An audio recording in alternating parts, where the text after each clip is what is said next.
Oh, Mr. Sharp, so happy you could join us. I apologize, Your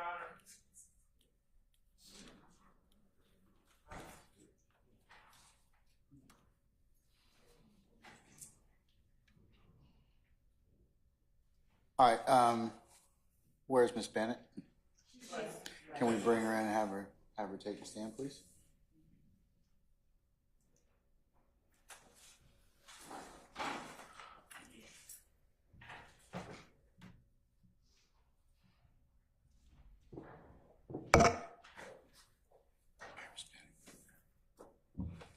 All right, Lieutenant Walker, can you summon our jurors, please? Good morning. Thank you.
They're requesting 5 minutes. Did you tell them that they supposedly got here at 9 o'clock, and so what are we doing? They just a coffee break. You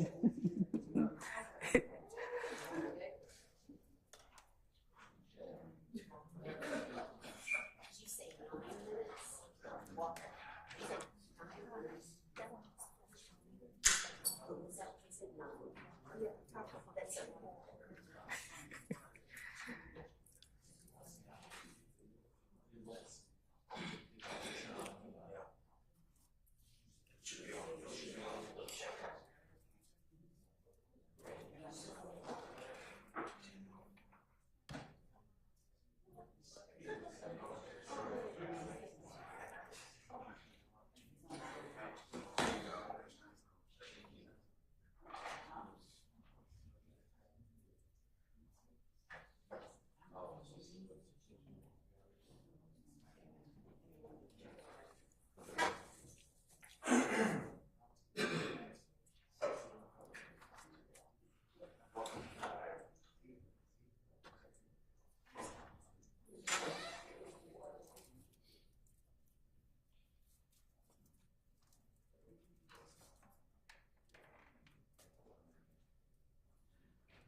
All rise for the jurors.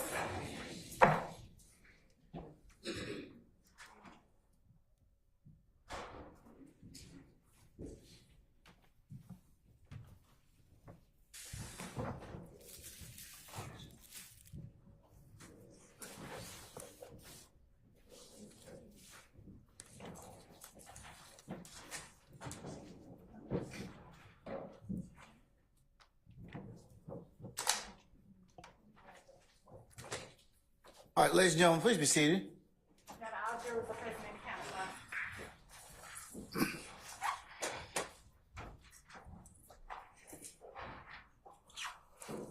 All right, ladies and gentlemen of the jury, good morning. Morning. All right, we're going to continue with the presentation of the state's case.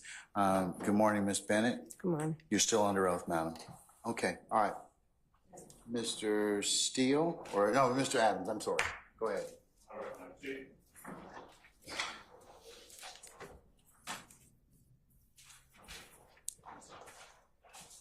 Morning, sir. Good morning. See you again, man. All right, so same ground rules as yesterday. If you can't hear me or you don't understand the question, let me know. I'll be happy to repeat myself, okay? Yes, sir. You're no longer in custody. No. You were released on yesterday evening, is that right? Yes. All right, Ms. Bennett, I want to pick up where we left off yesterday, okay?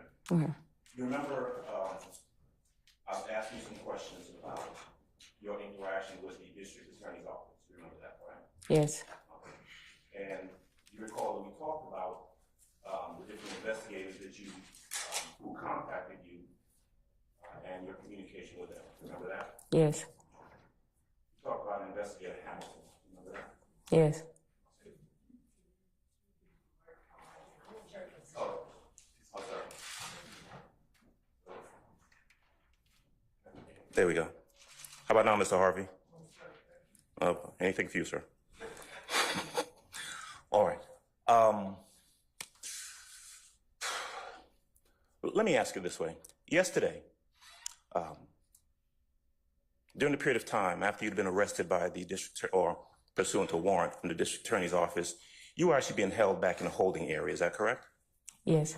Okay. You recall that I came back there with Mr. Steele, gentleman back there with the grayish white hair, Mr. Matthews, this gentleman right here with the very gray hair, right, and Miss Westmoreland. Yeah. I'll sustain that objection.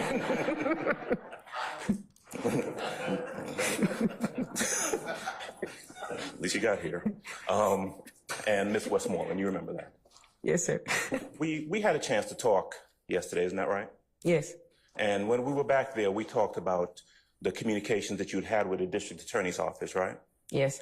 Now, you also remember that after you came out, you were asked some questions by the assistant district attorney, Ms. Love. Is that right? Yes. You remember her asking you at one point, are you afraid of Jeffery Williams? You remember that question? Yes. And she may not have said Jeffery Williams. She may have said, are you afraid of Thug? You remember that? Yes. Okay. And your answer was no. Is that right? Yes. You have no reason and had no reason to be afraid of Jeffery Williams. Is that right? No, I don't. Okay. In fact, when you testified yesterday, you were on edge. Is that fair to say? Yes. You didn't want to be here. Yes. And part of it is because of the interactions, and your reaction yesterday was based on the interactions you had had, not with Mr. Williams or anyone over here, but with the district attorney's office. Isn't that true? Yes. You told us when you were back there that they had been, quote, harassing you for a number of months. Is that true? Yes. And in fact, you said that prior to coming out and testifying, that the only person you were afraid of, you didn't want to be around, was Investigator Hamilton from the district attorney's office. Is that true? Yes. And you're saying that to us, and then your testimony subsequent to that was based on the interactions that you had with Mr. Hamilton. Isn't that right? Objection, Your Honor, vague as to the question. I sustain the objection. Okay. Mr. Hamilton had contacted you prior to yesterday. Is that right? Yes. He would call you from time to time. True? Objection, vague. What is, can I have some? I'll hold the objection. You can answer. Yes. Let me just ask you the questions, okay? Mr. Hamilton had harassed you. Is that correct? Yes. In fact, you told us when you were back there that you didn't want to come out and see him because he had sexually harassed you. True? Yes. You felt like, and you told us, that you were really concerned about coming out here. I'm going to object Cases. as to relevance. I'm gonna overrule the objection. You told us that the times when he would contact you, it seemed like he was trying to date you. Yes.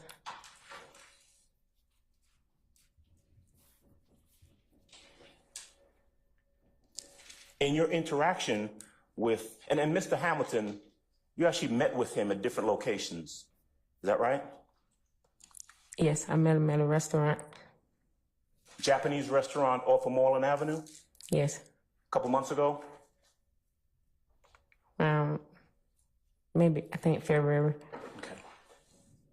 He wanted to meet you, supposedly to talk about the case, Yes. but he wanted to meet you by yourself. Yes. You did not feel comfortable with the interactions you've been having with the district attorney's office, and so you brought your 20-year-old son along with you. Yes. Any question is to form. So, Your Honor, if you just have him break it up so we'll know what she's answering. All right, I I'll break it up. You didn't feel comfortable going to meet him by yourself. Nope. Because you didn't feel comfortable going to meet him by yourself, you brought your 20-year-old son with you. Yes. Was that before or after you met with Mr. Hamilton and he told you, don't talk to nobody else? That was after. He told me before that. I came in, I seen Miss Love, and that's when I told y'all yesterday that me and Miss Love, we only discussed for a brief because they was like trying to tip me. And that's when I went to talk to him and a couple of more people from their team that I don't see right now. And then he ended up getting me by himself and asking me to give him my number and that he's going to contact me and that I ain't need to speak with no one else. And if they contact me, do not answer or speak to them. Only him. Okay. He told you that he would like to take you out when this was all over, didn't he? Yes. And then he's, as far as you know, he is an investigator, law enforcement investigator for the DA's office, right? Yes.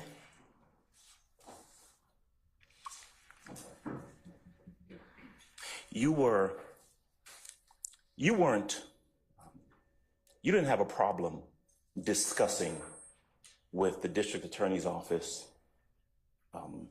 this supposed incident from back in 2013, right?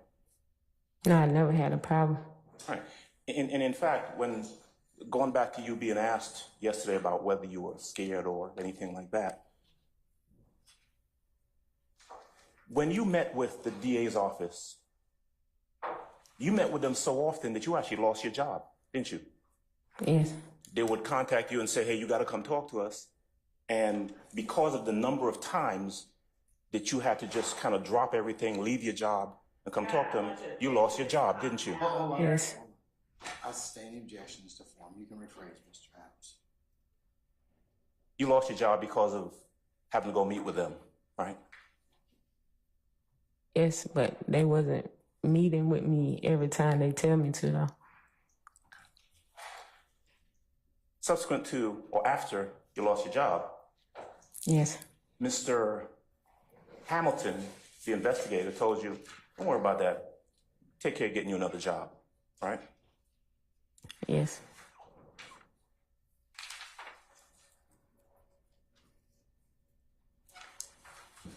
When you met with them, when you met with, I don't know,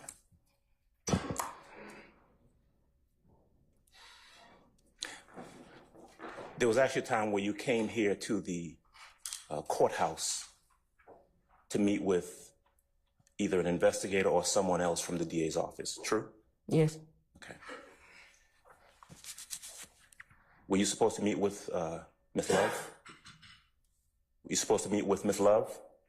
Yes. And you were brought here by an investigator, Investigator Long, right? Yes. You ended up not speaking to Miss Love that day. Am I correct? It's just for like a brief. Okay. Your Honor, I would object and ask that the witness answer the question, yes or no. I didn't understand the answer. I'm gonna rule the objection. She's answered the question. When you, just to be clear, when you said a little while ago that Miss Love tried to tip you, is that what you said? Yes. What did you mean by that? Because when I met with Miss Love at the witness that she discussed, it was some things that we had talked about, and she told me like it was some things we talked about that wasn't gonna be brought up, but she wouldn't bring it up to me again, or we wouldn't have to discuss it. Okay. All right.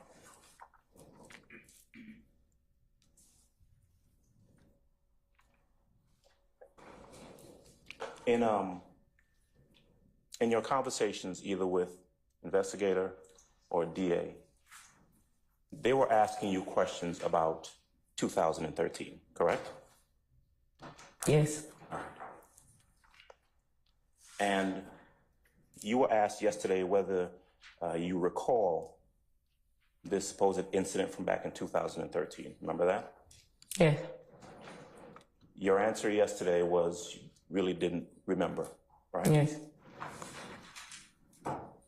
Not talking about yesterday now, but going back a couple of months, or whenever it was you met with them, you told them then, and them being the district attorney's office, whether it's an investigator or a DA, you told them then, I really don't have a lot of memory or remember much about 2013, all right? Yes. Now, I want to ask you specifically about this supposed incident from back in 2013, okay?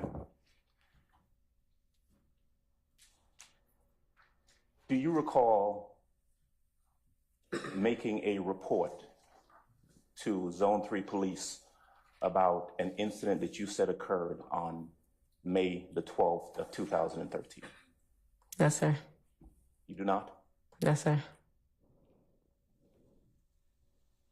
Is it true that you told police officers in 2013 that Jeffery Williams, DK, and someone you said was Jeffery Williams' brother came to your house on Mother's Day? Yes, sir. Is it true that you told the police that they robbed you on that day? No, sir. Is it true that you told the police that Walt DK took your gun and then shot your gun into the wall? No, sir. That didn't happen, did it? No, sir. Back in 2013, I want to just ask you directly, and that was a long time ago, right? Yes. Is it fair to say that you were in a different place in your life back in 2013? Yes. In 2013, you had a child that had just been born, right? Yes. You had another son who was about 10 years old, right? Yes. And you were seeing a young man by the name of Micah Anderson. True? Yes.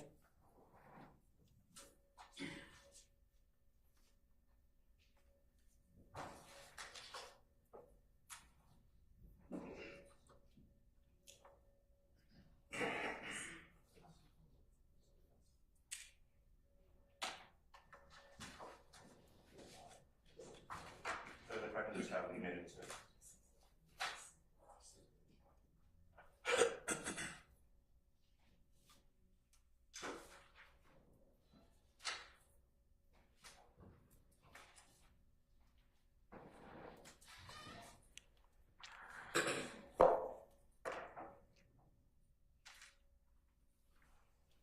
Kokomo, are you sharing the screen? All right.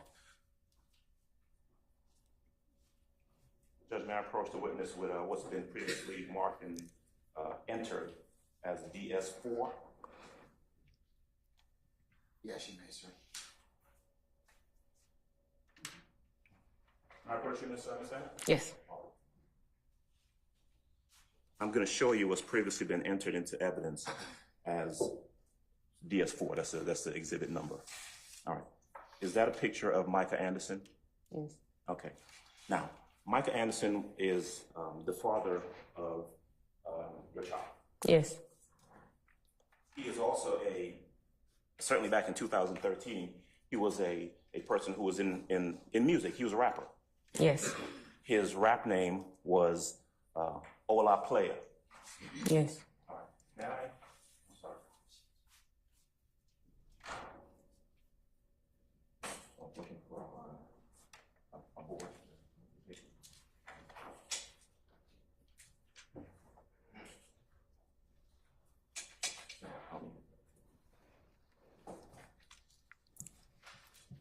All right.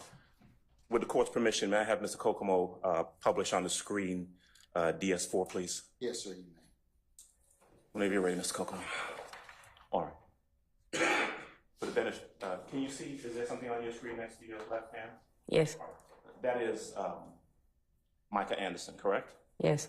That's the father of your child? Yes. Okay. Father of the child or children?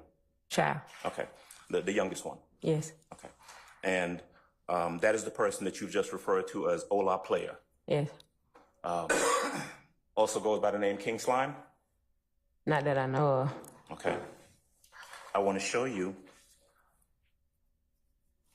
what's been entered into evidence as DS5.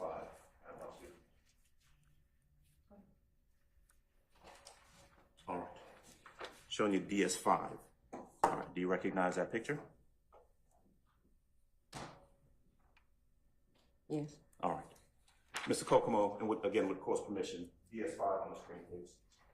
Yes. You may, sir. Thank you, Judge. All right. Now, you can look at the screen. You see that the screen depicts 1, 2, 3, 4, 5, 6 individuals, correct? Yes. The person in the middle, that's you, isn't it? Yes. And you have on a T-shirt on the back, which on the back says, Free King Slime. Mm-hmm. Yes? Yes. And on the bottom it says Ola Player. Yes. And that is a picture on that T-shirt of Mr. Anderson, Ola Player, correct? I can't hardly see it. Okay. How's that? Is that a little better? Not from right here. Okay. Well, that T-shirt that you were wearing on that day was essentially a T-shirt saying Free Ola Player or Free King Slime. I mean, you're referring to the same person when you say King Slime and Ola Player. True? I wouldn't say it's true, but I remember this day. I was at a club and someone was performing, and that shirt, it was given to me. Okay. And I wore it, and we performed some of his songs. Okay. When you say we, who's we? Me and the people in the picture. You were in the music game as well? Was I? Yes. Nah, I just performed his songs. Okay. He wasn't there. Got you. All right, you can take that down for right now, Mr. Kokomo. So, again, back in 2013, Bless you. You were living at a location on Confederate Avenue, correct? Yes. As a matter of fact, 980 Confederate Avenue. Does that ring a bell? Yes. All right. Now, I don't want to embarrass you, but the truth is, you and Mr. Anderson stayed at that location together, right? Yes. Is it true that y'all sold drugs out of that location? Yes. Okay. And again, I want to be respectful, and this is just aimed at getting an answer, but would you consider yourselves, you and Mr. Anderson at that point, to kind of been like the neighborhood drug dealers? No. All right. But I mean, folks came to your place to get drugs. True? Yes. In fact, as far back as like 2008, there was a burglary, or someone kicked in the door and searched through that house when you weren't there. And you thought they were looking for drugs. Remember that? You said when? About 2005, as far back as 2005. Sound about right? I object as to relevance of something that happened in 2005 before this incident occurred. Well, we're talking about 2013. I sustain Okay. Around 2013, there were drugs being sold out of 980 Confederate Avenue. True? Yes. All right.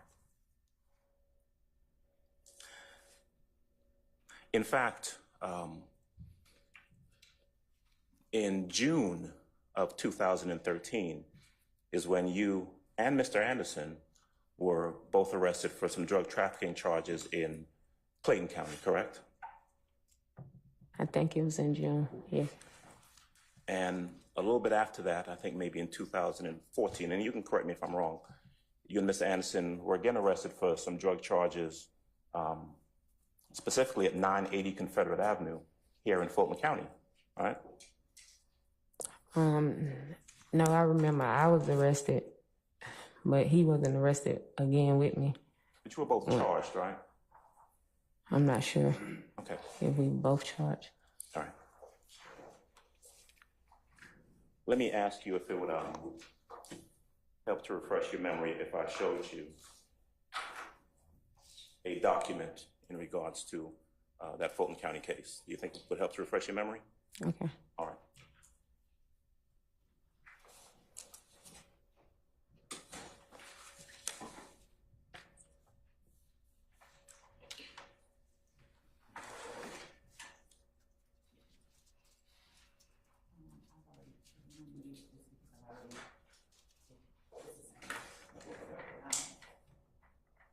I'm going to show you what I've marked, at least for right now, as Williams 213. All right. I want to show you this document, and specifically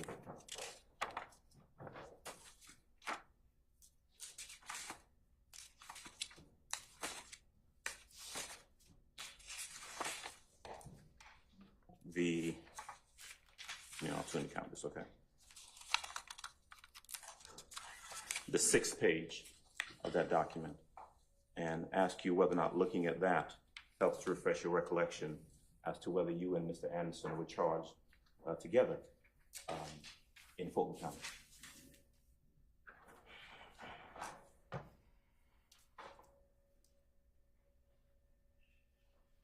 You say 2016? Right. But does that refresh your memory about whether it was just you charged or whether it was the both of you that was charged in that Fulton County case? I wouldn't know if both Speak were up now, charged. please. I wouldn't know if both of us were charged at the date that you saying, because they saying 2016. I guess they maybe charged us together. I wasn't sure. I just know when I got arrested, I was by myself. Okay, you were by yourself when you got arrested. Yeah. But you were arrested based on drugs that were found at 980 Confederate Avenue. Yes. Your Honor, this time I'm going to move for entry into evidence of Williams number 213 as a certified document. No objection, Your Honor. It's the same as State's Exhibit 29 Alpha Alpha, which we will be admitting tendering anyway. I'll admit Williams 2013.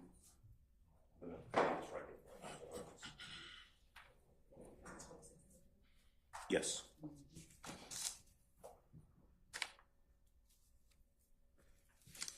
And while I'm at it, I'm going to also move for entry into evidence of what I've labeled as Defendant's Exhibit number 212. It is Nancy.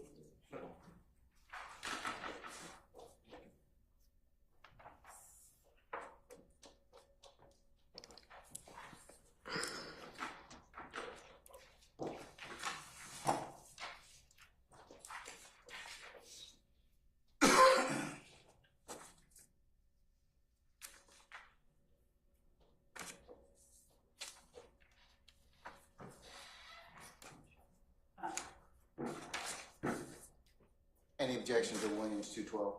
As to only 212, yes, Your Honor. And Basis. 212 is improper impeachment. Can I see it, please? Yes. May we approach?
Modification, I have no objection to that exhibit if they are combined. Williams 212. Thank you.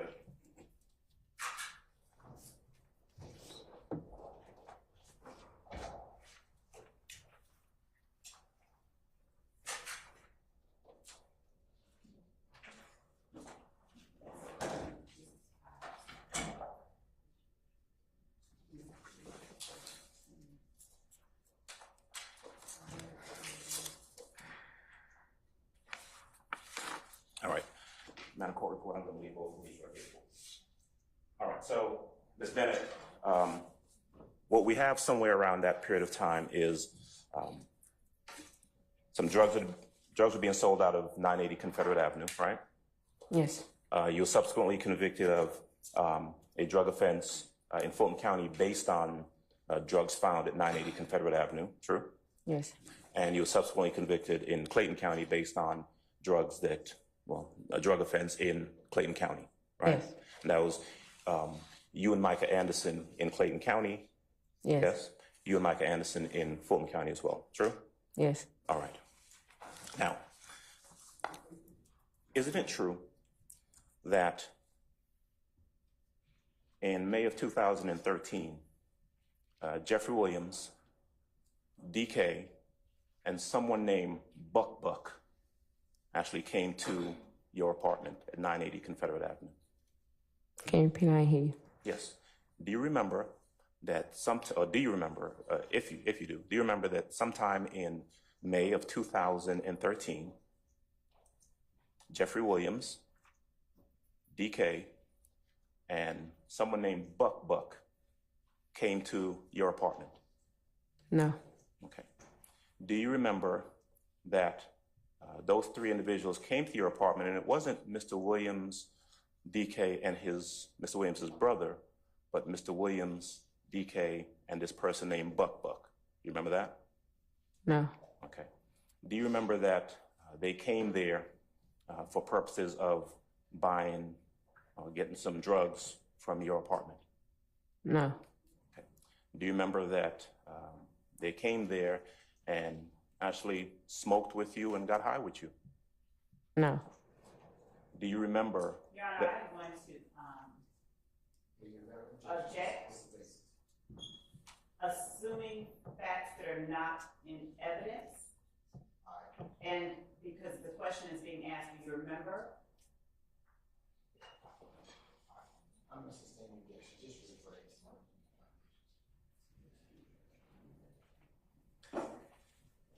Is it true that when those three individuals came to your apartment? Objection, Your Honor. It is still assuming facts that are not in evidence. Because he said it's a true win. Is it true that when those individuals came to your apartment, you smoked with them and got high with them? No. Is it true that when they left, Your Honor, I much object. There is no fact and evidence that those three people came. And so when Mr. Adams keeps saying it's a true win, he is assuming facts that are not in evidence. And unless he... Your Honor, if I may just respond. I'm sorry? Well, Judge, I have to ask her the questions. I have a good faith basis to ask her the questions. And I have to ask her the questions and then have her either admit or deny before I can then subsequently... There's no predicate, that's what I'm saying. That's what she's objecting to. So you gotta lay a little more predicate. You may have a good faith basis, but there's no predicate. She's objection is has merit.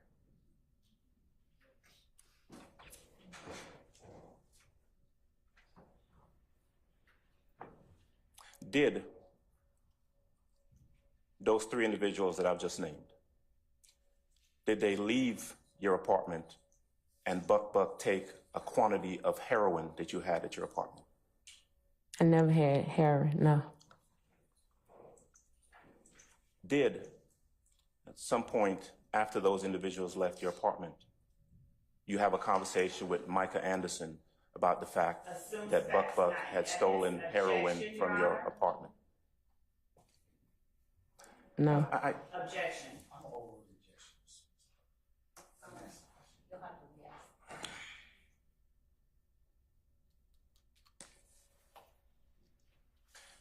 Did you, and then for purposes of I think there's a lot of talking going on, did you, at some point after those individuals left your apartment, did you have a conversation with your boyfriend, Micah Anderson, about the fact that Buck had stolen some heroin from your apartment? No.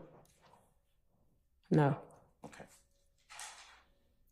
Did you receive a phone call after that incident with someone apologizing for Buck stealing the heroin from your apartment?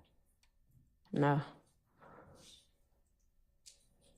Did you discuss with Mr. Anderson that Jeffery Williams was going to pay for the heroin that Buck had stolen from your apartment? Objection, Your Honor. That would be hearsay, and there is no exception for it. Number one, Unless, Your Honor, someone is on the list to prove that up, which there is not. there is, Knowledge she from cannot, defense. Not a welcome response to the objection.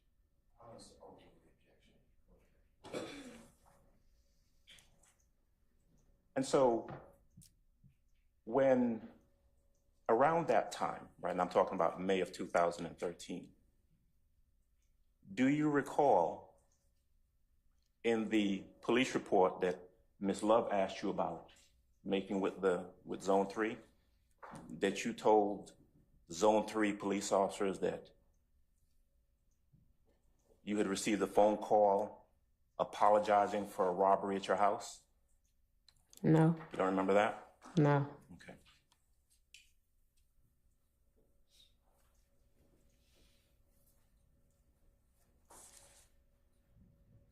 The truth is that what actually happened in 2013 was that whole situation with Buck stealing heroin from your apartment. Isn't that true? No. I mean, there certainly was no incident where DK shot into your apartment or anyone put a gun to your head. That never really happened, did it? No. Do you recall on May the 13th, right? So we got Mother's Day, that's May the 12th, right? Remember that? If you remember, it was a long time ago. No. Okay. Do you remember anything about May the 13th having a police officer by the name of Officer Kirkland coming to your apartment No.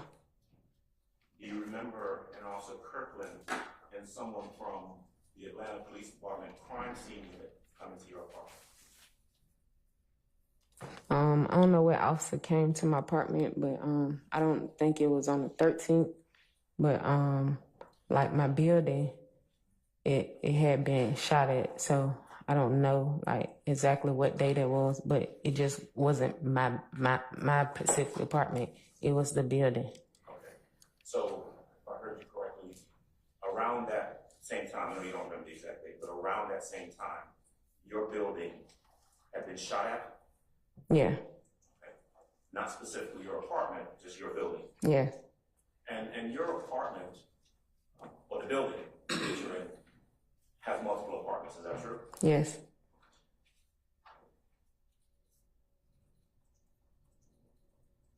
Do you recall, around May the 13th, receiving multiple phone calls from an Officer Kirkland trying to ask you questions about what you had supposedly reported? No.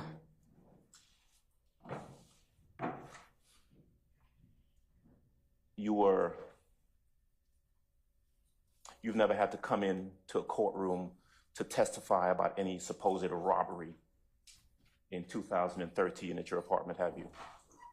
No, that's how I know. In 2013 or 2014 even, you were never contacted by anyone from the district attorney's office saying they wanted to talk to you about a robbery that occurred at your apartment in May of 2013, true?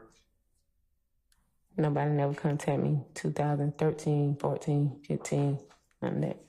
The first time that you were contacted or anyone asked you any questions about something that happened way back in 2013 was about a year ago. Is that right? Yes. And you told them that there was no robbery at your apartment in May of 2013. Isn't that true? Yes. I mean, you were never, you're not even aware of your name being included in any sort of a RICO indictment, are you? No.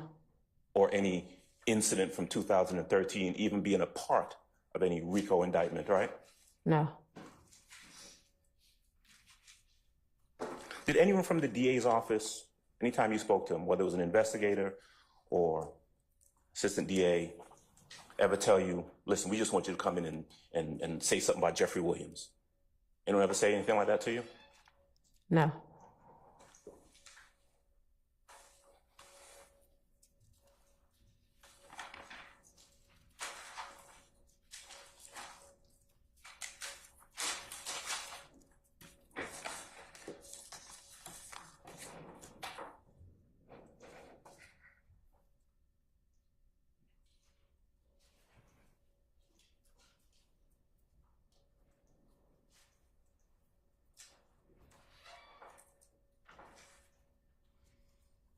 Have you ever, do you know what the nature of the relationship is between, is or was, between Jeffery Williams and Micah Anderson, All-Our Player?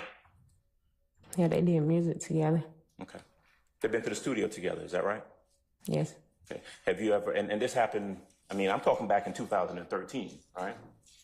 They did music together back then. Probably before that.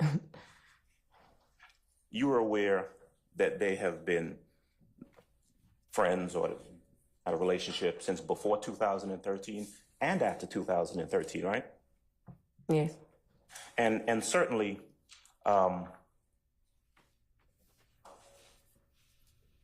there's no indication, the child that you had in 2013 is Micah Anderson's child, right? Yes. All right.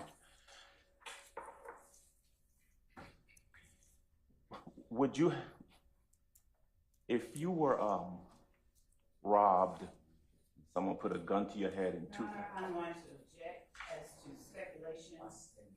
Okay. Was there ever any time in 2013 where you said to Micah Anderson, Jeffery Williams and two other guys came to my apartment and one of them put a gun to my head? No. Was there ever a time where you said to Micah Anderson, Jeffery Williams and two other guys came to my apartment and one of them shot into the wall while our child, your baby, was there? No. Was there ever a time where you told Micah Anderson that there was this robbery and shooting at your apartment and Micah Anderson still continued to record music with Jeffery Williams? You repeat it? Yeah.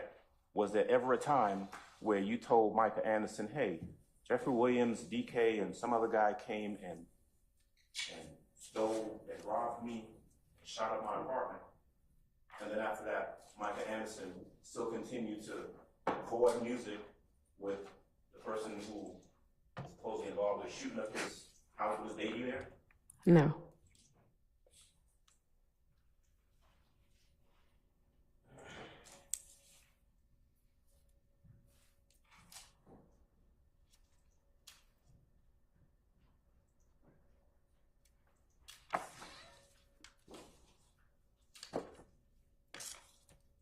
Were you ever, did you ever have occasion to go to the studio when Mr.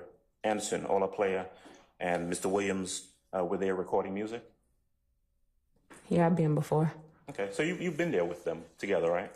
Yes. Would that have been before May of 2013 or after?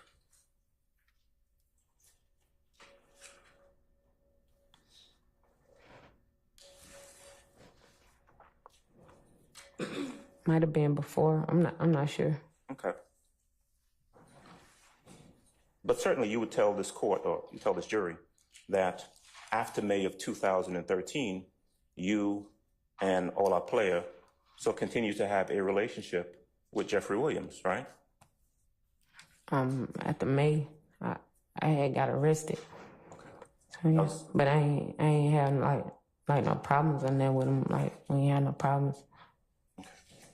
You were arrested in Clayton County in June, right? Mm-hmm. And then you actually went into custody, went to prison in, was it 2015? Yes. And you were in there for how long? I think like 2 years, 6 months. Okay. Now, you are still on probation for the Fulton County case, right? No. No? Is that done? Yes. Okay. Are you on probation in the Clayton County case? No, I'm done with that too. Okay. You've got another case that you're on probation for, though, right? A misdemeanor suspended license? Objection, Your Honor, as to improper impeachment and improper introduction of character regarding what Mr. Adams just asked. Goes to interest and bias. You got it? When you met, okay, let's get to it. When you met and spoke with the DA's office investigating Mr. Hamilton, he was trying to get you to come to court, true? Yes. You told him that you couldn't come to court because you had a probation case in Clayton County, right? Yes. And so Mr. Hamilton knew that you had a pending case or a probation case in another jurisdiction based on what you told him, right? Yes. And what you told that investigator was that I can't come to court the next day because I got to go do 20 hours of community service in Clayton County. You told him that, right? Yes, because they said if I ain't do the community service, they was going to arrest me and suspend my license. That's what Clayton County said, right? Yes. And so you didn't come to court because you had to go do the community service. Objection obeyed on a date, please. Okay. On Tuesday of this week, let me see, the 26th, right? The 26th of March, 2024, right? You didn't come to court in the morning because you had to go and do the 20 hours community service in Clayton County, true? No. Okay. When did you have to go? I had to go prior before then, but on Tuesday I didn't come to court because I received a message from Mr. Hamilton like kind of late because I had ended up blocking him because sometimes I was getting phone calls. It wasn't about court, So I had blocked him.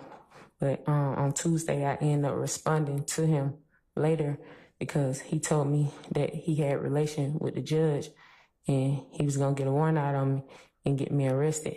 And I told him I would come in, but they end up coming pick me up, like surround my house, move my cameras and stuff like that, and had my 11-year-old outside for like an hour and a half by himself because he didn't know I was at because it's only me and my kid. But you got locked up? Yeah. After your conversation with Mr. Hamilton of the DA's office? Yeah. Those texts, were you speaking with Mr. Hamilton and members of the DA's office by way of text messages? Sometimes text, sometimes phone call. Okay. You still have the phone that you shared those messages with the DA's office. Those messages still in that phone? Yes. Who has that phone? Mr. Hamilton took my phones and my ID.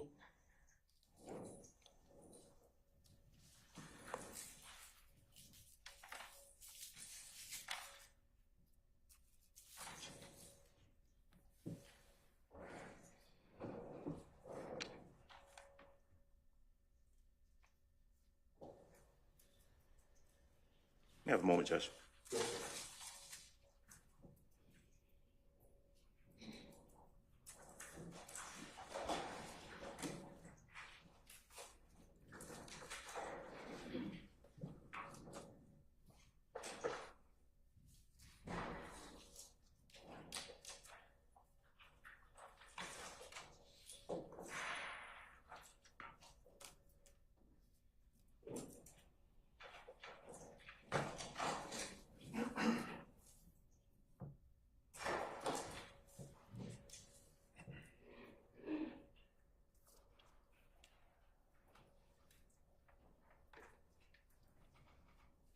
All right.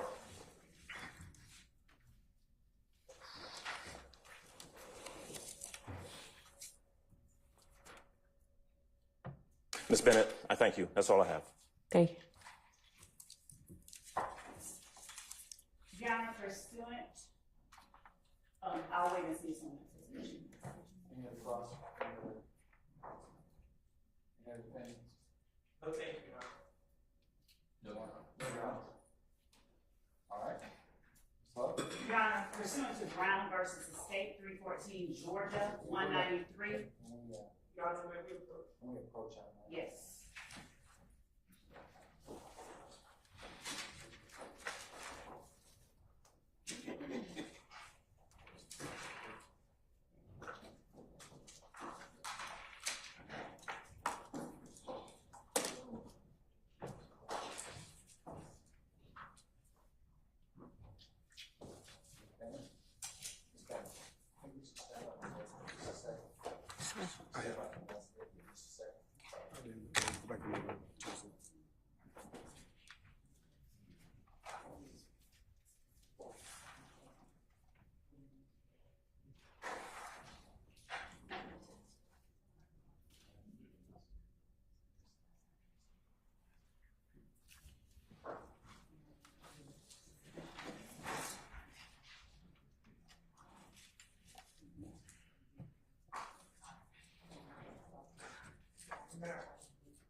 All right, can we bring Ms. Bennett back in, please?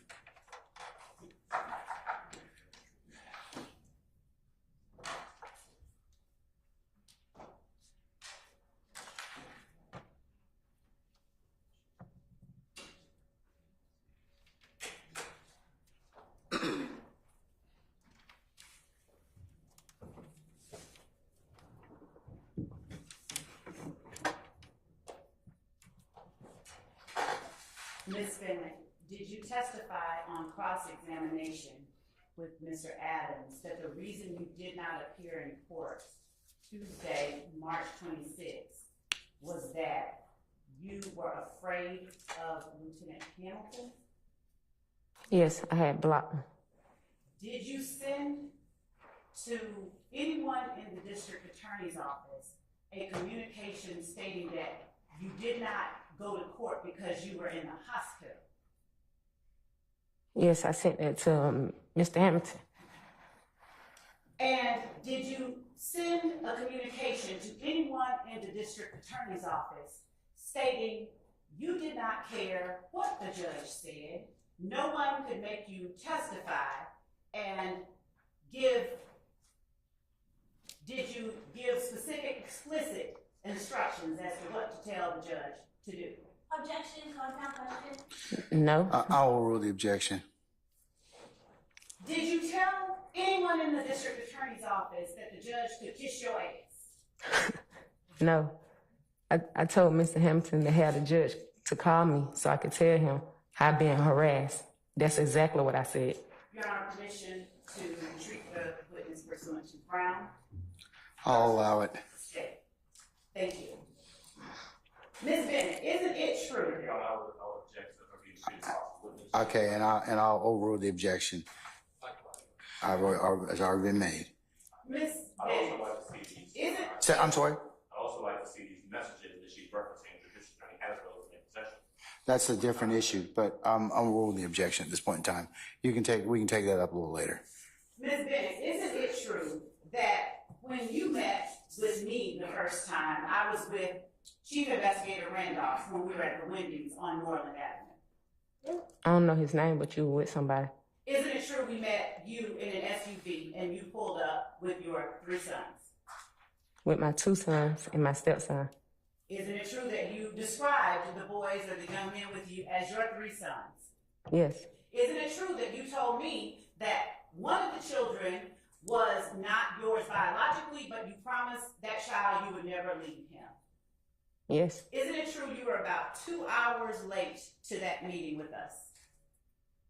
No. Isn't it true that you told us that the reason it took you so long is you were handling another matter with your cousin and a domestic violence situation? Yes.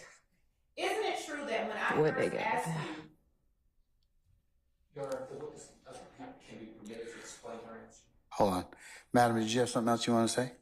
Yes. Go ahead, finish your I thought. was just gonna ask her what my cousin domestic violence got to do with this. Like, see, though what I mean, she be.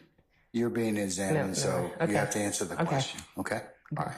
isn't it true, Ms. Bennett, that you indicated to us you did not want to speak with us about the 2013 incident? No. Isn't it true that you said when I asked you, or at least when I told you I wanted to speak with you about something that happened to you in 2013, that you told me I've blocked out that entire time in my life? Yes. Isn't it true that you teared up and said that you had gone to prison, and while you were in prison, your mother became terminally ill? Yes. Isn't it true that you said and had on a shirt when we met that was commemorating the date and your mother? Objection, relevance. Overruled. Yes. Isn't it true that you began to say, when I asked you, did you ever get counseling? Better yet, did I ask you about counseling? Yes. Isn't it true that you told me that you had wanted to harm yourself because of everything that you had gone through? Yes. Isn't it true that I told you that you should get some kind of counseling for that? You told me you'll help me, but you didn't. Thank you for saying that. So we discussed counseling. Yes. Isn't it beyond that via telephone at various times. Objection made. I'll sustain the objection. You can rephrase. Isn't it true that we talked even after that? Yeah, you Isn't it true that I called you to check on how you were doing? and probably like 2-3 times after that. Okay. Isn't it true that I told you that I wanted you to speak with our victim advocates at this office? Objection Yes. on irrelevance. Overruled. Objection, pass time into evidence. Overruled. Isn't it true that I asked you about Jeffery Williams while we were in Moreland in the Lindy's parking lot? Yes. Isn't it true that I asked you whether Micah Anderson and Jeffery Williams were friends before an incident in 2013? I don't remember you asking me that, but they was. I was going to say that. And isn't it true that you said that they were? Yeah. Isn't it true that you never once said that the incident did not occur? Yeah. Now, isn't it true that you were called down and appeared here in this courthouse in the hallway earlier this year, before this week? Yes. Isn't it true that I came outside and sat down on the bench next to you? I don't remember you sat down, but you came out. Isn't it true that I asked you how you were doing? Yes. Isn't it true that you told me you were beginning to feel like you wanted to harm yourself again? Yes. Isn't it true that I asked you what caused you to feel this way? Yes. Isn't it true that you told me you, Miss Love, you are the reason I'm starting to feel this way? Mm-hmm. Isn't it true that I then left your presence? Yes. Isn't it true that a victim witness advocate came to talk to you? I don't know who it was. Do you recall a young lady about my height with curly hair coming to talk to you?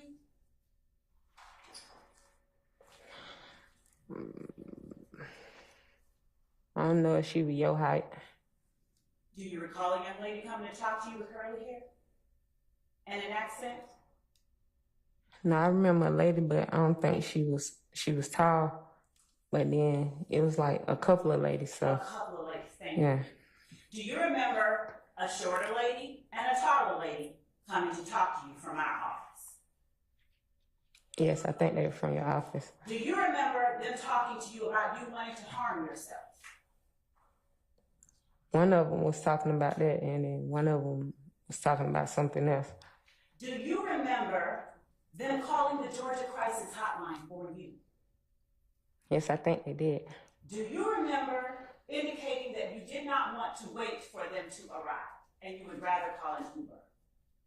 No, Mr. Hamilton told me to leave. He told me to come with him and leave. The lady told me to stay because they called the hotline, and he told me he told her she ain't staying. She finna go. She all right. She all right. Is it your testimony that Mr. Hamilton instructed someone from our office to leave you all? Yeah, I went with him. They stayed. I gave her my phone number. Matter of fact, she just went. The lady who I talked to, she just went. I seen her earlier. She had on a gray suit. She was in the courtroom earlier? She said, she came in the room back there with me. She said she was going to get me some paperwork now, that she was finally getting the paperwork that what she supposed to been giving me a long time ago. Was that Miss Kelly? I don't know her name. Did she have a short bob? Yes. Okay, and she shorter than I am. Yes, but you said she taller than you, but she not. So did you meet with a Miss Kelly who is shorter than I am and a young lady who's taller than she is? I don't know her name, ma'am. Just said that. Miss Bennett, isn't it true that you repeatedly stated you did not want to come in and testify? Yes. Isn't it true that never once did you tell anyone in the district attorney's office that this incident where you allege that Thug, DK, and Thug's brother robbed you did not occur? Yes.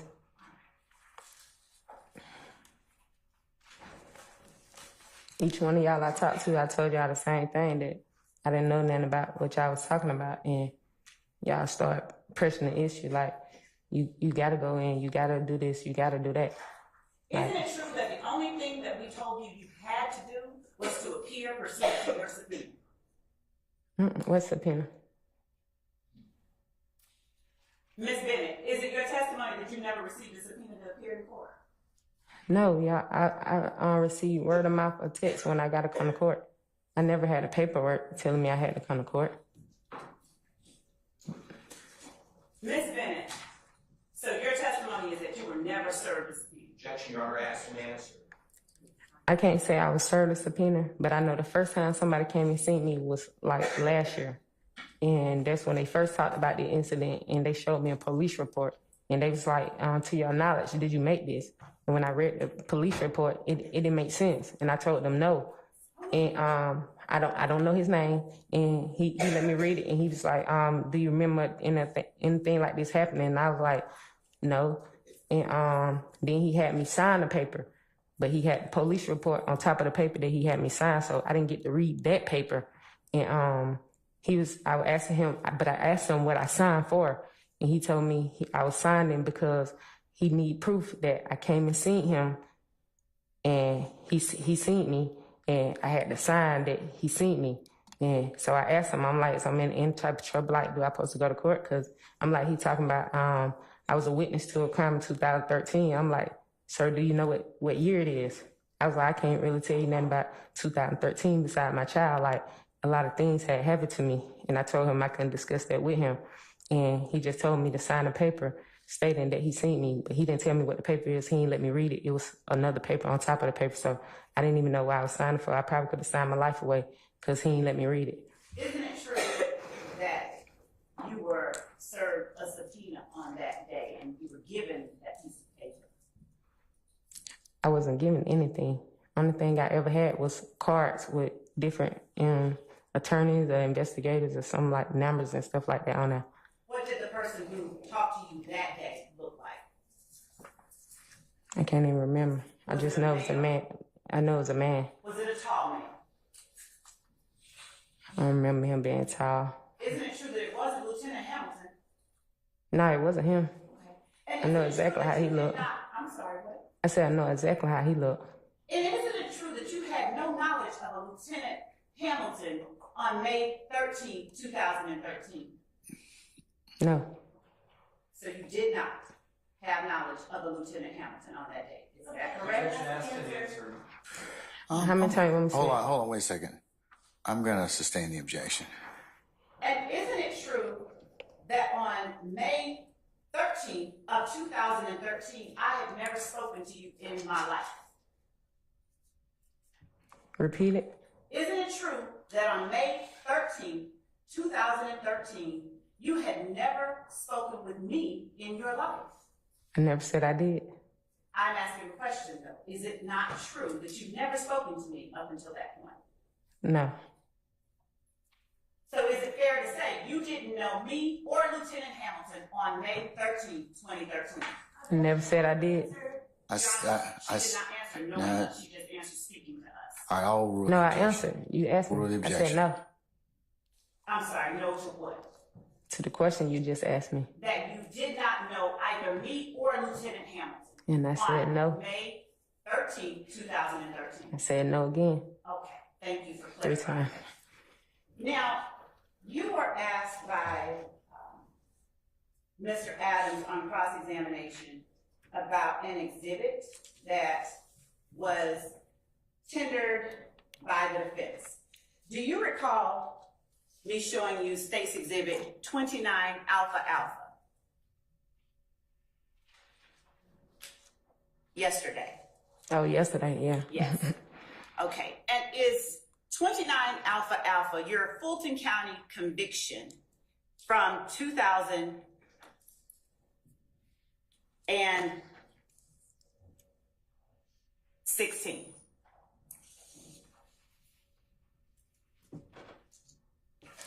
Yes, that's what it say.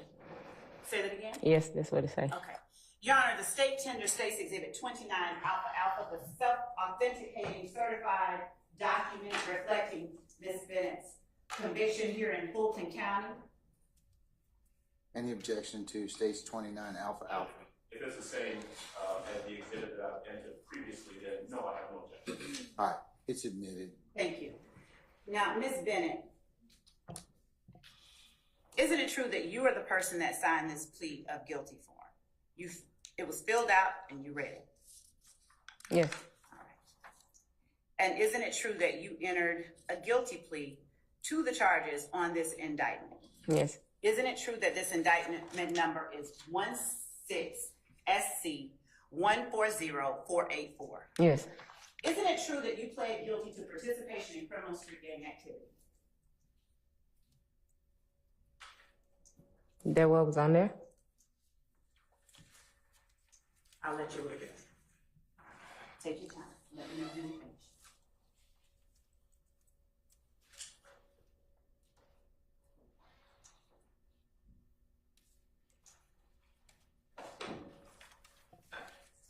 Yes, And isn't it true that you also pled guilty to possession of marijuana with the intent to distribute yes, and possession of a Schedule 4 controlled substance? yes, I'm going to now show you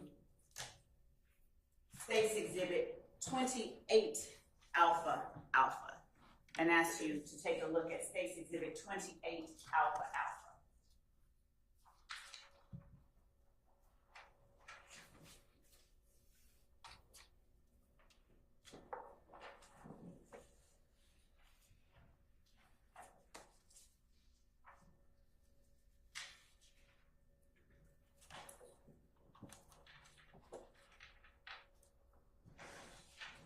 Okay. Is State's Exhibit 28 Alpha Alpha the same exhibit that Defendant Williams' attorney, Mr. Adams, showed you and labeled as Defendant's Exhibit 212? I'll let you look at this page. you saying is these the same? Yes. Yes, Okay. Isn't it true that you, in the document labeled Defendant's Exhibit 212, you pled guilty there, or at least were adjudicated guilty, for possession of marijuana with the intent to distribute, yes, and for having control of cocaine, a controlled Schedule 2 drug? Isn't it true that those are the charges you pled guilty to? yes. Isn't it true that you never pled guilty to possession of heroin? I ain't never had hair. Okay.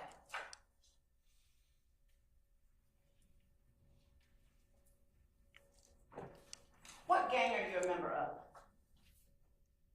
I'm not a member of a gang, but they charged me for it. Which gang did they charge you with being a member of and participating in criminal street gang activity? of blood gang activity. And which blood gang was that? I don't think they said Which blood gang were you affiliated with with? ABG. What is ABG? They never told me. Who never told you? When I got my charges, they never told me. They just said I was affiliated. What anything that my baby daddy was affiliated in, I was affiliated to the same thing. And when you said my baby's daddy, you're speaking of Micah Anderson, aren't you? Yeah, Now, isn't it true that you have shirts and clothing with the letters ABG on them? do I have shirts and clothing with them on there? Isn't it true that you own at least one article of clothing with the letters ABG on it? Yes, I don't have a shirt with it on there. And on that article of clothing where you have ABG, what does it stand for?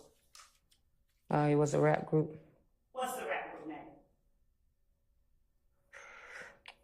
I can't think of the name of it. Is it your testimony it doesn't stand for Atlanta Blood Gang? No, I don't think it stands for Atlanta Blood Gang. Are you related to Rayshawn Bennett? No. Do you know Rayshawn Bennett? Yes. Are you all close? No. Did you know Donovan Thomas? No. Did I ask you about Donovan Thomas when we met on Moreland Avenue? I can't remember. Do you remember tearing up when I asked you about Donovan Thomas?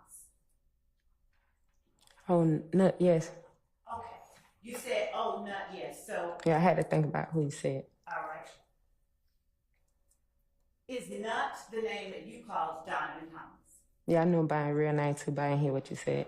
Okay. How long did you know Donovan Thomas? For a long period of time. Since you were what age, approximately?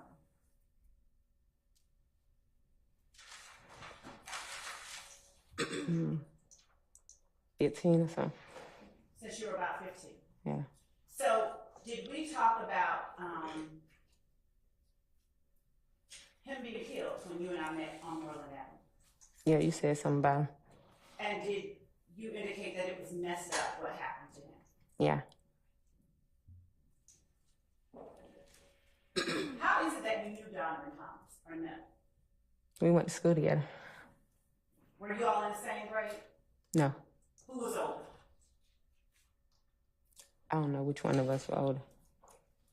And would you call him a friend? Yeah. Now, Mr. Adams asked you on cross-examination about your relationship with defendant Jeffery Williams. I'm going to show you what we will mark as State's Exhibit 30 Alpha Alpha, and Your Honor, I'd like to show to counsel for the defendant what I've marked as State's Exhibit 30 Alpha Alpha. I'll just give them the copies of it. Here you go. You can keep it. I'm showing you what has been marked as State's Exhibit 30 Alpha Alpha. It's a photograph. Do you recognize the people depicted in State's Exhibit 30 Alpha Alpha? May we approach?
All right, can we bring Ms. Bennett back, please? Hold on. Hang tight with Miss Bennett. What's your request, sir?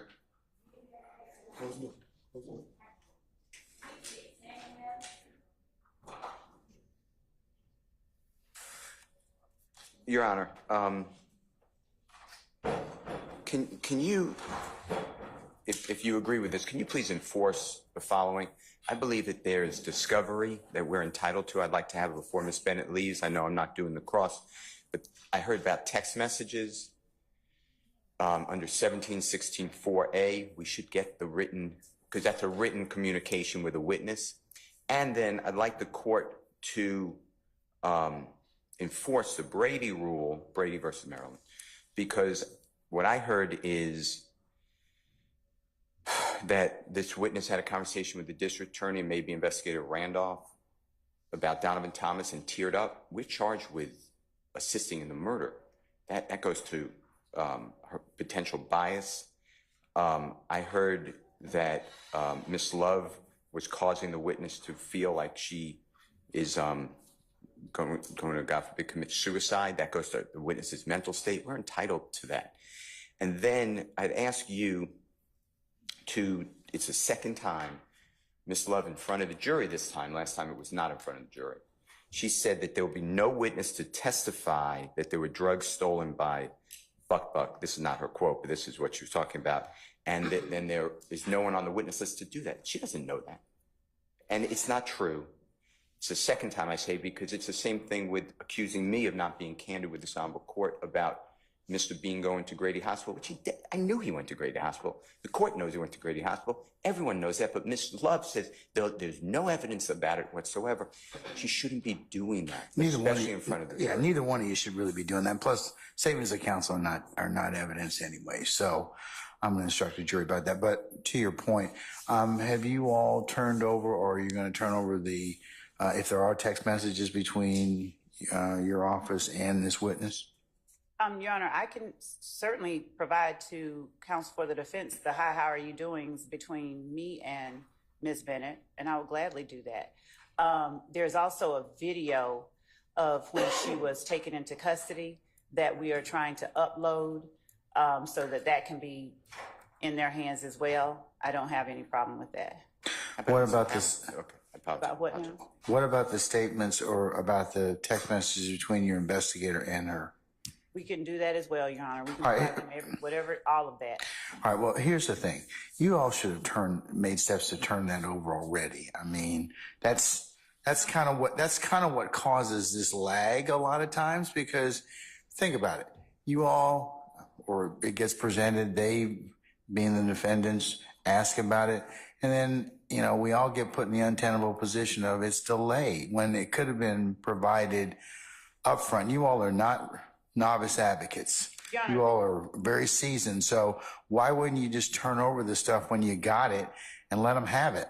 Because, Your Honor, there was no substance to it. I mean, I don't mind giving whatever it is that they're asking. When I call her and ask her, hey, how are you doing? Happy New Year and all of that. And she says, thanks, same to you. I don't consider that things that they're asking for, but if they want it, they're willing to have. I don't think that that's what they're concerned about, neither is the court. But that's the nature of our conversations and hers with our other members of our office. So we will give them all of that to show the court and counsel for the defense. I'm not necessarily, and I don't think they're probably thinking about the pleasantries that you're having with your witnesses. That is those are the only text messages that exist. So you're telling the court that there are no other text messages between your team, that is your investigative team, with this witness concerning any discussions that she has referenced on the stand? Discussions regarding the day she told me she wanted to commit suicide, and I was getting to that part, and I haven't yet done it. But earlier with Mr. Adams, she testified, I believe, inconsistently with the actual facts of what happened. Okay. That still doesn't resolve the issue of you have to turn over these statements. I mean, especially if that's what they claim they are in terms of, you know, and the earlier the better. Your Honor, I get there. To be clear and concise, there are no statements. There are pleasantries. There are us reaching out to her. We will give you and to the defense all of those. But to the extent that there is an insinuation that there are some statements or there are things beyond that, there is not that. So I will not only give that to them, I will make available the witness with whom the communication was made. So they're going to have every opportunity to flesh out whatever spin or whatever back tail they want to spin. We're not hiding anything. We don't have any reason to hide anything. We will give them anything they ask for. So I don't have the luxury of not turning over things to the defense. I don't have it. So to the extent that they want something like that, I'll give it to them. I don't mind. All right. Well, like I said, if it comes up later, unfortunately, I'll be put in a position where I'll deal with it. But, you know, disclosure is probably the better course in everyone's circumstance. And I'd remind the defense as well, if you've got things that because you've opted in reciprocal discovery, you need to turn those over timely and appropriately. I think that what you just heard, though, is forgetting that the witness said to the district attorney and investigator Randolph, I do not recall anything from 2013 because of trauma. That is totally... Well, if it's memorialized... She said that to me, to be clear. That is Brady. For a witness to say, I don't recall, for whatever reason, that is impeaching. Your Honor, that is a statement that goes against, and can be, that's why prior inconsistent statements, and it's an inconsistent statement. That was not turned over. The point I'm trying to make to you is what I said. And I don't accept the representation that was just made because these are examples of Brady. So I'd like all Brady to be enforced. That's all and it's not that I want something or I requested, or these are the rules. Okay. And Your Honor, given that Mr. Adams is the examining attorney, I would ask that Mr. Adams be the one that's required to make these objections.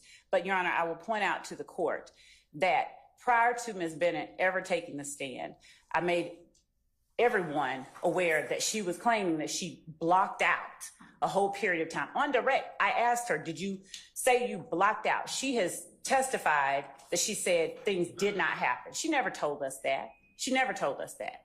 So to the extent that, one, there were statements that were made that we have made everyone aware of, there's no withholding, there's no Brady violation, there's no nothing like that. And an assertion, just bare blanket assertion, doesn't make it true.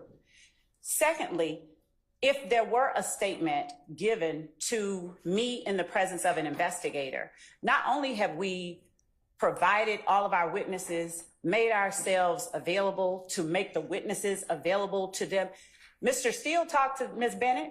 I still don't know whether or not he has any recordings. I still don't know what he has with respect to what she told him. So I think that's a little disingenuous to assert, but that's on him and he can do what he wants. But Your Honor, we are not withholding anything. We haven't withheld anything. And of course we will comply with our obligations of discovery and candor to the court at all times. All right. Summon Ms. Bennett, please.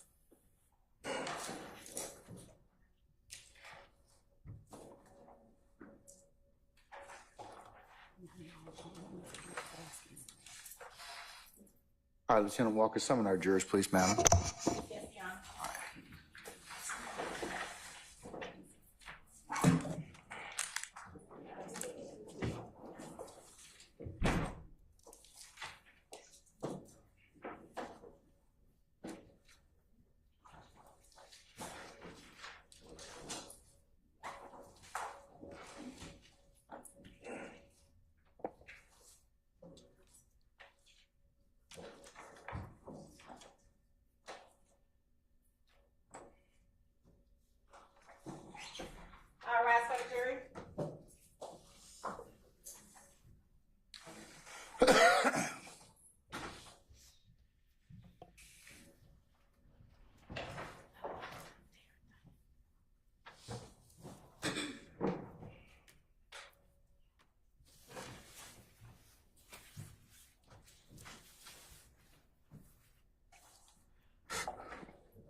All right, ladies and gentlemen, please be seated. All right, thank you, Lieutenant Walker. All right, madam, you may resume. Thank you, Judge. Ms. Bennett, before we were allowed to recess for a break, the state put before you a picture, a photograph we've labeled as State's Exhibit 30 Alpha Alpha. You recognize the people in the photograph, don't you? Yeah, not all of them. You recognize yourself in that photograph, don't you? Mm-hmm. And that's a true and accurate representation of you in that photograph, isn't it? You asked me, is that me? Yes, I am. Okay, could you ask me that? Yes. All right. Your Honor, the state tender State's Exhibit 30 Alpha Alpha as evidence. Any objection to stage 30 Alpha Alpha? No objection to the exhibit, other than our previous objection in regards to the timing of disclosure. All right, I'll sustain, I'll overrule the objection, and it may be published as you see fit. Thank you.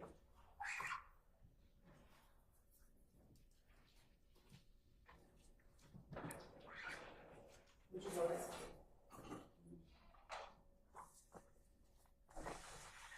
Ms. Bennett.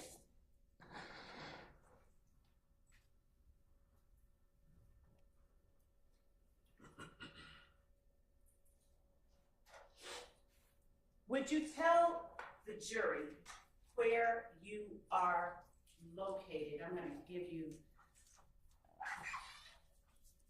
Here it is.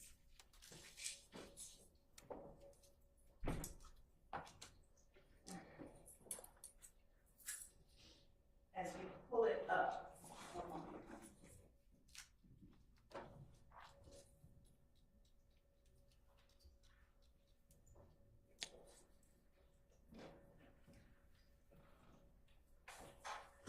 As we put 30 Alpha Alpha on the screen,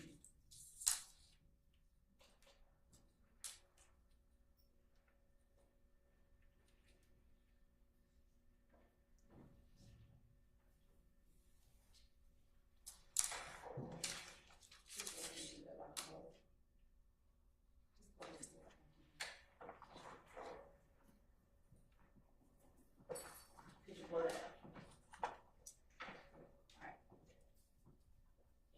Can you get rid of that little box?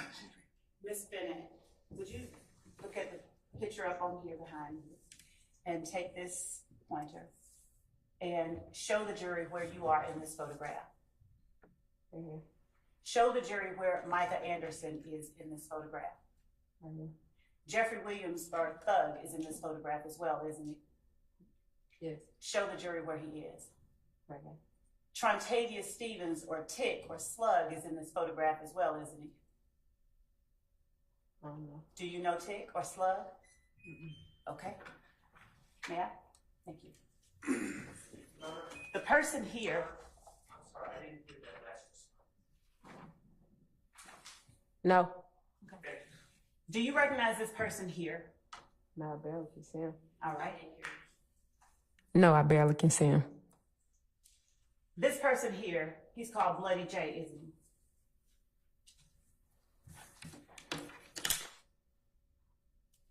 he? Yes.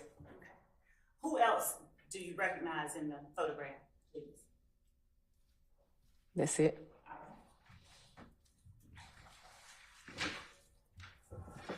We spoke briefly a minute ago about Donovan Thomas. Donovan Thomas was ABG, wasn't he? Yes.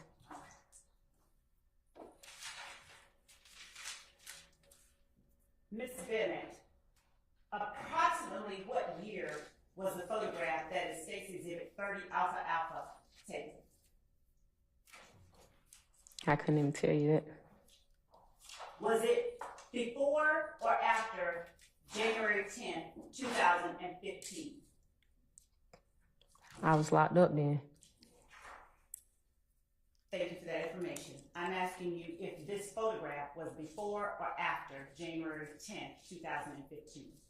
It had to be before because, as I stated, I was locked up then till 2017. Well, you'll agree with me, you're not locked up now, so we have to ask, right? And I answer you. I said it had to be before because you're saying 2015, I was locked up. So yes, it had to be before. Thank you. Now, we also, you spoke with Mr. Adams on cross-examination about Micah Anderson and Thug and their relationship as it relates to music. Do you know whether they continued that relationship after January the 10th of 2015?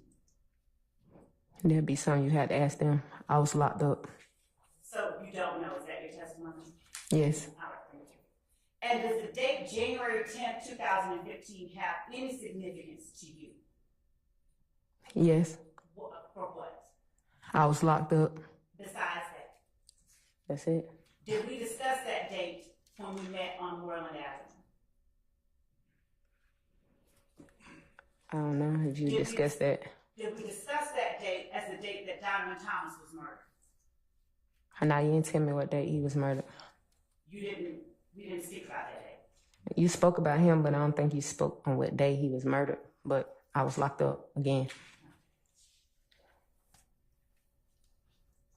Ms. Bennett, would you agree with me that testifying against even other gang members or even rival gang members to a gang you're affiliated with is not something that is looked favorably upon? I don't understand. It is not looked upon favorably. Do you look upon it favorably to testify against people in court? Do you think that that is something that is good, bad, Objection, Your or Honor. nothing in the middle? I sustain the questions. I don't know. Would you tell the jury why you were so upset at having to appear and testify in this trial? Why was I upset? Yes. I wasn't really upset. I was just upset about, like, I talked to somebody a while ago. He asked me about a police report. I told him that I don't recall or I didn't make it. And after that, I think probably like y'all started contacting me later and asking me the same thing, and I was giving my same answer. So I feel like my present wasn't present. You did not tell the investigator that you did not make the police report. Isn't that correct? Yeah, I told him I didn't make the police report. You just said that you told the investigator, I didn't recall. Which one was it? Both. So if you don't recall, how are you able to say I didn't make it? What you mean? Just that. That's what I told him. If you don't recall the incident and don't recall 2013, how are you able to recall that you did not make that police report? Because when he showed it to me, I read it. I knew I didn't do it. So you do recall 2013? Yeah, some of it. Okay. Well, that's different than what you said to me at first, isn't it? No, you asked me, do I remember 2013? And I told you that I do remember some of it, and some of it I blocked out. That's exactly what I told you. You didn't tell me you had blocked out all of that time. I ain't say all of it because you asked me something that happened in 2013. I told you I had my son. Now, you spoke about your 12-year-old son. I don't have a 12-year-old son. 11-year-old Yes. You talked about your 11-year-old son being present when you were taken into custody after not appearing in court. Do you remember that? Yes. Okay. Isn't it true that you also have a 20-year-old son who actually was looking after your 11-year-old son? Yeah, after the fact. Now, you spoke with Mr. Adams on cross-examination about the fact that defendant Jeffery Williams, whom you call Thug, knew that you sold drugs. Correct? I don't know if he knew I sold drugs. You spoke with Mr. Adams about associating with and hanging out with Thug, correct? No, he asked me, did he smoke with me or chill with me? Was he smoking with me that day or chill with me that day? And I said that didn't happen. I didn't even smoke in 2013. I just had my baby. I said I was breastfeeding. I said that too. Thug knew that you sold drugs, didn't he? I don't know. You can ask him that. Thug knew you had a gun, didn't he? I can't say he knew I had a gun. I didn't. Hold up. I sustain the question. Was it a secret that you sold drugs among the people that you were friends with or affiliated with? No, it wasn't something that I would tell in the world. It wasn't something you were telling the world. Yes. I understand.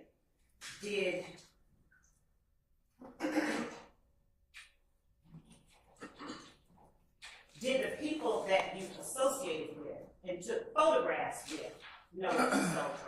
Objection calls for speculation. I sustain the objection. Did you keep it a secret from the people in the photograph that states Exhibit 30 Alpha Alpha that you sold drugs? They never asked. Did you keep it a secret? It wasn't something I just had to tell. Did you keep it a secret? Objection, Your Honor. I guess you could say I did. Hold on. What's the basis, Mr.? Overruled. Hold on, Christina. The first objection was by Mr. Matthews, okay? And hearsay, which I've overruled. The second one, posited at the same time, was Mr. Shart. I don't know what his basis of his. Overruled, sir. Did you keep it a secret from the people in that photograph that you're standing in the middle of that you sold drugs? I guess you could say I kept it a secret. It wasn't just something I just told everybody. So that's. How many times had Thug visited your home at Confederate Avenue in 2013? I'm not sure. Would you let the jury know whether it was more than 10 times? I can't put a number on something that I'm not sure about. I don't want to be wrong. It's fair to say, though, that Thug had been to your home on Confederate Avenue by May 13th of 2013, right?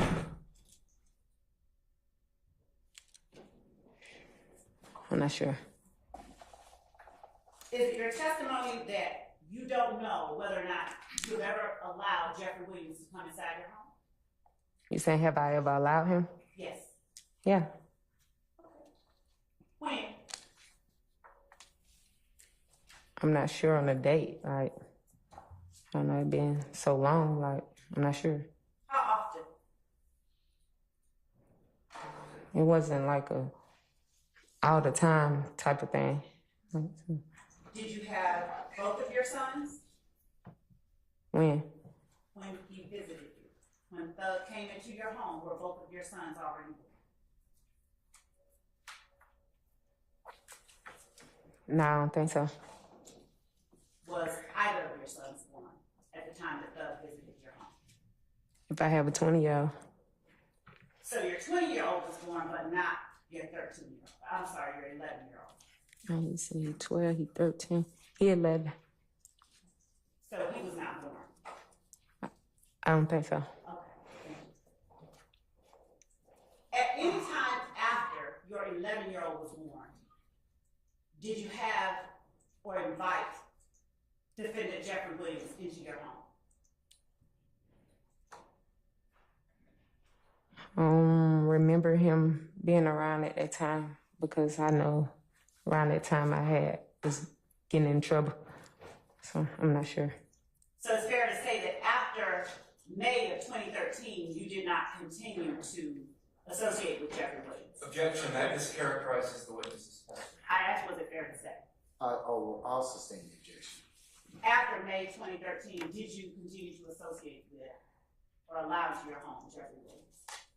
I'm not sure because after May, June arrived and I was incarcerated again. I was in trouble. So I'm not sure. At any time after that point that you do recall, June of 2013, did you allow Jeffery Williams into your home? Objection, asked and answered. I sustain the objection. Now, how did people know that? How were you able to make money selling drugs if you kept it a secret? I never said I kept it a secret. I said I ain't tell the world. So how did people know? How did they find out? How did you let it be known that you had some drugs? Objection calls for speculation. I sustain the objection as a form. Yes, Your Honor. How did you let your customers know that you had product to sell? Somebody probably told somebody. How did you let them know? What you mean? Just that. How did I let my customers know? Yes. I don't get what you're saying. I'm sorry? I don't understand what you're saying. That, she's asked Basis. previously. I'm gonna overrule your objection, sir. Okay, which part is it that you're not understanding? Can you repeat it then? Because I don't get what you. How did you let your customers know that you had product to sell? Oh, my customer probably knew by word of mouth. Is it fair to say you would have had to let somebody know Yeah. it? And in exchange for the drugs that you sold, is it fair to say that you received money in return? Yes. And you were originally charged in Clayton County with trafficking marijuana, were you not? Yes, I think that one domestic. And trafficking marijuana means you had a larger amount than just the mere possession amount, doesn't it? Guess so. And so, for that amount of marijuana that you were trafficking, you made thousands of dollars, didn't you? Probably did. So it would not have been unusual for you to have $4,000 in your home. Isn't that correct? Say it again, I can hear you. It would not have been unusual for you to have $4,000 in your home. I don't think I would have had that much money in my home. I'm sorry, say that again? I don't think I would have had that much money in my home.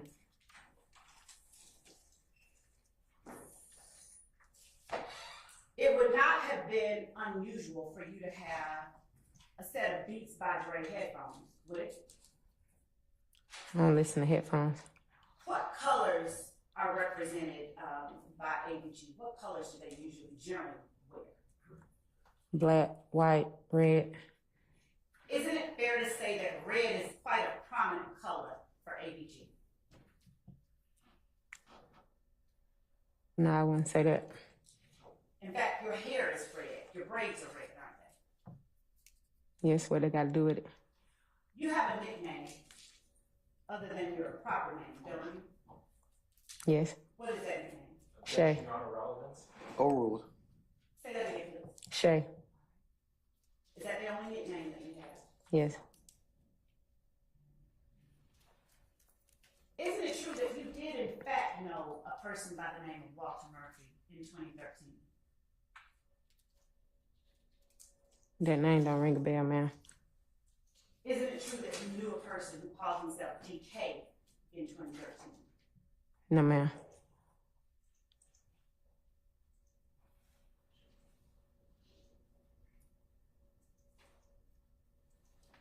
Isn't it true that you reported to police on May 13, 2013, that the necklace, the Versace necklace taken, was a men's custom necklace?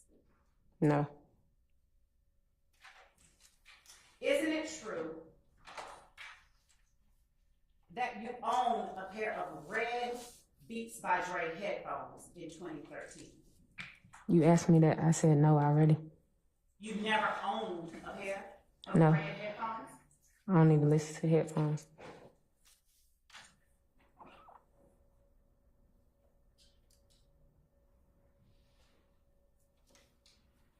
Do you recall the type of car Thug drove in 2013? No. Do you recall knowing whether or not Thug drove a car in 2013? I don't even think he drove. You spoke with Mr. Adams on cross-examination about meeting Lieutenant Hamilton at a restaurant. Do you recall that? Yes. Isn't it true that on that same day, Christian Atkins, whom my right hand is on, was with you at that restaurant? Yeah, he came after a period of time we was already there. Isn't it true that he came about 5 minutes after you were there? No. Isn't it true that you told Lieutenant Hamilton you were tired of talking to everybody in the district attorney's office? No, he told me I didn't have to talk to nobody else from y'all office. But he did state that he was going to have him come talk to me. And he came for a brief, and I talked to him for a while, and he left. Because when he came, I almost got, I was getting into it with the restaurant owner for a little bit. Because when he came, like, we sat somewhere else. Like, he didn't sit with me, my kids, and Mr. Hampton. Like, me and him sat over here. All us sat over here like we was together. Then me and him had separate seating, like he wanted to talk about the situation. You and who? Mr. Atkins, yeah. Y'all were the two that had separate seats. Yeah. And we had a little incident with the restaurant owner. She was kind of like want to put us out because we couldn't do that. Isn't it true that the day that you appeared in court and talked with the young ladies you described, the shorter lady, one that was a little taller than her, isn't it true that on that day you said you were tired of talking to all of us at the DA's office? No. Isn't it true that you told members of the DA's office that not only did you no longer want to talk to me, but you didn't want to talk to any of the other people you were speaking to? You know you asking me the same thing. Can you answer the question? No. You didn't do that. No. Mr. Hamilton told me I didn't have to speak with you or anyone else from the DA's office. And I did so. And when Mr. Hamilton told you you didn't have to talk to Adrian Love or anybody else at the DA's office, that was after you said, we made you want to kill yourself, isn't it? I ain't say no we. I said you. Thank you for clarifying. That was after you told him that I made you want to kill yourself. No, I didn't say you made me want to kill myself. I told you you made me want to harm myself. Okay. I said because you were pissing me off. Okay. And isn't it true that Mr. Hamilton never told you not to speak to any of the members of the defense team? He told me if anyone reached out to me, don't speak to nobody. Isn't it true? But him. Spoke to Brian Steele? Objection, I'm going to ask that the witness be allowed to finish her answers. Now, let's, did you, Ms. Bennett, you need to complete your answer? Go ahead. Can she ask it again? She just been. I'm sorry? Can she ask me again so I can answer it? Because All right, hold on, let's see. I don't know if she let me Hold on one finish second. talking over me doing it. Like, it's just doing too much right now. Hold on one second, okay? Okay.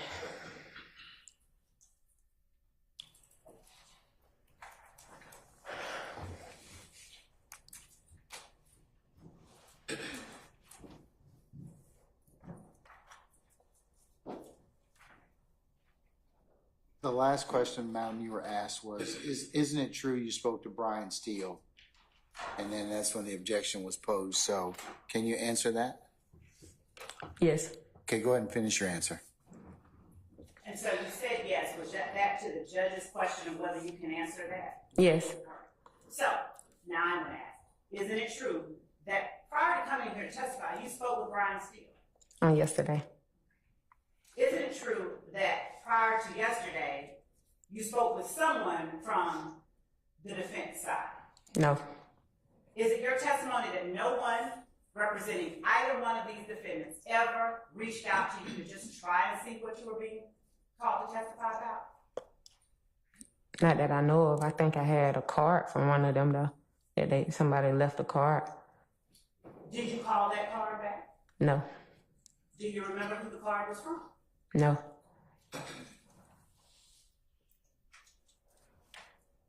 Was there any particular reason you didn't call that card back? Because I didn't know who the card was for and what it's for. I'm thinking like it's still like y'all, different people of y'all reaching out to me for the same thing, and I got tired of answering the same thing over because it seemed like none of y'all was understanding. So is it fair to say that it wasn't defense counsel that you didn't want to talk to. It was just the state. I wouldn't say that because I was talking to y'all before. It just started, you know what I'm saying? It was the situations that started occurring that made me not want to talk to you. Isn't it true that you became most resistant to conversations with me in the state when you actually had to appear in court? No, because I showed up. You showed up, and that was the day you said I was making you want to harm yourself, isn't it? Right. Y'all didn't make me have to come. I came on my own. But that was the first time you said I made you want to harm yourself, isn't it? Objection, Your Honor, asked and It answered. was not answered, Your Honor. I was. I'm gonna say it. She Had you asked said me that. that I made you want to harm yourself any time before that. Mm-mm. And in fact, I wished you Happy New Year, Happy Holidays, and you returned the greetings, did you not? Yeah, when me and you text, if you're going to be honest, and I'll be honest, sometimes you texted me, I probably didn't hit you back till the next day or like hours later. Was the content of the text messages checking on how you're doing? Objection, Your Honor, calls for speculation. Yeah, I sustain the objection. Did I ask you how you were doing in the text messages? yes, Did you respond and tell me how you were doing? a little bit. Did I wish you well in the text messages? Yeah, Did you thank me in the text messages for wishing you well? yes, Did you wish me well in the text messages? yes.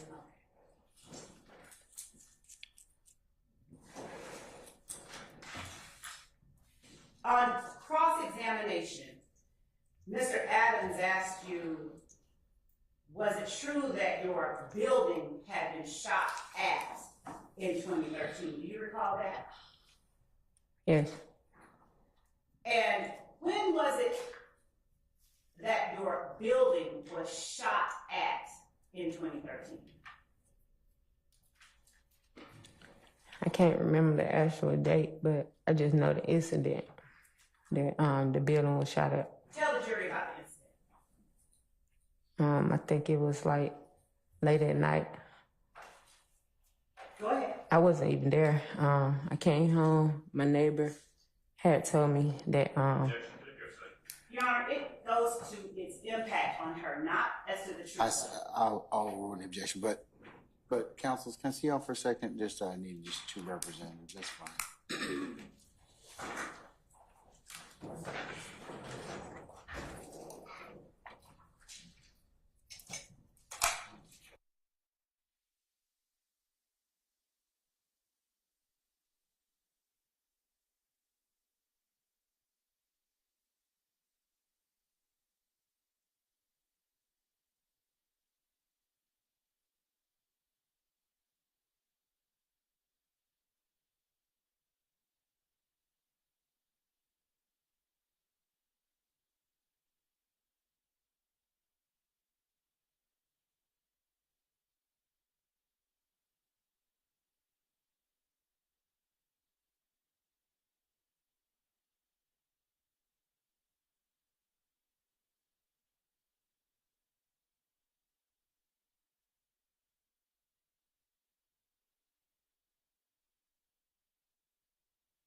All right, Lieutenant Walker, Madam, do we have everybody with us?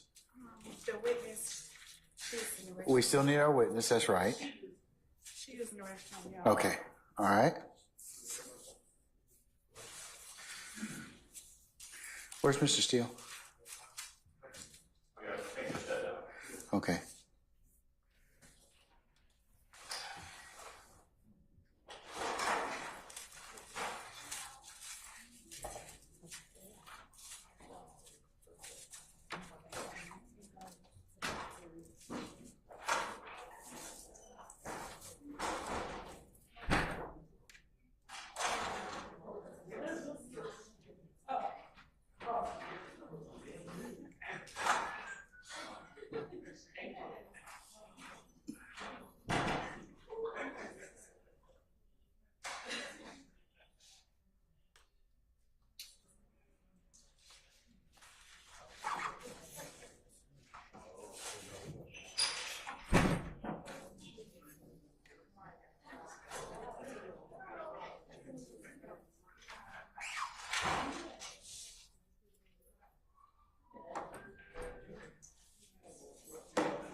All right, do we have all our participants at this point in time?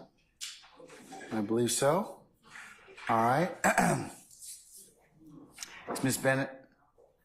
Well, Can we summon her back? before she comes in, something I wanted to address. Close the door, please.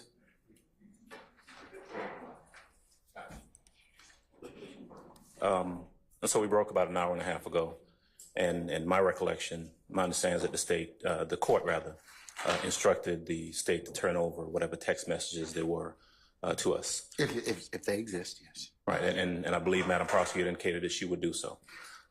We've not received any text messages whatsoever. I would like to have those before I recross Ms. Bennett. And then we did receive a correspondence from the state. They sent us a video, so they had time to send us something in regards to her arrest on the day before yesterday. But we do not have any of those text messages, and I would like those turned over to us prior to my recross of Ms. Bennett.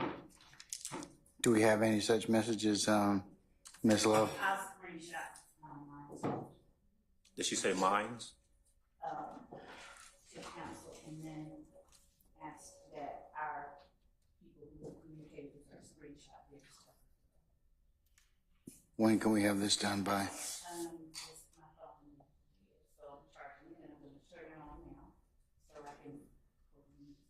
Can't hear anything. She said she's turning her phone on right now. She said just a minute, or words to that effect. Yes. That's a good question. I'd also like to inquire of the state through the court as to whether, my understanding is that Ms. Bennett's phone itself was in the possession of the district attorney's office. And I'd like to inquire as to whether or not that phone has been returned to Ms. Bennett. Because if it has, we may in fact want to see that phone. But I think we got to answer that first question first. Your Honor, as Ms. Bennett was in custody under an arrest warrant, nothing has been given back to her. So if Mr. Adams wants to see it, I can get whenever. You have to speak up if he wants to see it. What? I'm sorry. If he wants to see it, it's not been taken as any kind of evidence. It's been taken because she was taken into custody. So if she's okay with us giving it to him, we have no problem with that. So I think the answer to the question is they have the phone. And so Who's they? they be in the district attorney's office. Am I correct? One of our lieutenants, one of our investigators, is in possession of the phone while she is in custody, yes. Okay, so that's a yes. Okay, so Well, she's entitled to her phone back. I don't want to speak for her, but Your Honor, I would, she's still in custody. She has not been released from custody. yeah, she's still subject to the court's order at this point in time. So I just changed the location of where she is at this point in time. She hasn't satisfied her material witness warrant. okay. All right, well, we will, at least at this point, await the text messages from all parties. Yes, sir. The DA's office that's being sent to us. All right.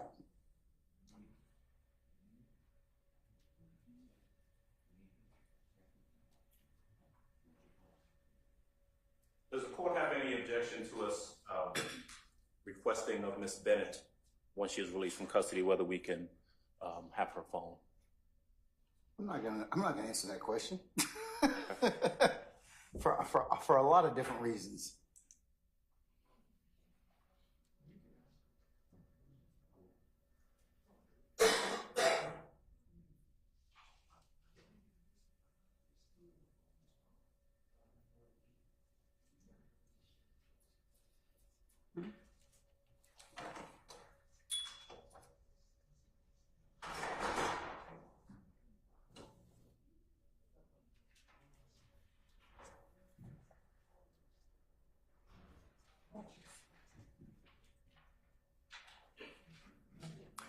Ms. Lowe, let me know when that task has been completed, okay? Yes, Your Honor.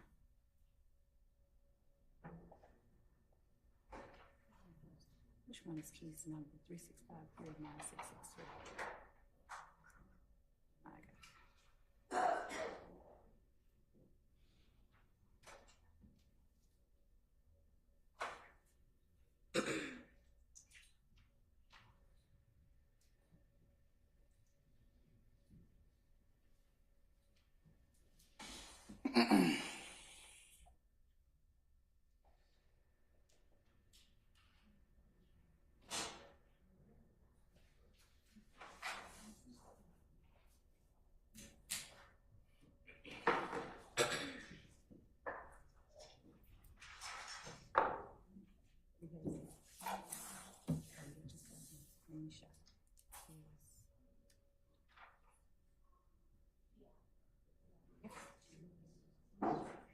Send them to Simone, and then you can send them. Yeah. So, Your Honor, I've now just sent Mr. Adams all of the communication I've had with Ms. Bennett, and what the rest of the team is doing is they're forwarding all of their correspondence to Ms. Hilton. She is going to send it out as she gets it. And Can we accomplish that, because he wants to be able to examine her with all the text messages? So understood. can we do that, please? Yes. All right, That's an X. no problem.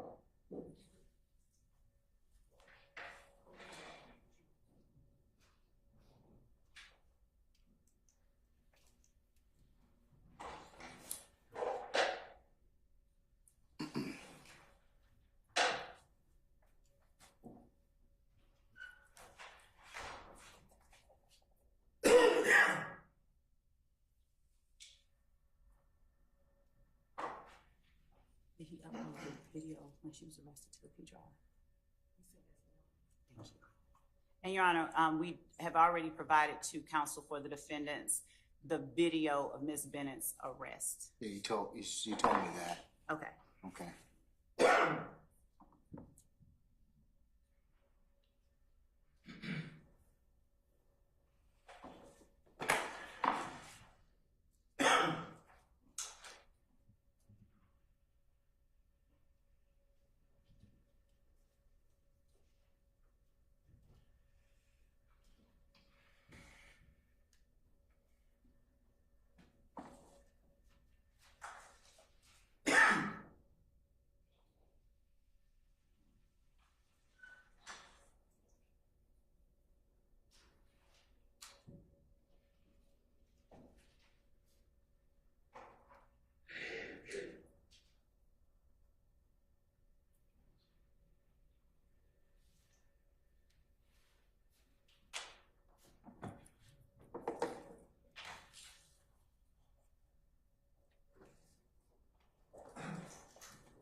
Your Honor, may we request of the court an instruction for any communication between Mr.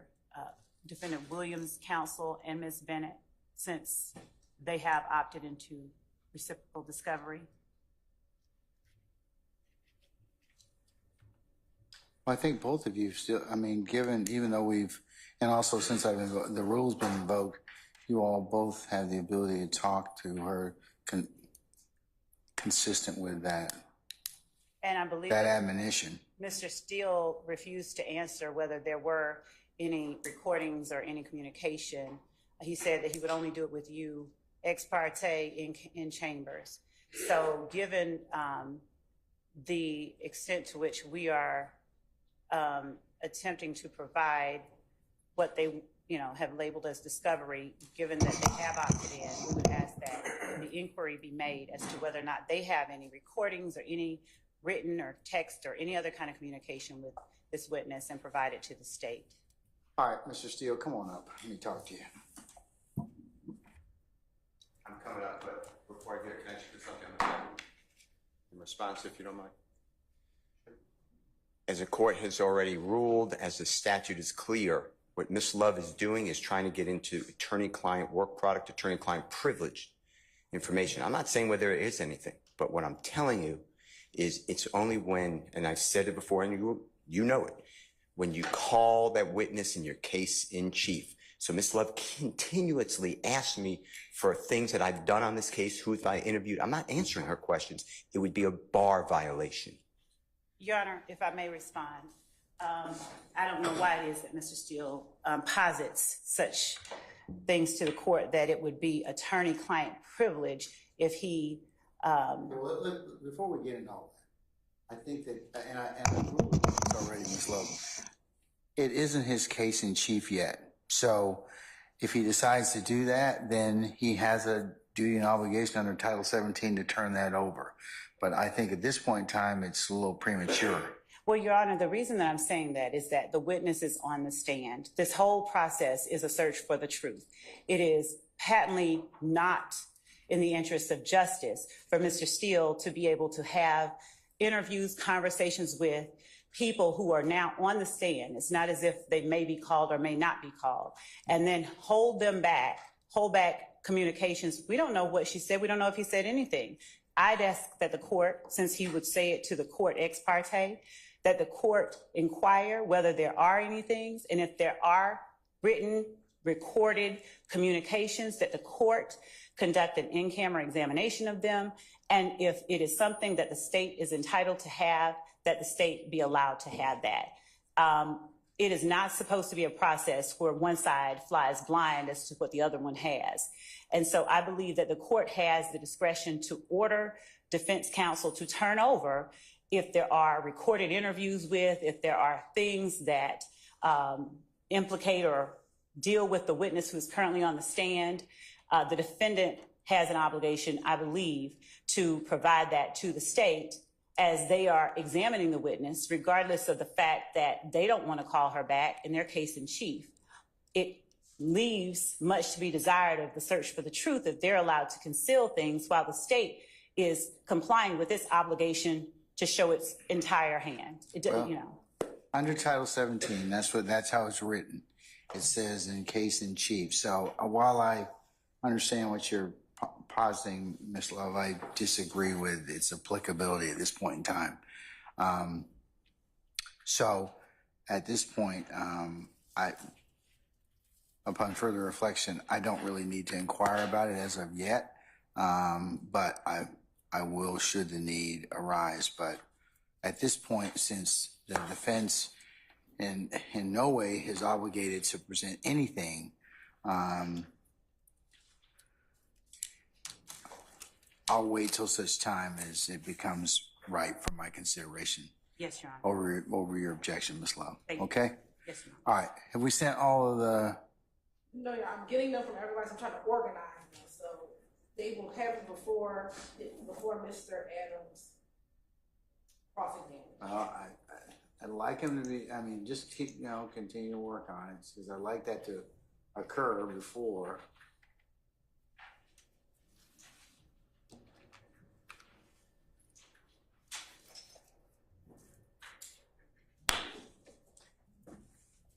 hate to be that guy, but this is kind of where we are at this point in time. You're supposed to call our jury back at 1:15. You all could have probably at least cut down some of this time by turning this stuff over this morning. So I just use this as a point of illustration and as to my sometime frustration about promising the jury that we're going to start at a particular time and then us not being ready at that point to do so. So I ask you all to respectfully and politely kind of just think about that. Yes, Your Honor. And to just garner yourselves accordingly. It's not appropriate when we come in here and I say, all right, anything else before we need to call for a jury? I'm just using that as a matter of politeness. I really hope that we don't have anything to take up because I just want to make sure that we can call our jurors and promise them that we're going to go ahead and go forward with it. I have no issue with taking up any business, but it needs to be presented to the court in a more appropriate fashion so that I can either plan the day accordingly or tell our jurors other things. So I reiterate that to you all again. Yes, Your Honor.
Can you just be at ease while we're here?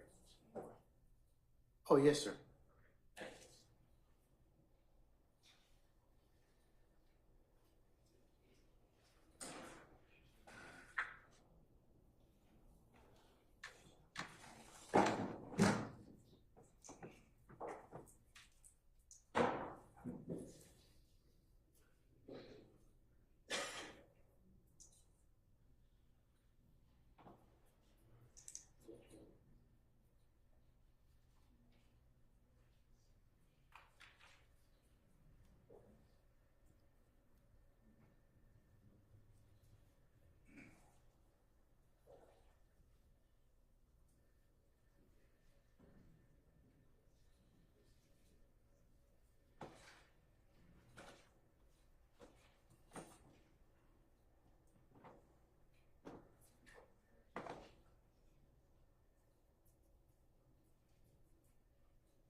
So, Madam, The state had emailed the first group of text messages to defense counsel.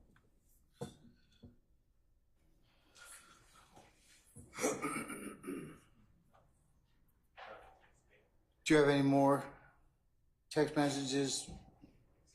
Many years staff that you're, Not between Ms. Bennett, but we will be sending over the ones that Lieutenant Hamilton had with her son. But they have all the ones from Ms. Bennett.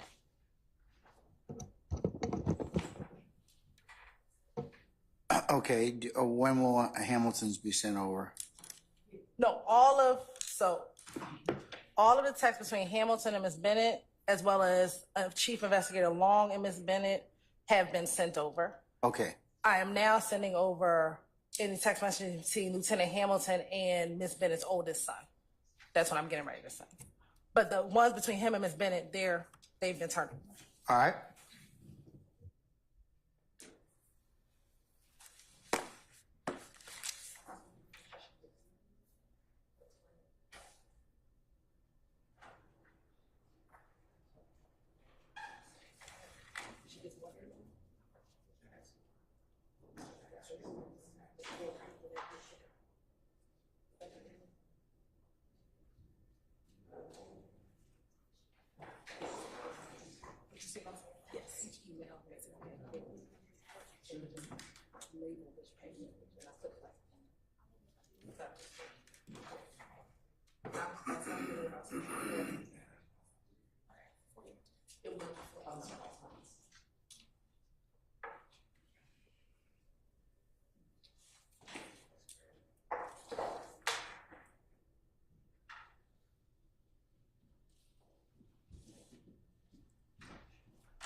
Hey, Chris.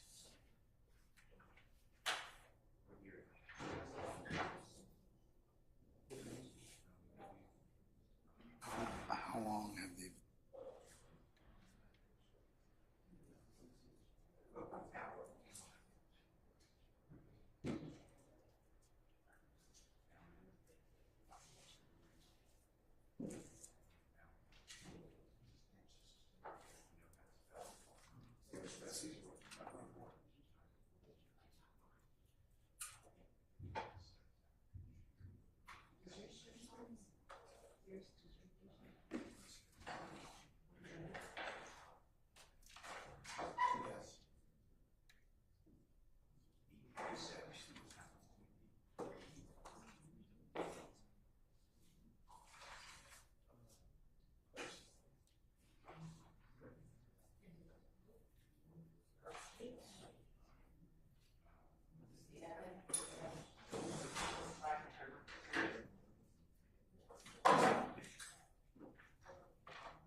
May I approach in this way? All right, let me go get my jacket. No, I'm kidding, I'm kidding.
Honor, may I approach with any member of the defense?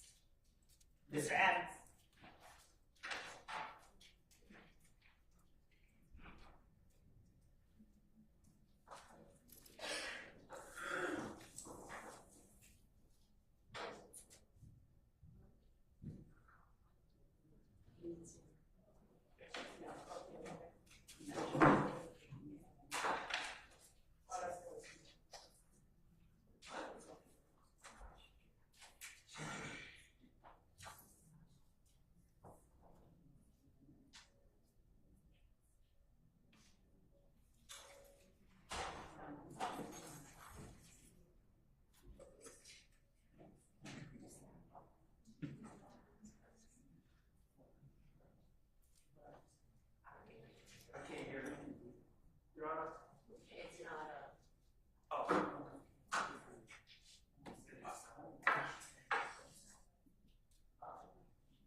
Wrap it up, Steele. You good, sir? Yeah, I do have something I want to address before we bring the jury out, because I don't want to. All right, well, Ms. Bennett's still not with us. Okay, so, All right. all right, counsels, can we have your attention, please?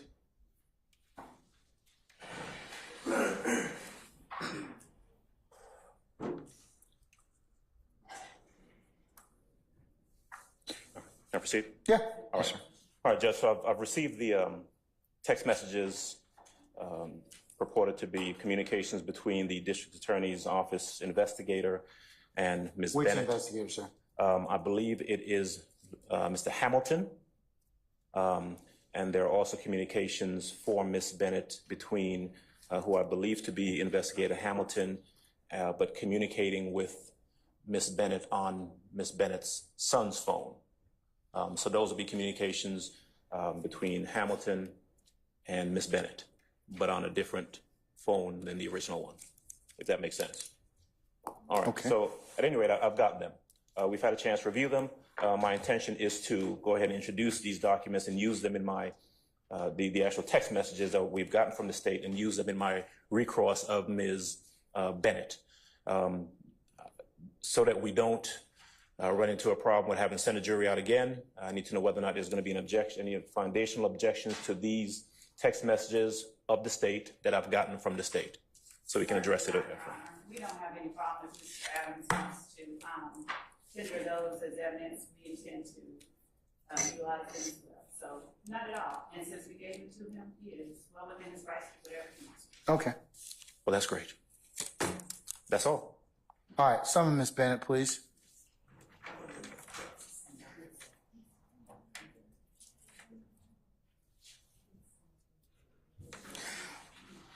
Lieutenant Walker, as soon as she reaches the witness stand, go ahead and summon our jurors, please. Yes, Your Honor. All right, thank you, sir. Thank you, madam, I should say. I'm sorry.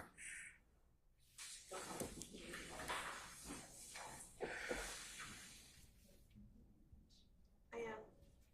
All right, summon our jurors, please.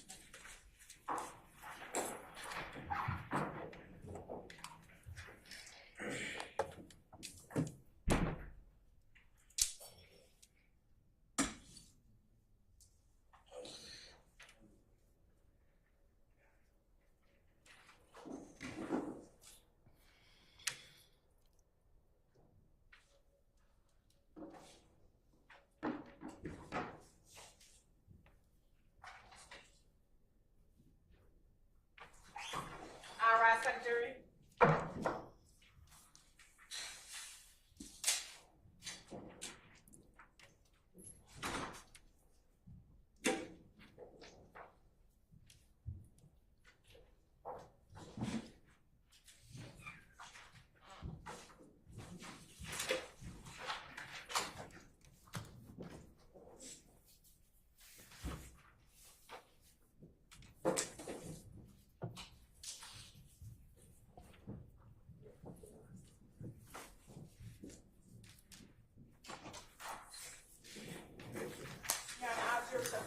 All right, thank you, Lieutenant Walker. Ladies and gentlemen, please be seated.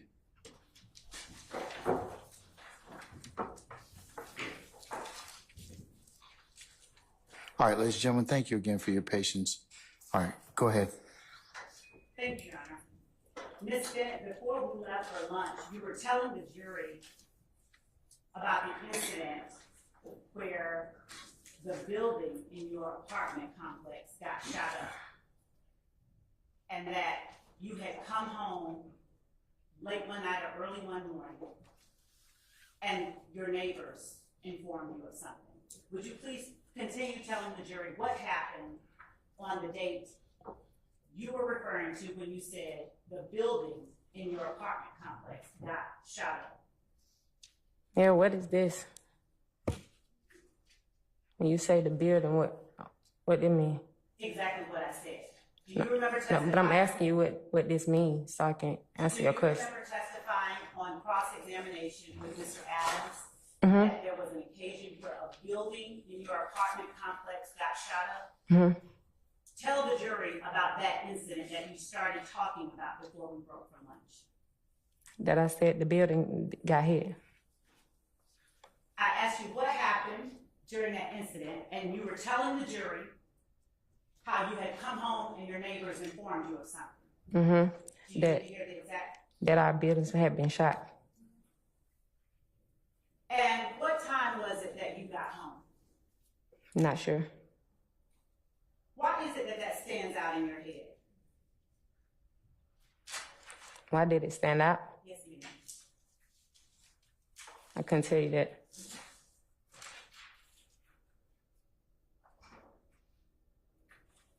And is that incident one that happened in 2013?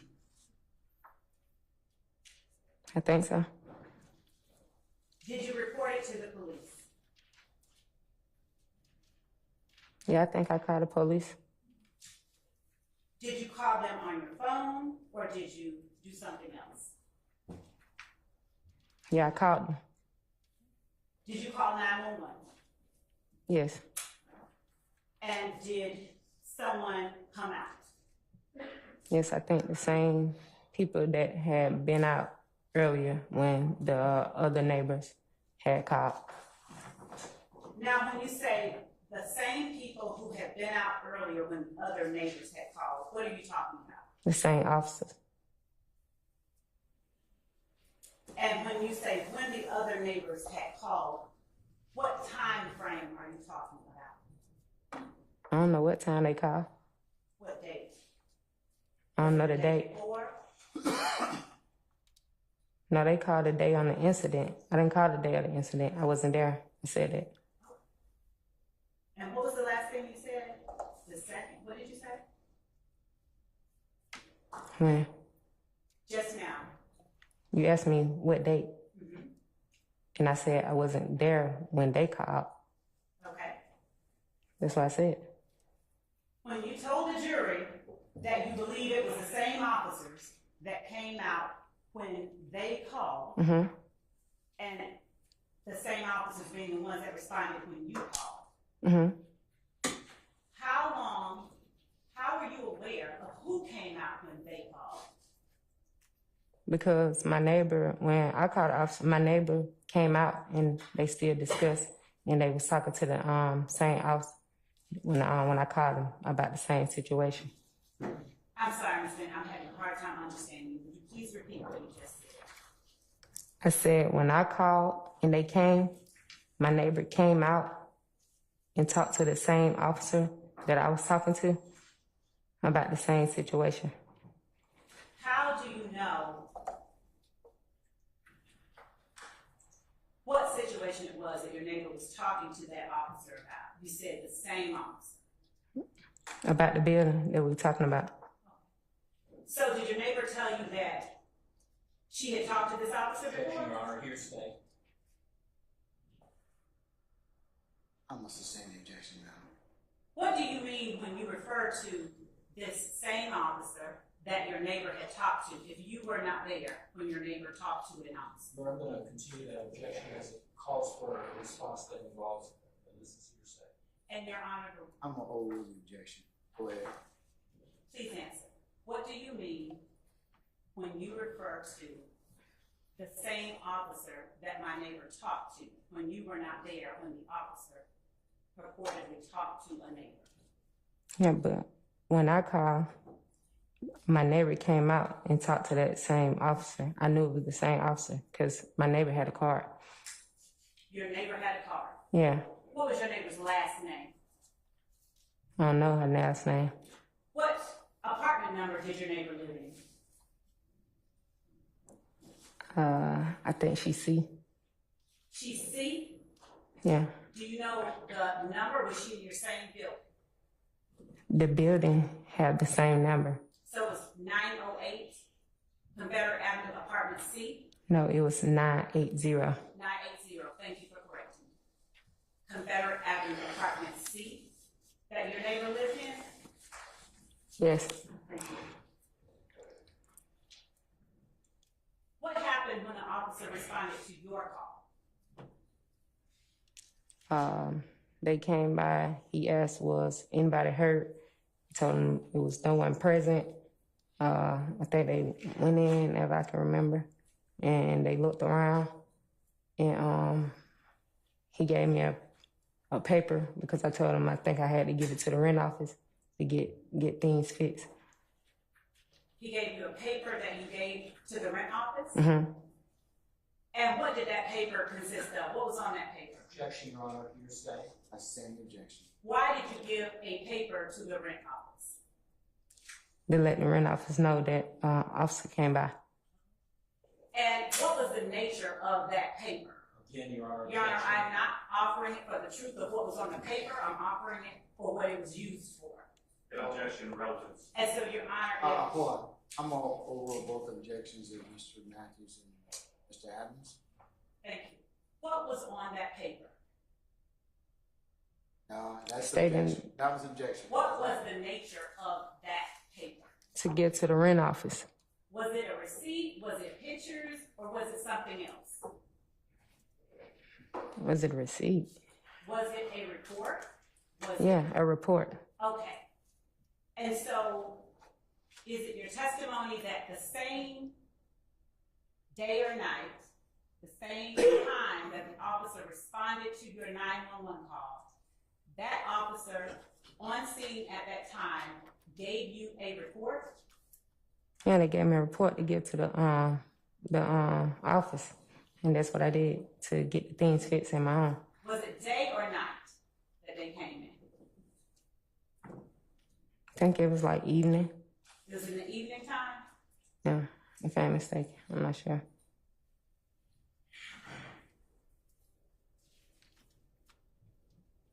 And this report, was it handwritten? What you mean was a handwritten? I mean, was it a piece of paper with handwriting on it, like this, or was it a document that was typewritten like this? And I think it was a document. That was typed up? Yeah, I think so. How long did you stay on scene talking to the officer who responded to your 911 call? I'm not sure.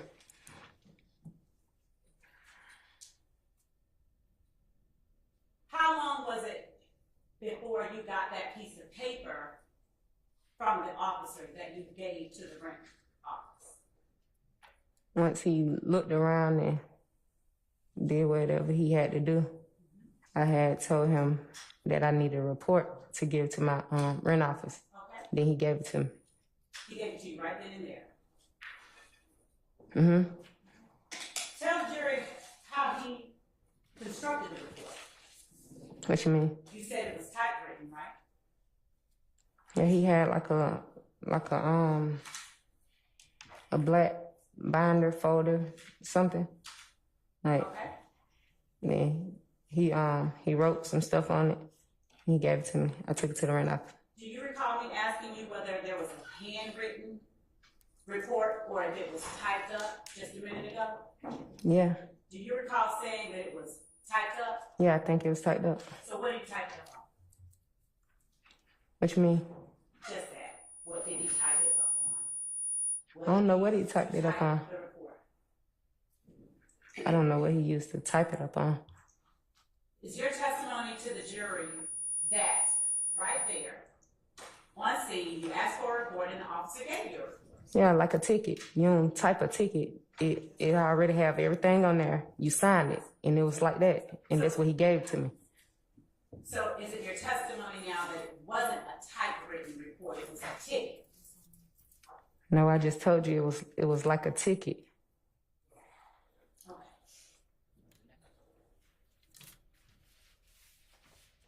Thank you. Do you recall telling the jury just a second ago that it was a typewritten report? Objection, Your Honor, asked and answered. I sustain the objection. You asked me the same thing. Ms. Bennett, when the shooting occurred where your neighbor from apartment C came out, you were not at home, correct? When she came out, When the shooting occurred that you called 911 about, you were not at home. Is that your testimony? when she called, No, ma'am, when you called. You yeah, said, she was home. I told you she came out. were you at home when the shooting happened that you called 911 about? I told you I wasn't home, man. You already asked me that. Isn't it true that you were at a hotel? No, Where were you? I don't recall where I was at, but I wasn't at a hotel. What part of your apartment was hit with gunfire? I think, was it like my window? And I think one went through like the upper part or something, like the ceiling or something. I'm sorry, what now? The upper part, like the ceiling, and I think like the window. How many times was your apartment hit? I think 2. And the neighbor that went out and spoke with the officer, did she have any children? Yes, Did she have more than one child? Objection, Your Honor, relevance. Your Honor, I overrule the objection. did she have more than one child? yes, I think so. And do you know whether the children were adults or whether they were school-age children or infants like babies? No, they was. I don't think the children can be adults. That's 2 different things. But yeah, they were kids. I'm still my mom's child, so. Yeah, me too. But mine's ain't here. You know that. You say that. So this child, the one, at least one, was one of the children of your neighbor a male or were they all females? She had a son and I think 2 daughters. And was the son younger than the 2 daughters? No. I think her son was her middle child. Yeah. And was the son, do you know whether the son was older or younger? Was the son in middle school or approximately what age? No. Was the son verbal? In other words, could the son talk? Yes. And when the officer came out to talk to you about that shooting that happened when you were not at home, did you see whether or not your neighbor's son communicated with that officer? No. And forgive me for being obtuse, but when you're saying no, are you saying you did not see, or are you saying the son did not communicate with the officer? I didn't see the son come out and communicate with the officer. But you did see your neighbor talk to the officer. Yes. What was the last name of your neighbor? Objection, asked. You asked me that. I told you I didn't know. Hold on. I sustain the objection. Thank you.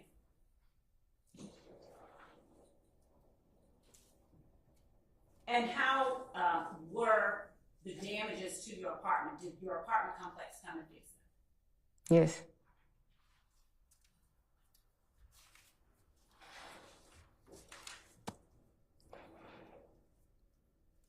Do you recall whether you ever had any Bible verses or anything like that taped to the back of your door? No. How many doors did your apartment have, your particular unit? 2. And was it a front and a back door? Yes. And in relation to the front door in your apartment, which window was hit? The front. Did the front window face a particular street? Yes. Which street did your front window face? The street that I lived on. Was that Confederate Avenue, or was there a side or a back street that it Confederate. Did you ever see any bullets lodged in your wall or anything like that? Mm-mm. But you did observe the broken window? Yes. Now, was the window shattered completely out or something different?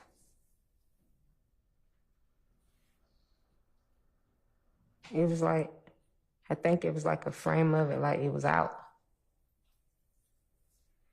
Like it was missing a part of it. Like, cause they was made in squares. Okay. Yeah. And when you say it was missing a part of it, was there a hole in a part of it, or was all of the glass gone out of a part of it? That section of the glass, it was gone.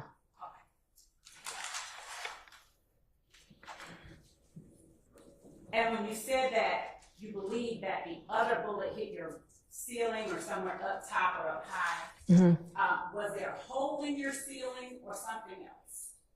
Yes, it was a hole in it, like a scrape or something. I'm sorry. Yeah. I'm sorry, what did you say? I said it was like a hole, like a scrape or something. Scrape? Yeah.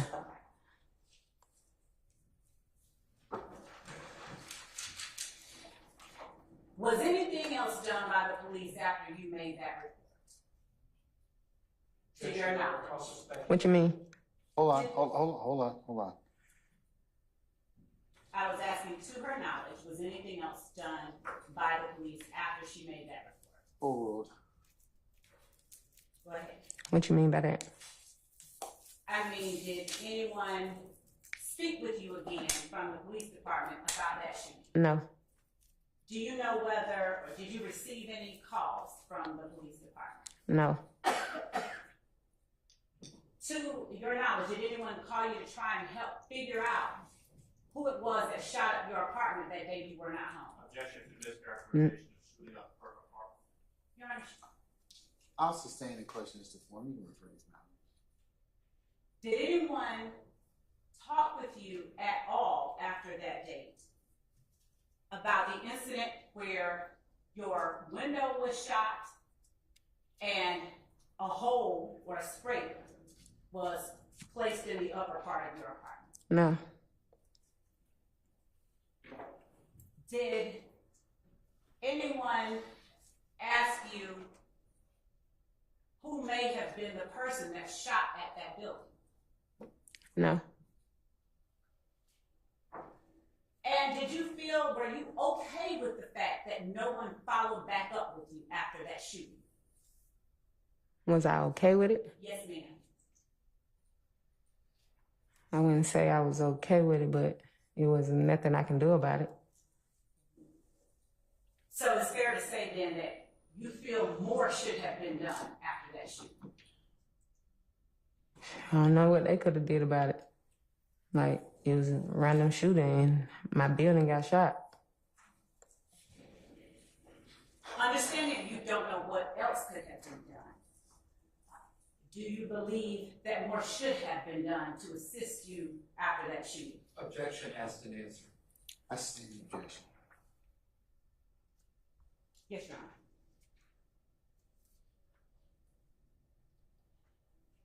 Now, you talked earlier about the phones that you had, or the phone number that you had. And am I correct that you testified that you have had that same number that you have now since, correct me when I'm wrong, I'm not saying it literally, since 2006? I believe so. What number is it? I want the whole number. What are the last 4 digits of the number that you've had since 2006? I'm going to object. I would ask that. Basis. Can we approach this briefly? Real quickly.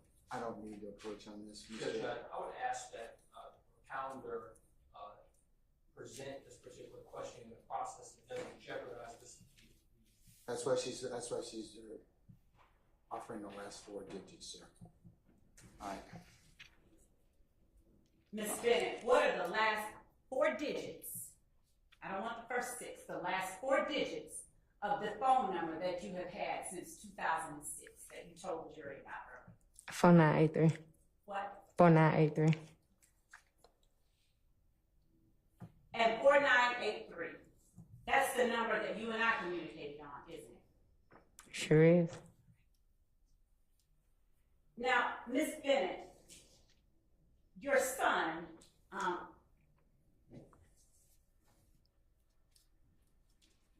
he has a cell phone too, correct? Yes. And when I say your son, I'm talking about your 20-year-old. Are the last 4 digits of your son's number 0603? Yes. Ms. Bennett, can you tell me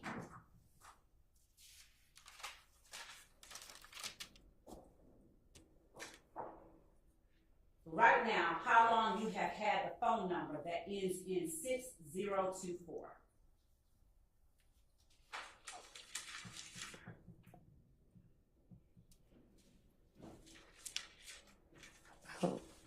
Objection, that's not into evidence. Overruled.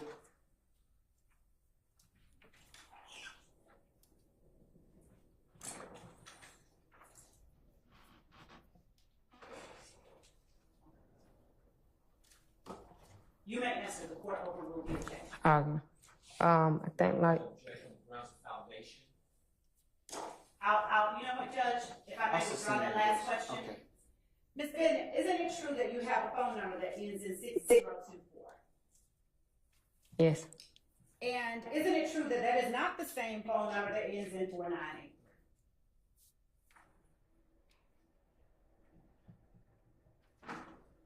Ms. Bennett? Please. Oh, I ain't know how to answer. It sounded like you had answered. You have to answer what I say isn't evidence. I don't know. I'm saying it sounded like you had asked me a question, but you answered it. I'm asking you that the phone number ending in 6024 and the phone number ending in 4983 are 2 different numbers that you currently have. Oh, yes. Now, why is it then that you told the jury that you've had only 1 phone number since 2006?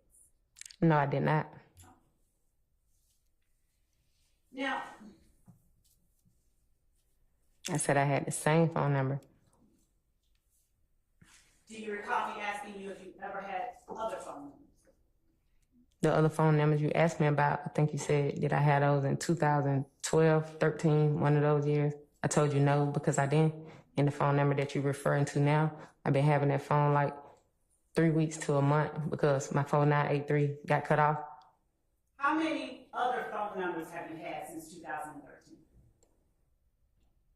4983. I need you to give me a number of phone numbers that you have had. Have you only had 1 other phone number? Have you had 2? More than that? I just gave you the phone number. I'm asking you the number of phone numbers. Did you say One. it's only 1? Okay, Yeah. great. Now, I'm going to show you what I have marked as State's Exhibit 35 Alpha Alpha. And if you would just take a moment, do not read it out loud, just flip through it and read the messages that are displayed in that exhibit. Can I see what you're looking at here? Sure, Your Honor, we've provided it for the defense, but I will, Ms. Bennett, may I hold this? This is the email that I sent to Ms. I understand Adams. she said this, I just want to see it before she presents it to the witness. And we're not asking you to publish it, Your Honor, right now.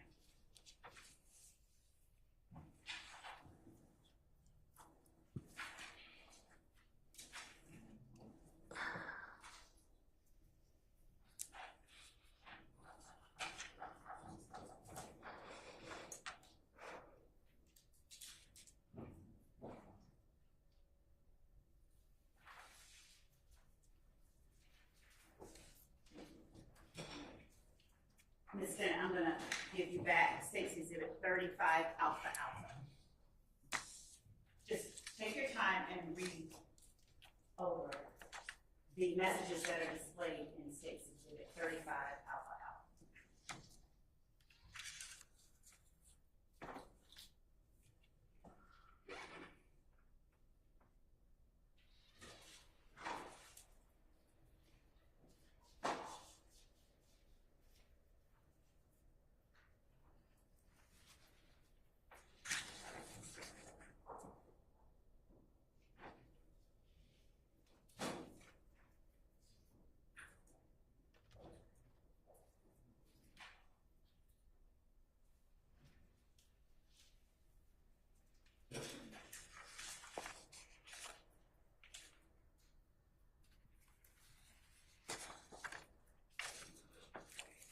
You said the same thing.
Ms. Bennett, do you recognize the messages depicted in State's Exhibit 35 Alpha Alpha as the messages you and I exchanged from the time that I first met you up until the last message that I sent? Objection, compound question. I stand as to form. Do you recognize the messages displayed in State's Exhibit 35 Alpha Alpha? Yes. Are those messages reflective of the communication that we exchanged from when I first met you up until the last time or communicated? I wouldn't say the last time you met me, but yes, these are messages from me and you. Are there any text messages that you sent to me or received to me that are not reflected in State's 35 Alpha Alpha? Is there any in there? No, because I ain't respond to you about that. No, ain't none in here that I seen that probably wasn't in there that I think of. So is it a fair statement that State's Exhibit? You have an objection, Mr. Steele? Oh, Your Honor, the court, like for the witness to repeat it or for the Madam Court Reporter to repeat what the response was? I can tell you what I got. She said I didn't respond to you like that. And nothing I said that was probably, and I deleted it. Could you repeat your answer, Ms. Bennett? I said I don't see anything that I sent to you that probably is not in here. And so is it fair to say that State's Exhibit 35 Alpha Alpha contains all of the text message communications between you and me? I think so. So Ms. Bennett, let's start with the very last page of State's Exhibit 35 Alpha Alpha without reading anything out loud. Could you tell the jury whether or not the first time I met you was November 25th, 2023? Your Honor, I'm going to object to this time. She can't read from the document. It's not evidence. It's not moving evidence. I'm not asking her to read from it. I asked her to tell the jury whether the first time I met her was November 25th, 2023. Unless your memory is being refreshed, then take up the document now. Yes, Your Honor. She shouldn't have it in front of her.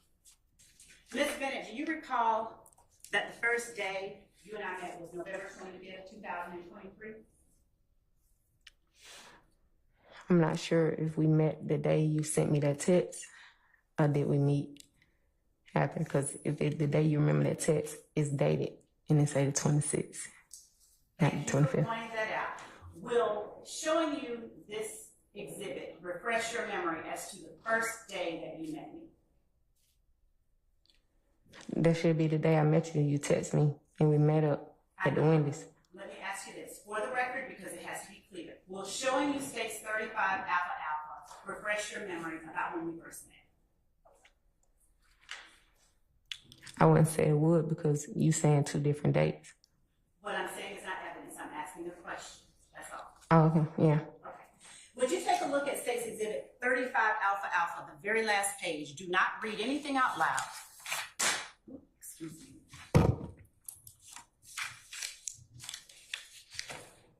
Starting at the top, reading the last page to yourself. And after you have finished, look up and let me know.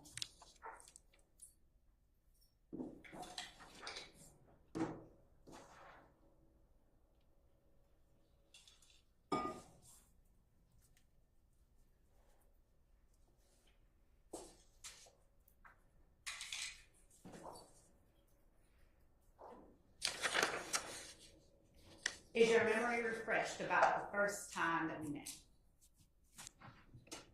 Yes. And was that November 25th, 2023? No, we met this day. And when you say this day, what day are you referring to? On a Sunday, because I remember I told you I need to get my kids in the house and they had to go to school. Miss Bennett, isn't it true that I sent you a text message on November 26th, 2023? Yes, it's right here. And isn't it true that that text message reads as follows? Hey, Miss Bennett, this is Adrian Your Love. Honor, I'm going to object again. She's reading from a document that's not in evidence at this point. Your Honor, I'm asking a question of the witness. She is reading the document. Your Honor, I'm going to sustain the objection unless you lay some foundation down. Ms. Bennett, isn't it true that I sent you a message telling you that it was nice meeting you yesterday? Objection, Your Honor. Overruled. Isn't it true that I sent you a text message saying that it was nice meeting you yesterday? You probably did, but not on this one. That's in front of me. Is you reading it?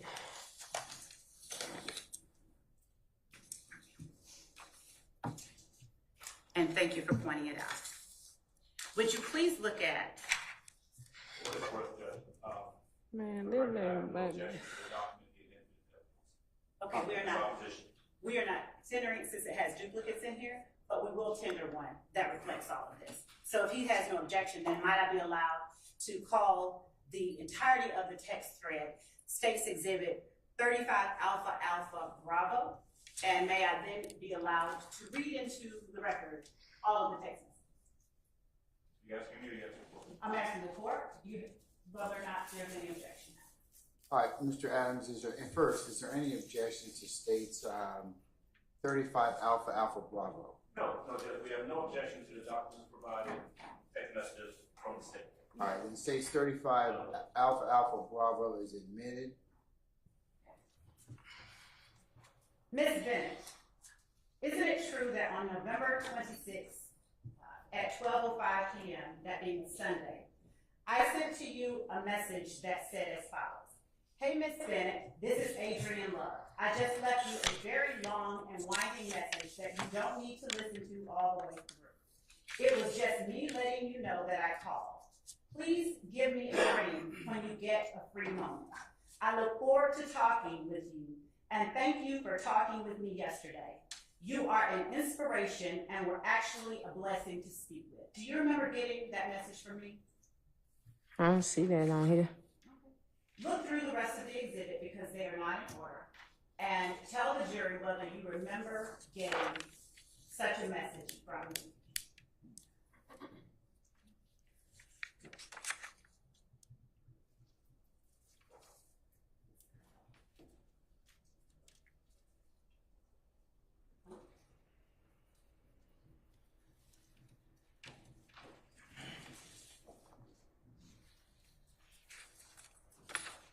I see what you're saying on a different page.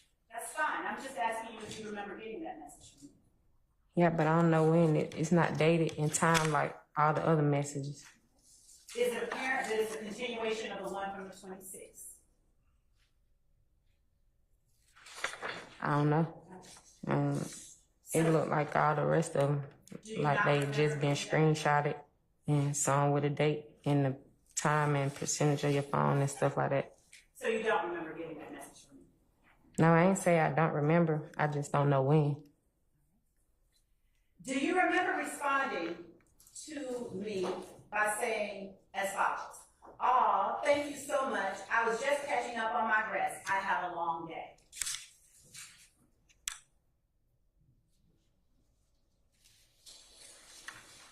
Yeah. Okay. And do you recall that you sent that message on Sunday, November 26th at 3:21 p.m.? Yes. Do you recall that I sent to you on the next message that I sent to you was Thursday, November 30th at 7:23 a.m.? Do you recall that? Yes. And do you recall that I said to you, "I'm checking on you. Are you doing okay?" Yes.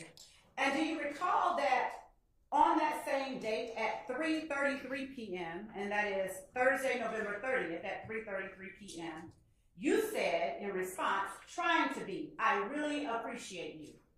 Yes. And isn't it true that the next time that I sent you a text message was Sunday, December 31st at 9:48 a.m.?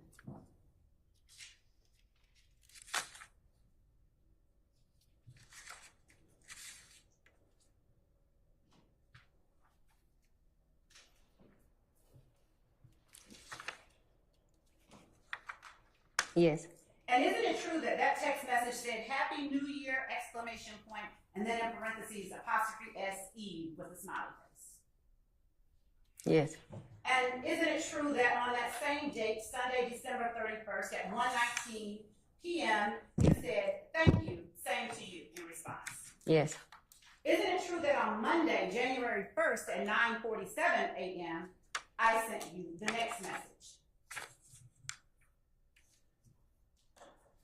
Yes. Isn't it true that that message said "Hi and Happy New Year. I hope you and your boys are having a wonderful day. And just to reiterate, you are a wonderful mom to those 3 boys, in case no one else tells you that this year. I want to talk to you sometime this week, anytime, and I can come to you. I don't want to sully your new year, but if you have peas and greens left over, I will want some." Smiley face, I'm so serious. "If you are open to a particular day before Thursday, please let me know. But I want to talk to you about some questions I anticipate the defense will try to get out of you and how you should use those questions. It is not a long session. It can be very brief. But I want to do it before you go up in court, and we will likely call you this week. I know you don't remember the incident in question, but as our victim, I'm not going to let you go in unaware. I think you have been left to handle things on your own for too long. So if you can find 30 minutes in your day for me before Thursday, tell me when and where, and I will be there. Make it a place comfortable for you and away from the city, please. I will make it really brief. I want the jury to see the person I met the other day. She is a wonderful person, and I need them to know it.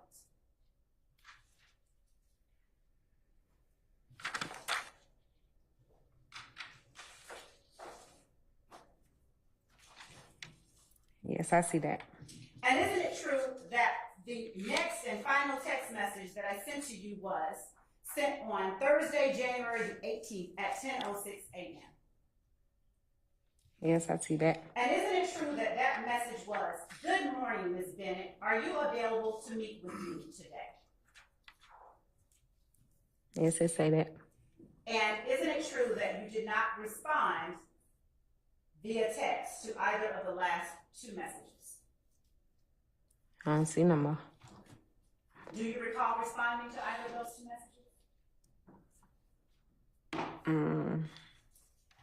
I'm trying to remember when I met with you. Do you agree with me that it was Saturday, November 26, 2023? No, I'm talking about after this message when you asked to meet with me. We're talking about January 18th. Is the next time that you saw me outside in the hallway? Yeah, I'm trying to figure out what that day was. Do you recall that, or do you recall it being February the 6th? I don't recall. I'm asking you what that date was. I can't testify. But if you don't recall, that's okay as well.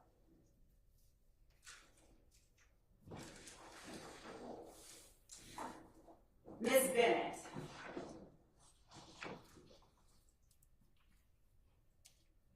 isn't it true that you were served with a subpoena by Lieutenant Hamilton in April of 2023? No.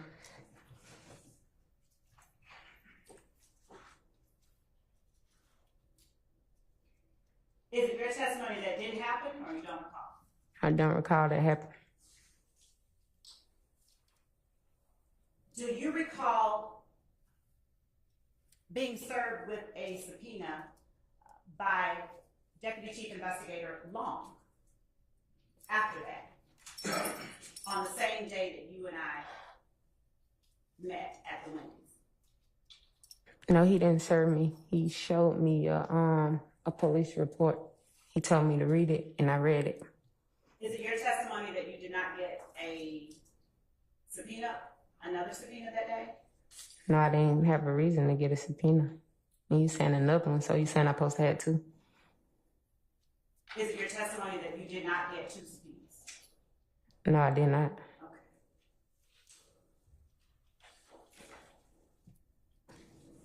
Okay. Ms. Bennett, let me pivot a little bit.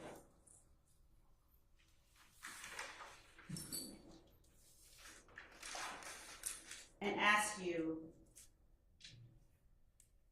when the first time, if you recall, the first time that you received a text message communication from Lieutenant Hamilton with our office?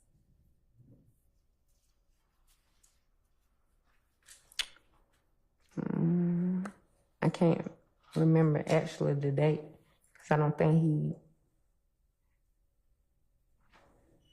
started texting till like after that day I met you in the hall.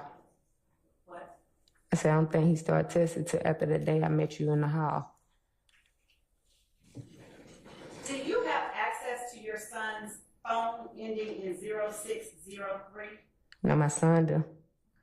Did your son indicate or tell you that he received a text message on Sunday, December 31st, 2023 at 9 a.m. from our office? No. I'm going to show you what I have marked as State's Exhibit 332 Alpha Alpha. And counsel, if you want to look at it, please come.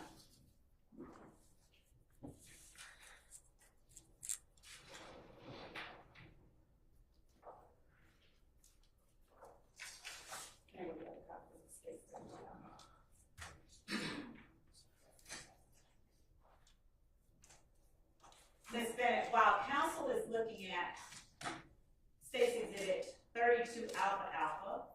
I'm going to give you another copy of that same document and ask you to look at it.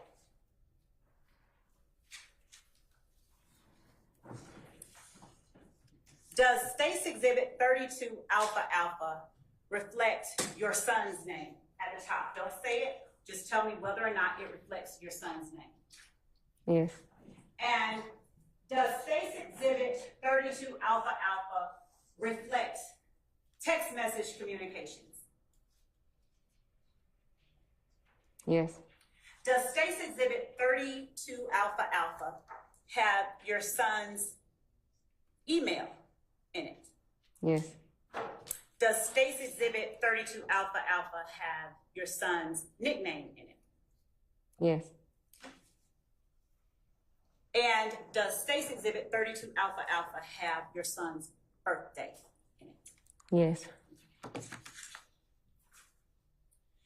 Does State's Exhibit 32 Alpha Alpha have a message addressed to you? Without saying what's in the message, does it have a message addressed to you? Yes, it's in my name. Say that again. Yes, it's in my name. Okay. Now, does State's Exhibit 32 Alpha Alpha have a URL or a website listed in it? Yes. And does State's Exhibit 32 Alpha Alpha on page 2 have directions to a location or the place that a location is?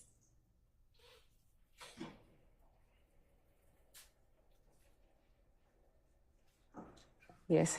Does State's Exhibit 32 Alpha Alpha have within it instructions on how to gain employment?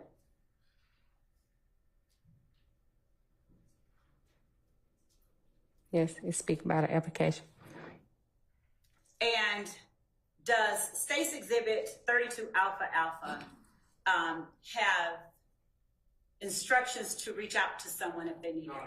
I'm going to object to this point. If the Basis. state wants to introduce the Basis. document, the basis is that there's been, Foundation. to get into the contents of the document, it's not been admitted to the sentence. So it's foundation?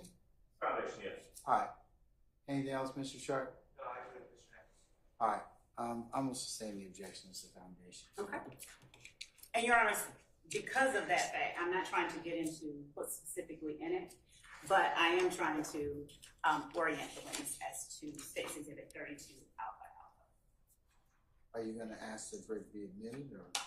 Your Honor, because of the witness's previous answers, I cannot ask her that. Okay. Whatever your pleasure. I don't think Mr. Adams has an objection to that. Is that correct? I do not.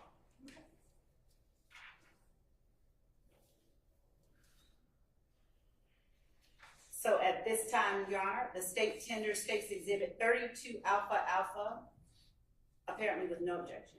Any further objection on behalf of anybody? Hearing none, State's 32 Alpha Alpha is admitted. Thank you, Judge. Ms. Bennett, would you please just state the last name of the person whose name is listed at the top? Mine's. Well, you said at the top, my son, because this is my son's phone. Okay. So I'm hearing you say that these are text messages that are from your son's phone. Yes. Read the first text message sent to your son's phone. It say, hi, Miss Bennett. Happy holidays to you and your family. This LT Hamilton with the Fulton County District Attorney's Office. We met back in your house in April. I greatly apologize reaching out to you this early, especially on Sunday. If you could and can give me a call, it's regarding to conversation with Miss Love. And I'm not being nitpicky, but we have to be specific. It just says Ms. Bennett. It doesn't say hi, correct? No, it say Miss Bennett. Okay. And that message you just read was sent on Sunday, December 31st, 2023 at 9 o'clock a.m. Isn't that correct?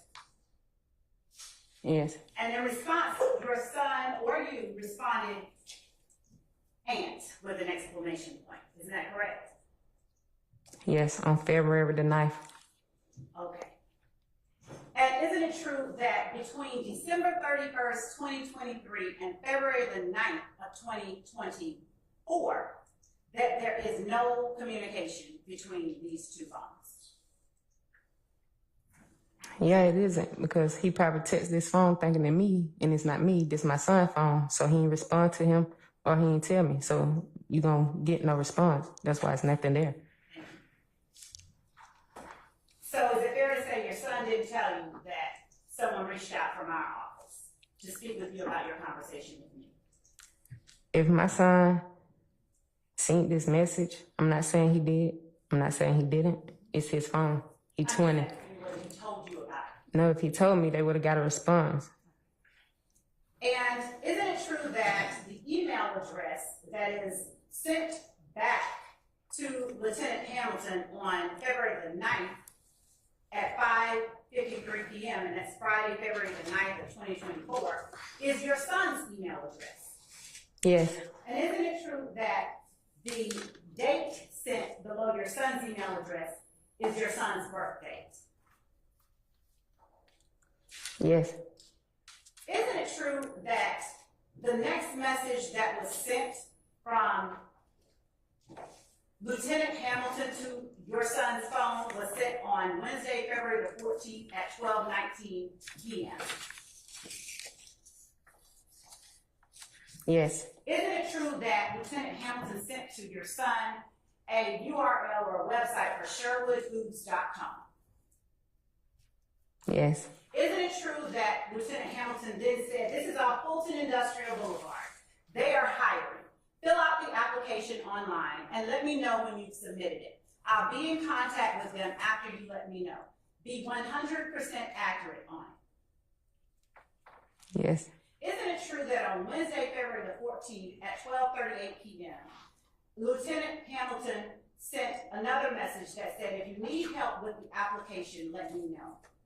yes, Isn't it true that on Friday, February the 23rd at 6:16 p.m., your son texted Lieutenant Hamilton, how do I get to the application part? yes, Isn't it true that Lieutenant Hamilton responded, there should be an application tab on the website? yes, Isn't it true that your son then said, found it? yes, Isn't it true that your son then said, what should I put for job titles?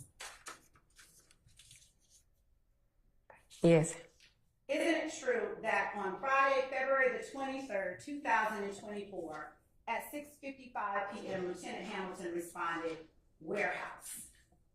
yes, Isn't it true that on Friday, February the 23rd, at 7:25 p.m., your son screenshot a message to Lieutenant Hamilton saying or reflecting that he had successfully submitted his application? yes, And isn't it true that after that, your son wrote to Lieutenant Hamilton, it's done, and that he sent that same message on February the 23rd of 2024 at 7:25 p.m.? yes, Backing up just a little bit, isn't it true that the date you met with Lieutenant Hamilton and Assistant District Attorney Atkins was Friday, February the 9th of 2023? yes, I believe it was Friday. Yes, I think it was Friday. Isn't it true that the same son whose text messages are reflected in State's Exhibit 32 Alpha Alpha is the son who accompanied you to meet with Lieutenant Hamilton and Mr. Atkins? Yes, and that's when he got his phone number and his email that same day. Well, isn't it true that he sent a text message to that phone on Sunday, December 31st, 2023, before that day? Yes, but it wasn't for my son. It was for me. He thought it was my number, but it wasn't. And isn't it true, Ms. Bennett, that after your son told Lieutenant Hamilton that it's done, Lieutenant Hamilton responded on Friday, February the 23rd at 7:50 p.m.?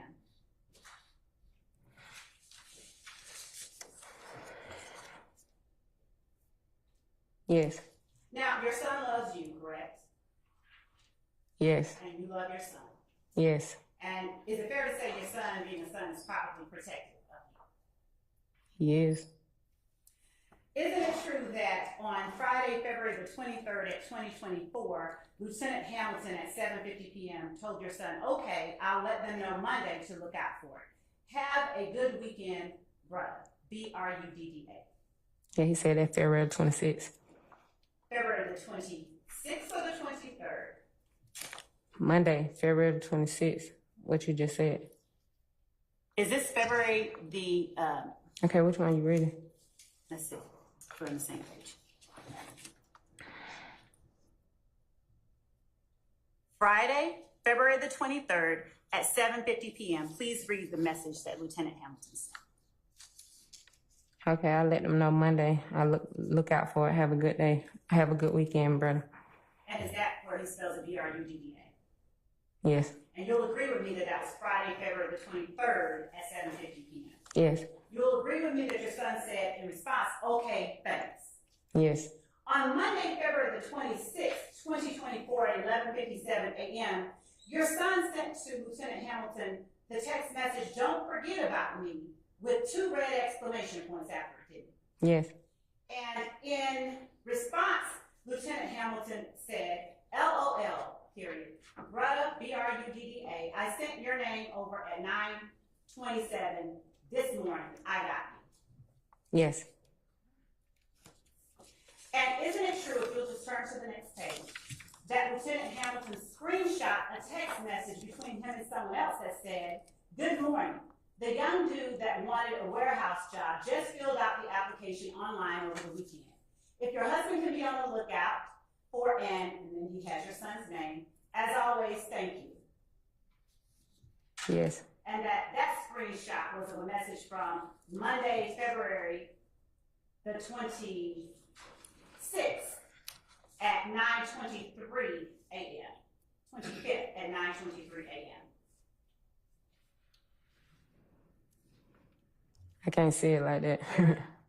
And isn't it true that the person to whom that text message about the young dude was sent then responded back, okay, I'll let them know?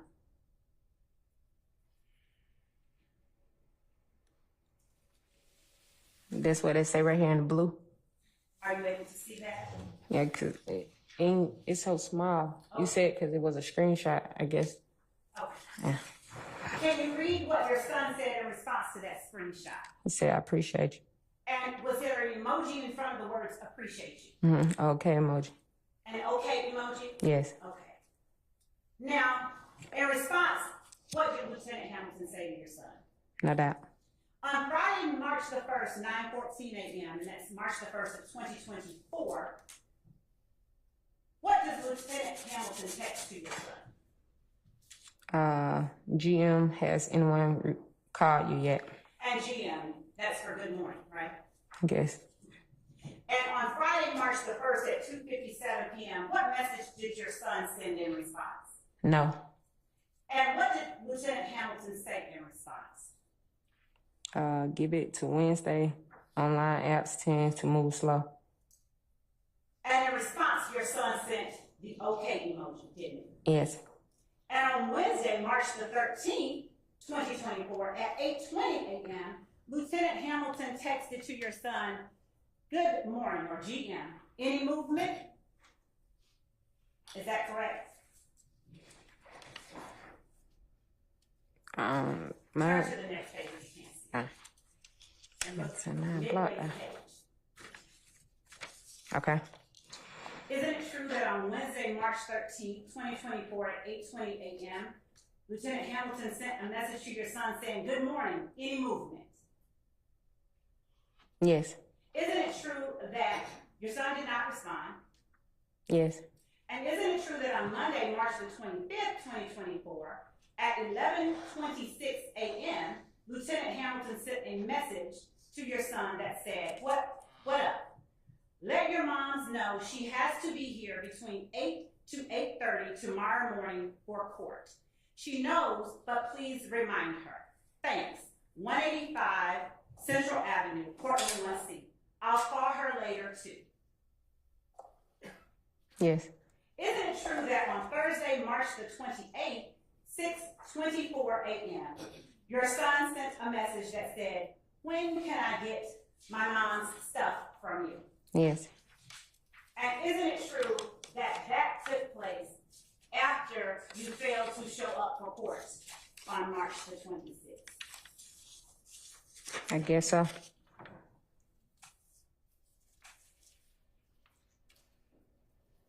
Now, Ms. Bennett, I'm going to show you what has been marked as State's Exhibit 33 Alpha. And Your Honor, I'd like to just give an opportunity for defense to see what I'm showing the witness, if I may. All right.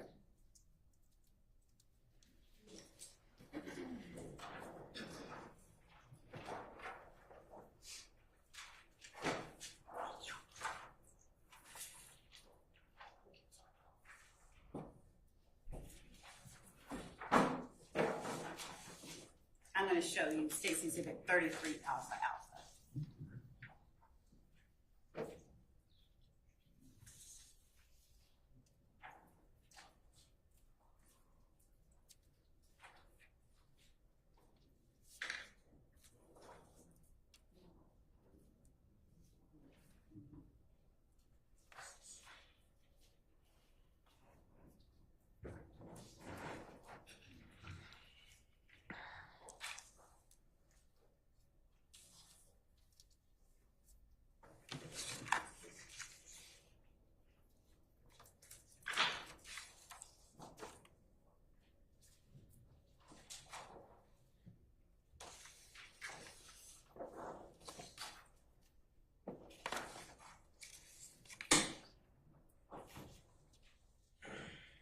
Ms. Bennett, Your Honor, if there's no objection from the defense, I'll just tender State's 33 Alpha. All right, well, let's find out. Any objection to State's 33 Alpha? No, All right. All right, State's 33 Alpha is admitted and may be used as you see fit. Thank you, Your Honor. Ms. Bennett, do you recognize the messages from State's Exhibit 33 Alpha? Yes. All right. Isn't it true that these are messages between you and Deputy Chief Investigator Long from the District Attorney's Office? I think so. Isn't it true that the first text communication that you received from Deputy Chief Long was Friday, February the 2nd at 12:27 p.m.? I'm sorry. Oh. I'm sorry. Let me back up and switch that question. Looking at the very last page of State's Exhibit 33 Alpha, is the very first message that you got from Deputy Chief Long, was that on Saturday, November the 25th at 8:39 a.m.? Yes. And did that message say, "Good morning, this is Investigator Long with the Fulton County District Attorney's Office. Hope you had a wonderful Thanksgiving. Checking in to see if we were still good to meet today around 2:30 p.m. We are flexible on the meeting location." Yes. And isn't it true that Saturday, November the 25th at 3:04 p.m., you responded, "4 will be good"? Yes. And isn't it true that DC Long responded, "Okay, we will be in the gold lot off of Casplin Street on the campus"? Yes. Isn't it true that the next message sent between you was Deputy Chief Long saying, "Hey, just checking on you"? Yes. Isn't it true that you responded, "I'm coming, I'm in a little traffic"? Yes. Isn't it true that he then said, "Copy"? Yes. Isn't it true that you said, "What street is it on"? Yes. And in response, Deputy Chief Long said, "Casplin, Casplin." Yes. Right. If you'll turn to the page right before that, isn't it true that Deputy Chief Long said, "If you are on campus, tell me where you are and I will come to you"? Yes. Isn't it true that you responded, "Send the address"? Yes. Isn't it true that Deputy Chief Long sent you the address to Atlanta Metropolitan State College at 1630 Metropolitan Parkway Southwest in Atlanta. Yes. Isn't it true that you then responded 7 minutes away? Yes. If you'll turn to the page before that.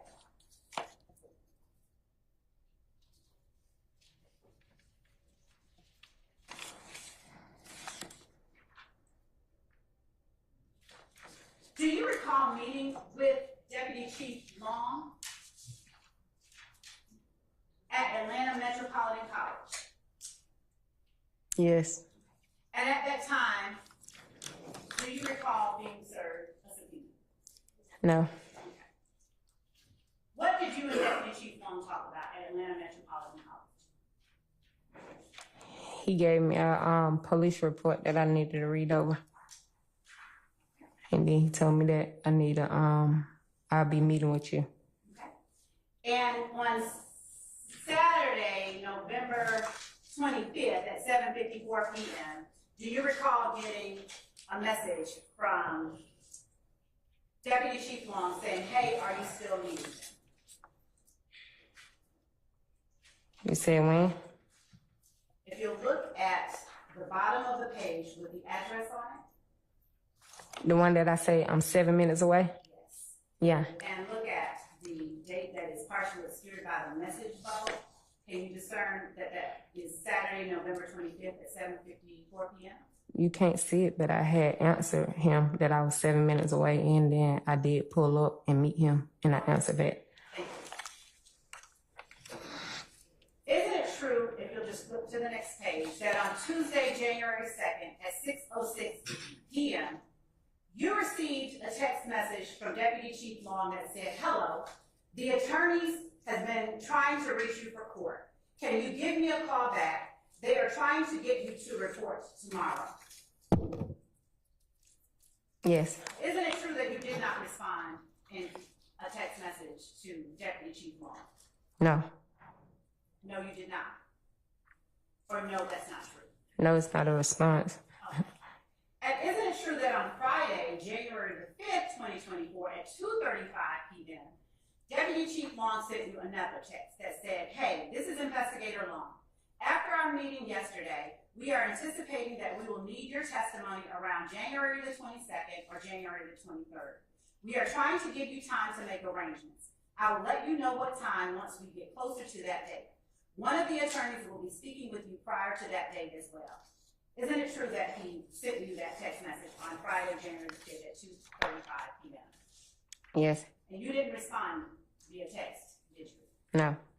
Isn't it true that the next communication between you and that, why didn't you, let me ask you that, why didn't you respond? Yeah, you ain't never asked me that. Okay, I'm asking. Yeah. If I ain't respond, it must was something going on with my phone. Because, the time when he talked to me, because I never had a problem with him. I might have a problem with other people's in his team, but it was definitely not him. Fair. So I didn't respond. Okay. So is it true that you didn't respond on January the 2nd?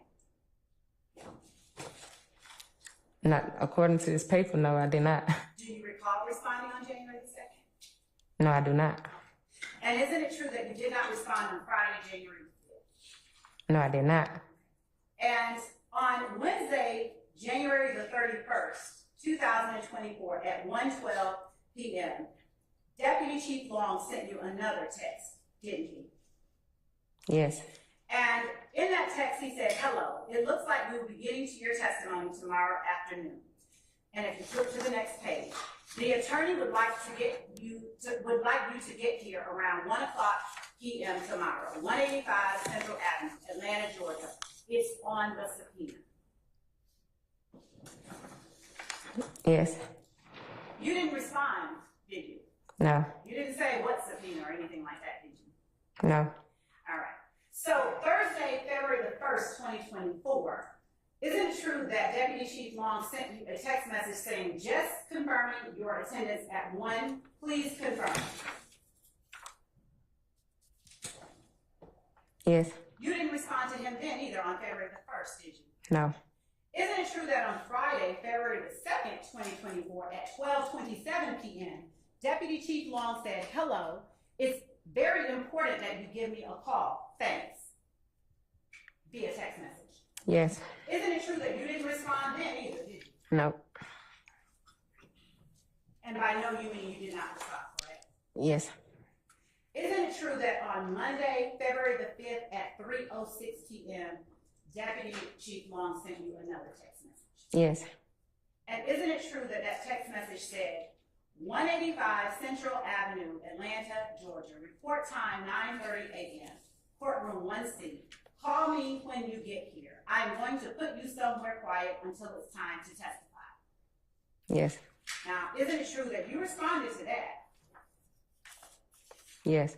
And if you'll flip to the next page, isn't it true that you told him in response, okay, I'm about to get a lawyer now.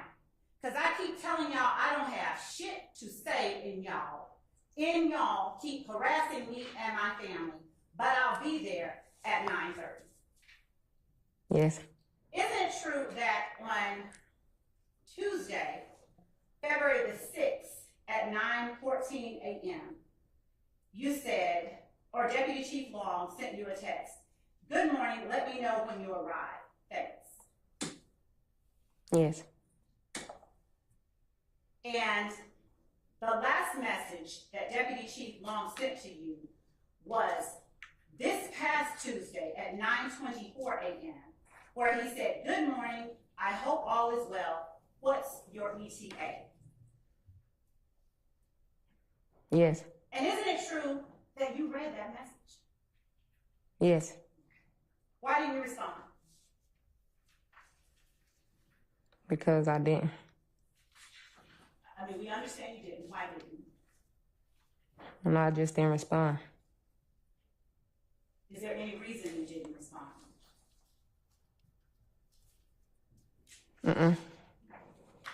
Miss Bennett, you know what a snitch is, correct? Sorry, you never. You know what a snitch is, correct? Yes. And being a snitch, you don't consider that a good thing, do you? Objection has been answered. I'll overrule the objection. You may answer, please. I don't know if it's supposed to be good or bad. What do you understand a snitch to be? I never was told if it was good or bad. What do you understand, regardless of what you were told? What do you understand a snitch to be? A telltale. And on the streets, it's not good. You never want to be labeled as a snitch, right? I guess not. You heard the phrase snitches get stitches, right? It was a saying. Yeah, I heard that since I was little. What does that mean to you? I don't know. It was a saying that I heard since I was little. I don't believe everything I hear, so Fair I enough. can't tell you what it means. Did you have any understanding of that phrase? No. Now, you talked about having at least 2 phone numbers since 2006.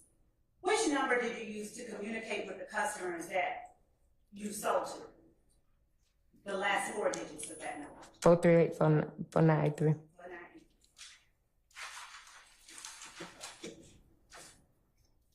Now,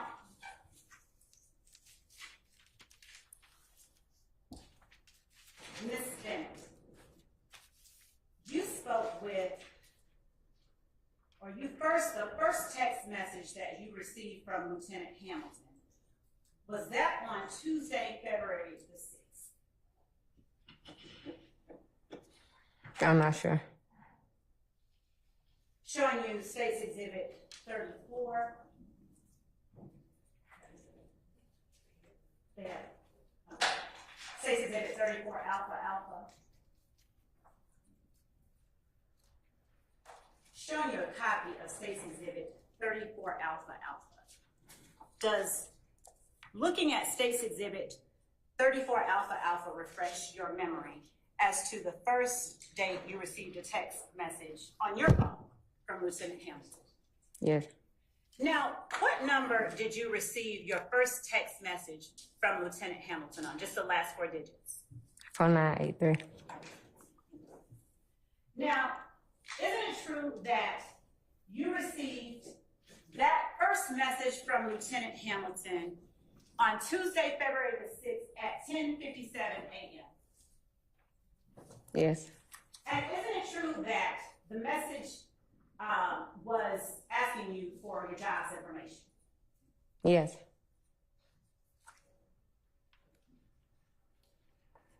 And Lieutenant Hamilton, in response, said, "Mama, thank you," with a fist sign.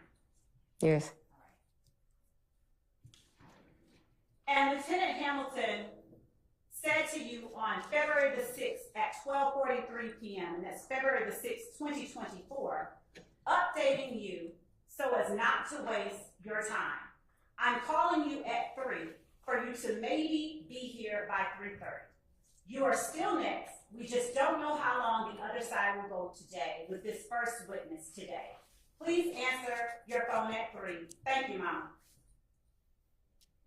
Isn't that true? He sent you that text message on Tuesday, February the 6th at 12:43 p.m. Yes. And that was before you and I met in the hallway. Isn't that true?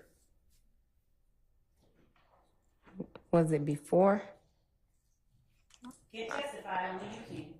I don't know what time I met you in the hallway. So Well, do you recall getting that text message from Lieutenant Hamilton telling you to be here and answer your phone at 3? yes.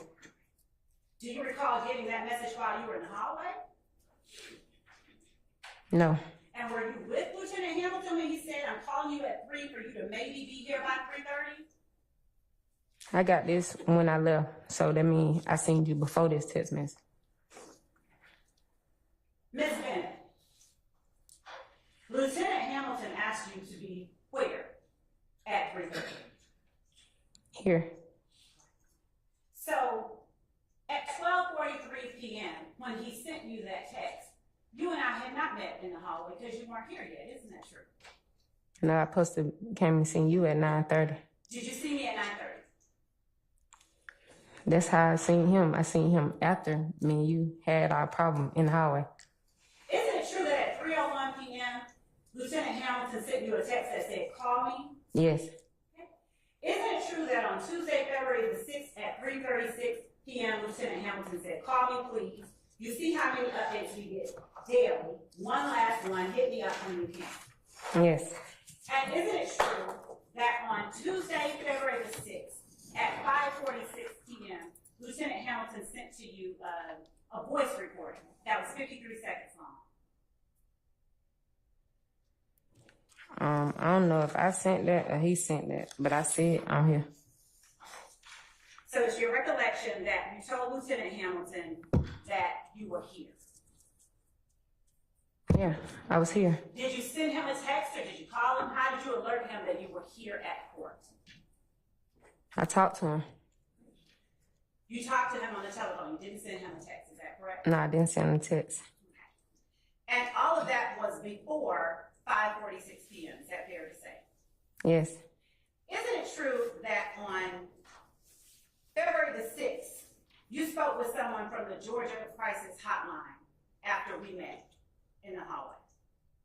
Yes. What did you all talk about? They asked me a couple questions, what was going on and what was triggering me, and that they was going. Not offered for the truth of the matter asserted, offered for the effect on the listener. And relevance. Oh, the objection.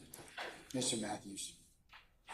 Please continue. You I'm may tell asking me. an opposing objection to that call for Basis. information that is a privileged conversation.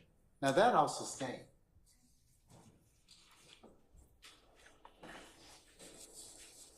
Ms. Bennett, Your Honor, I'm going to assert that unless Ms. Bennett asserts that privilege, Mr. Adams has no rights, no standing to assert a privilege on behalf He's made an objection. of a witness. He's made an objection. I'm sustaining the objection. Ms. Bennett, isn't it true that it was after that call with the Georgia Crisis Hotline that you received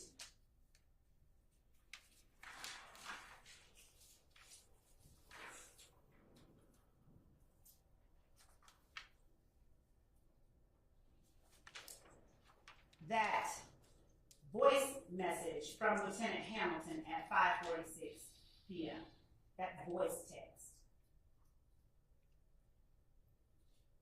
Like I said, this voice text, I don't know if it's him or if it's me.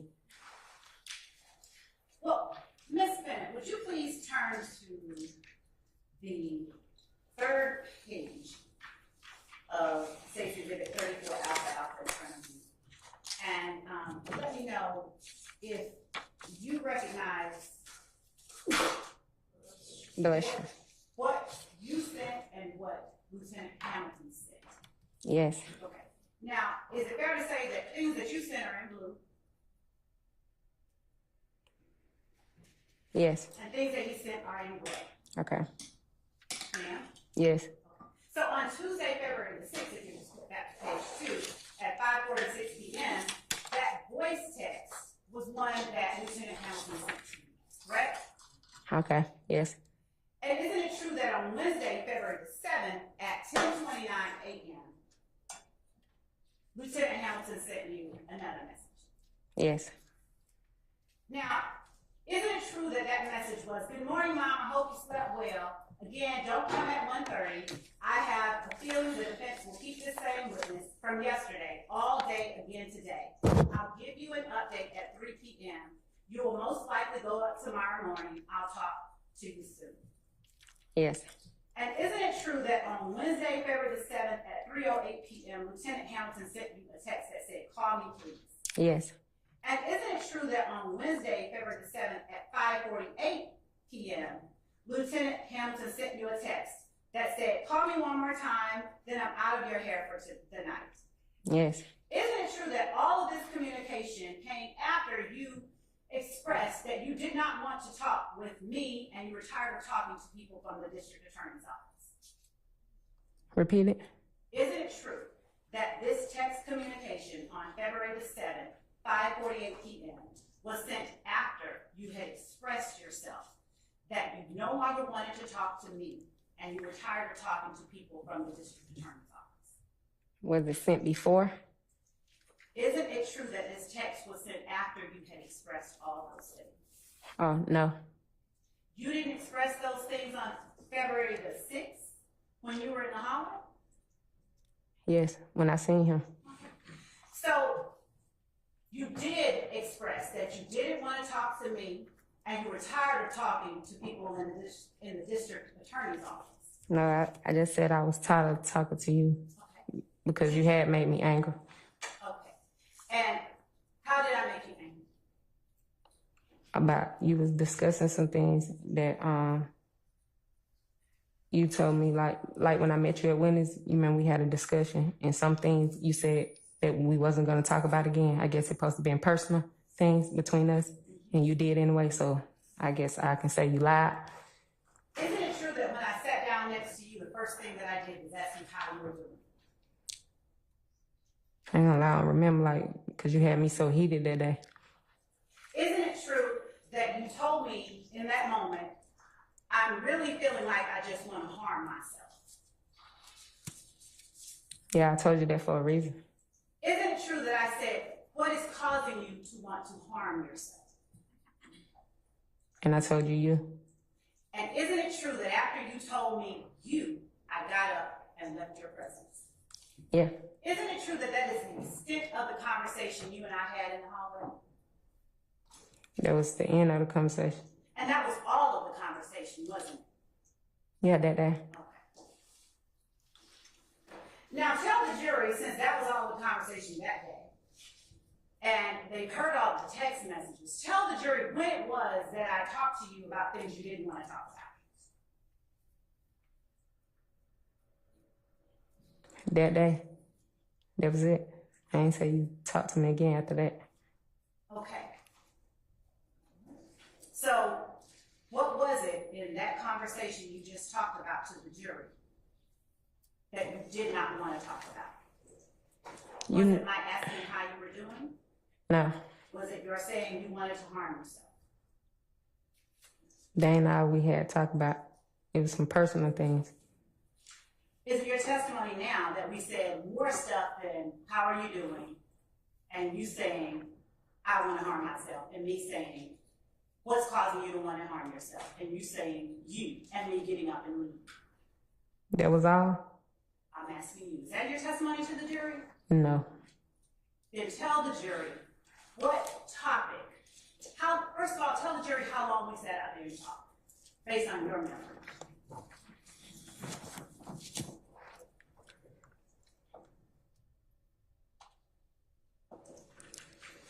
It wasn't no longer than 10 minutes. Isn't it true that Lieutenant Hamilton sent you the messages on February the 7th, Wednesday, February the 7th, after you expressed to me that I was making you want to harm yourself? It was the next day. Okay. So it's fair to say that's correct. It was after you said I made you want to harm yourself. I talked to him about what me and you talked to that same day. Say that again. I talked to him after I talked to you that same day, which was Tuesday, and you keep saying Wednesday. Wednesday was a different conversation that he was having with me that you about to start reading and about to... No, I'm actually reading it. You agree with me that the first conversation on Wednesday, February the 7th, 10:29 a.m. has already been testified about when Lieutenant Hamilton said, "Good morning, Mom. I hope you slept well. Again, don't come at 1:30. Yeah, that was the next day. Correct. All right. And you agree with me that the next text message was at 3:08 on February the 7th after you had met with me, where he said, "Call me, please." I met with you on the 6th, and you keep talking about the 7th. I'm talking about the text message Lieutenant Hamilton sent to you on the 7th. Yeah, you wasn't around when he sent me this. I wasn't here when he sent me this. Thank you for clarifying. And isn't it true that on Wednesday, February the 7th at 6:45 p.m., Lieutenant Hamilton sent you a text that said, "Hit me up if you're bored later. We're not going to talk shop." Yes. And isn't it true that the next text message that Lieutenant Hamilton sent to you was Friday, February the 9th at 10:19 a.m.? Yes. And isn't it true that that text message said, "Good morning, can you email your resume to me at," and then there's an email address, and then it says, "I'll see you at 3:30 and call you at 3." Isn't that true? Yes. And then isn't it true that on Friday, February the 9th at 3:11 p.m., Lieutenant Hamilton sent you a text that said, "The one at 506 Moreland"? Yes. And isn't it true that on Friday, February the 9th, after that message at 3:11 p.m., you wrote back, "I'm not sure about the address. I know it's on Moreland. My son just got home, about to change his clothes." Yes. And isn't it true that in response, Lieutenant Hamilton said, "Yeah, it's by the salon and cleaners. Okay, I'm here." Yes.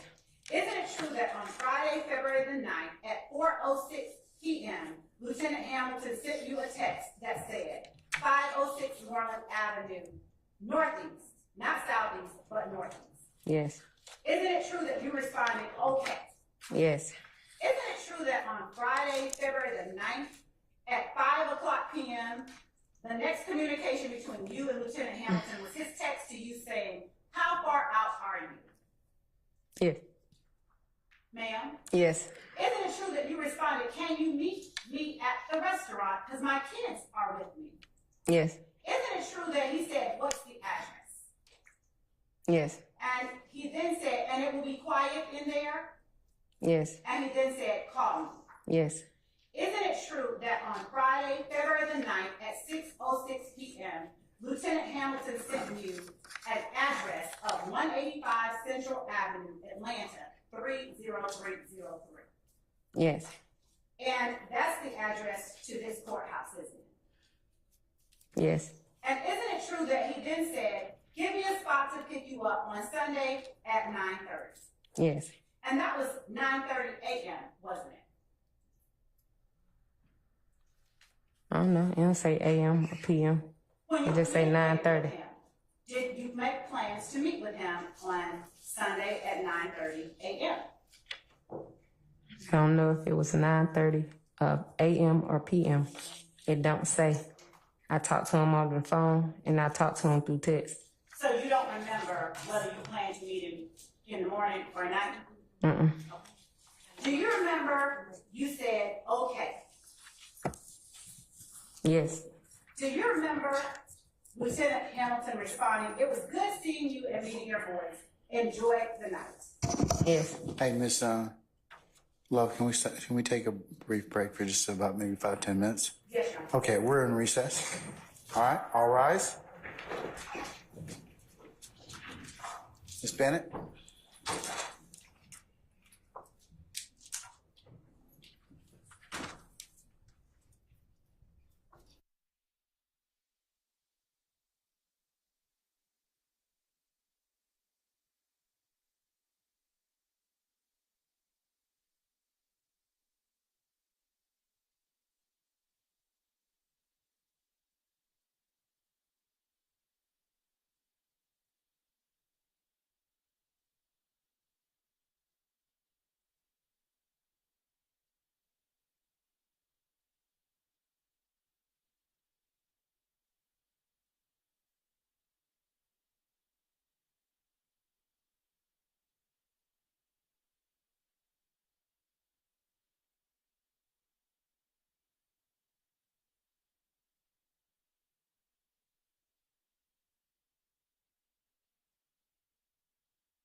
Ms. Love and Mr. Adams.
for today, given the fact it's nearly 4:45 on Good Friday. So, and I don't know how much, even though both councils have indicated their length of time of 45 minutes and 20 minutes respectively, that's only a guess, and I'm apt to double that given my years of prognostication with you all as counsel.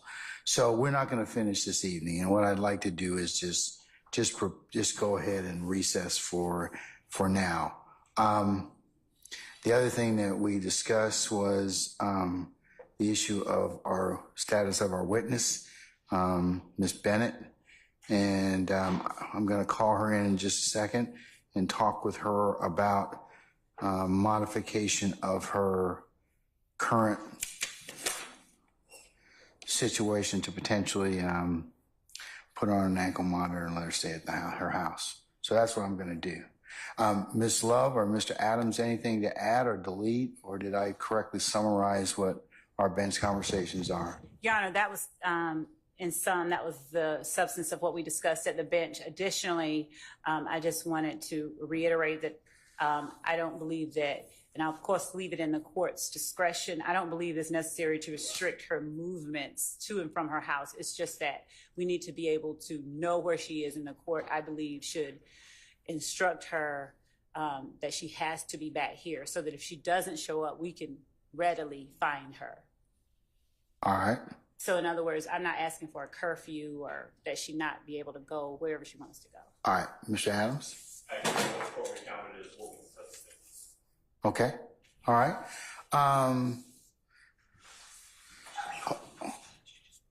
Right. Sergeant Brown, can you get Ms. Bennett for me, please?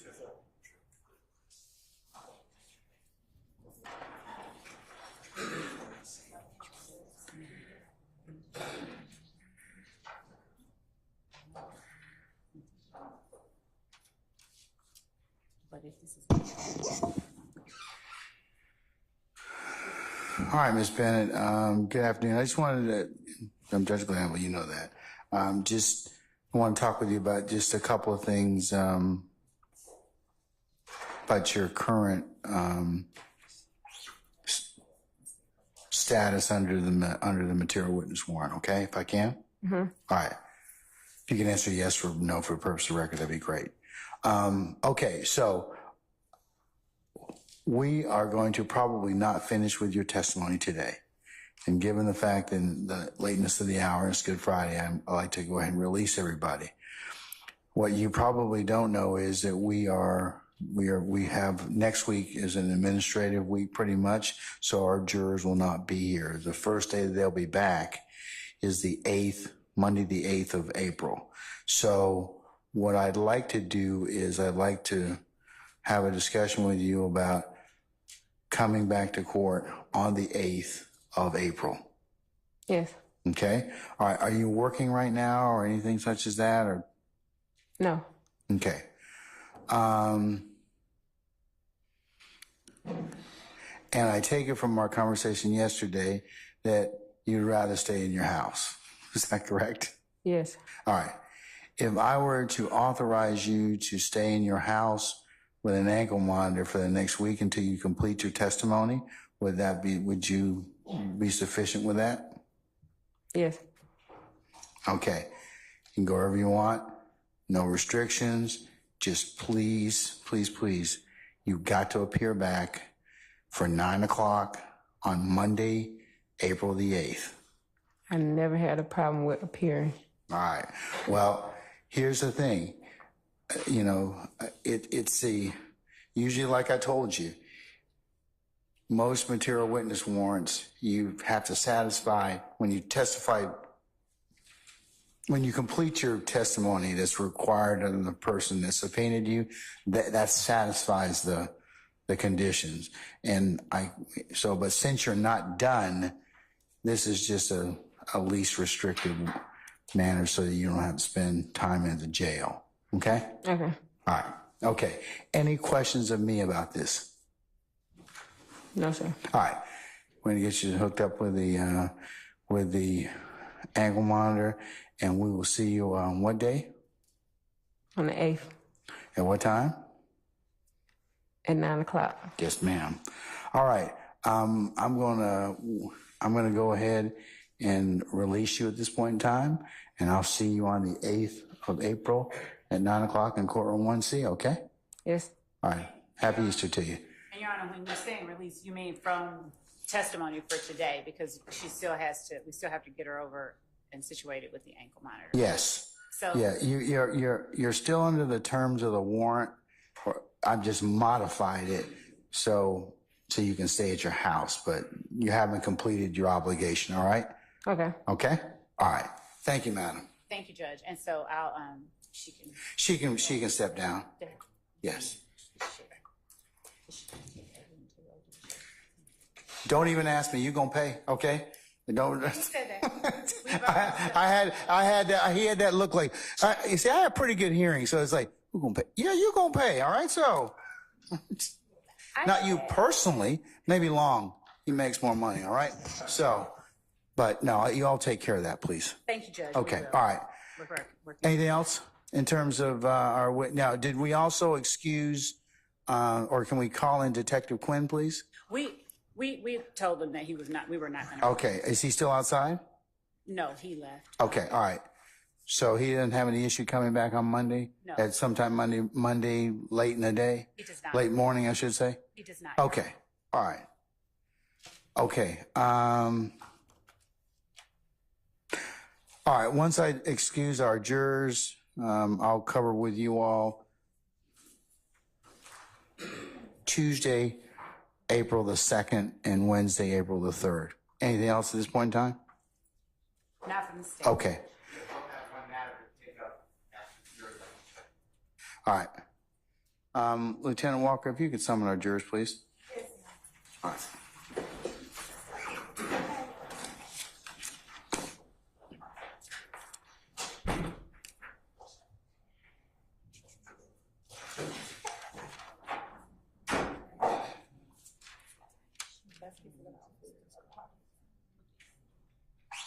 All rise for the jury.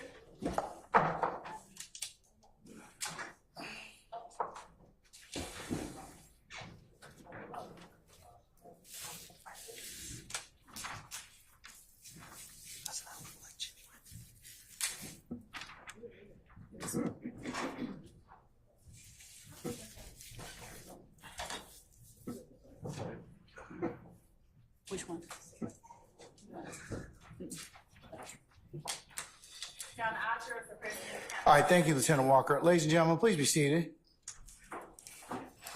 All right, ladies and gentlemen, as you can see by our timepiece on the wall, it is nearly 5 o'clock on Friday, on Good Friday, and I believe that it would be appropriate for us to recess for the weekend, okay, or for your time at this point in time. I am fully aware that next week is an administrative week for you, and you will be required to come back on the 8th of April, that's Monday, for 9 a.m. Okay? And then we'll have I'll tell you the week and the rest of the month at that point in time. Other than the dates that I've given you already for Veterans Court, we're coming in half days. So other than that, but I'll try and update as appropriate the rest of the month. All right, ladies and gentlemen, what ministerial inquiry do you have of me at this point? No, we're good. Say again? We're good. You're good? Okay, we're good? All right, okay. All right. Okay, then let's go through your admonitions, all right? Please leave your notepads in the basket, and we'll come and pick those up and secure them as Miss Umana does at the conclusion of each day. Take a juror sticker with you.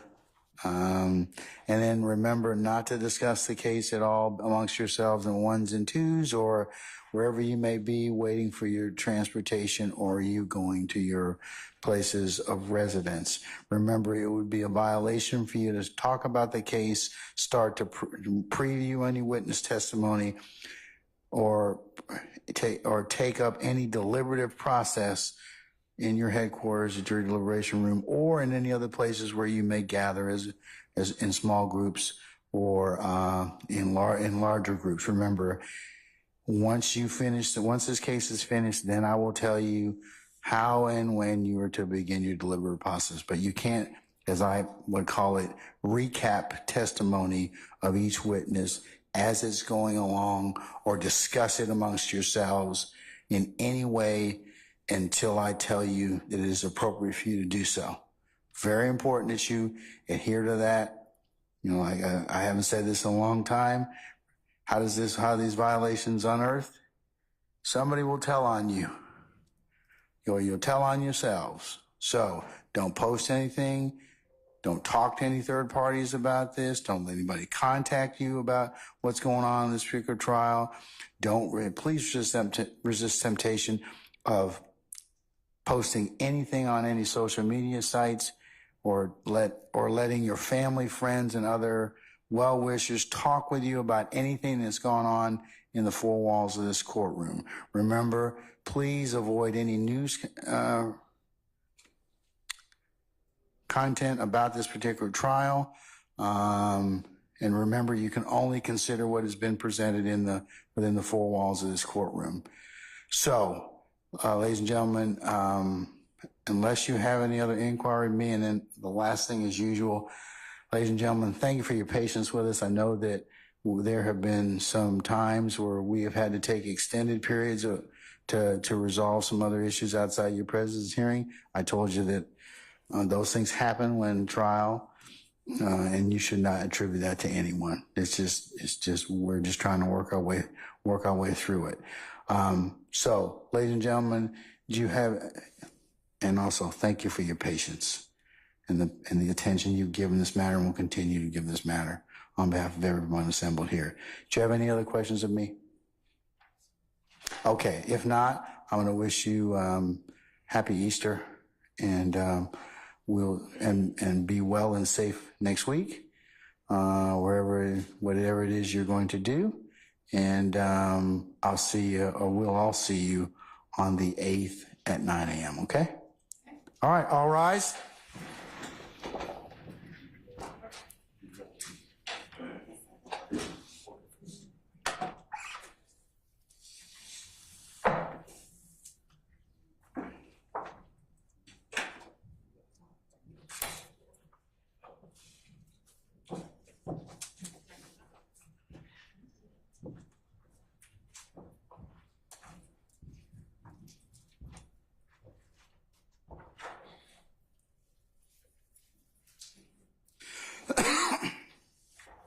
All right, ladies and gentlemen, please be seated.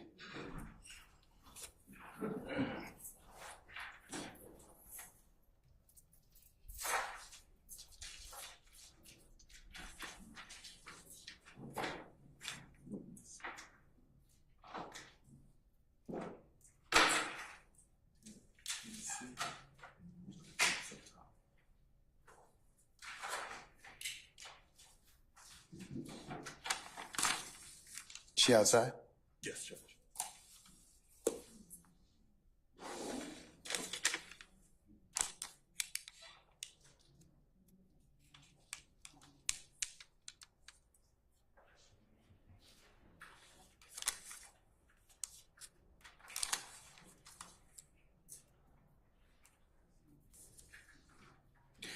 All right, I've been handed a note from our witness, Ms. Bennett, who it indicates is okay that I go, and she references time, April the 1st to April the 5th, to a location that is out of state with her family. You can look at it as to where. I'm going to give you all if you'll get one representative from the state and one representative from the defense. Mr. Kearns, can you show that to counsel? Your Honor, and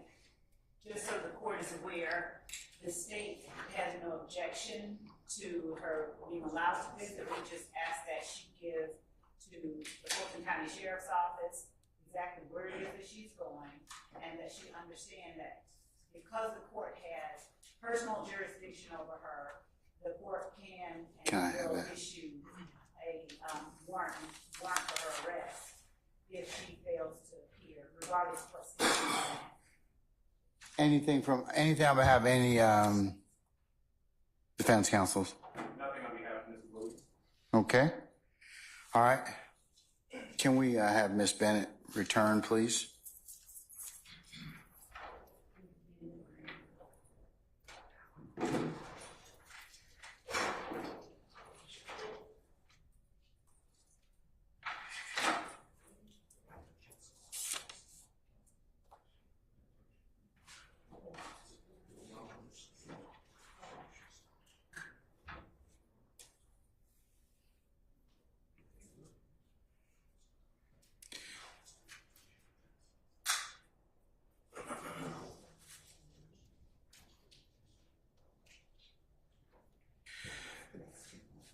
Ms. Bennett, have a seat. You could ask me this while you were in here, but No. okay, that's fine. I'm sorry, Judge. That's all right. I have shared your note with all counsels. The court does not have an issue with you, and I have not said where you're going. Okay. Okay. All right. But in return for this, and because you're still under the auspices of the court or under instruction from the court, you need to disclose what address you're going to in Tennessee. Sorry. Out of state, to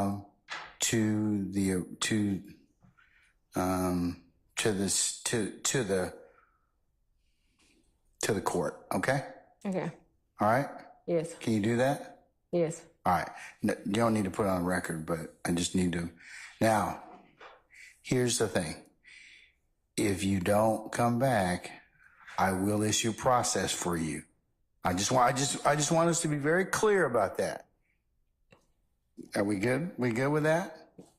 Judge, I ain't never ran for court. I ain't never had to be picked up for court. This just was the first time, but it was because of an incident. If you telling me to do something, sir, I'm gonna respect your wishes and I'm gonna do what I'm supposed to do. Well, madam, like I said, this is a pretty drastic measure. So the fact that I had to do this, they submitted an affidavit to me. I had to make a decision on that. I apologize. You had to do that. Okay. Well, but we find ourselves in this particular situation. That's why. So I don't mean to be rude, flip, or otherwise glib about any of this, but I'm just telling you. So we'll have no problems, you and I, as long as you return and we're good. Okay? I promise you won't have no problems with me, sir. Okay. All right. Okay. Well, leave us with your, in fact, I'm going to give you a pen. You'll just write on the bottom of this court's exhibit the address. I got to get the info. Huh? I got to get the info. Sure. You can get it. Okay.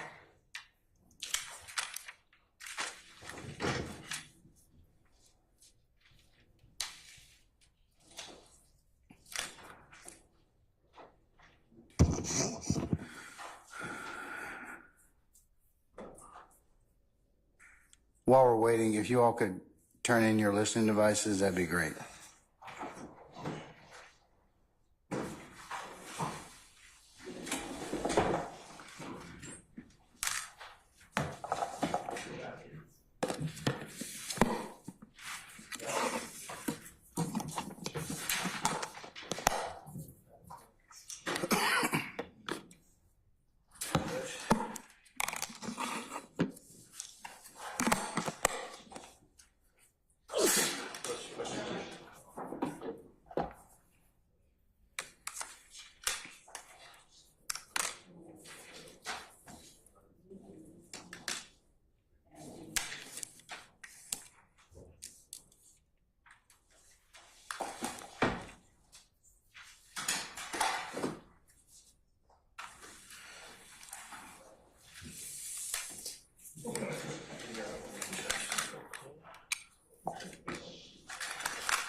Still gotta be marked for identifications.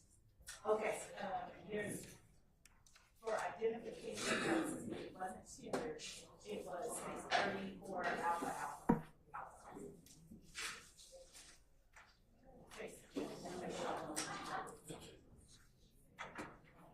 Hold on. 34 alpha alpha.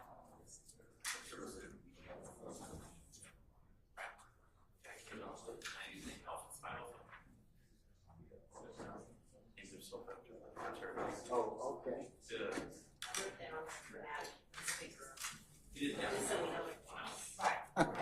He was a one-hit wonder, so it's.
Yes.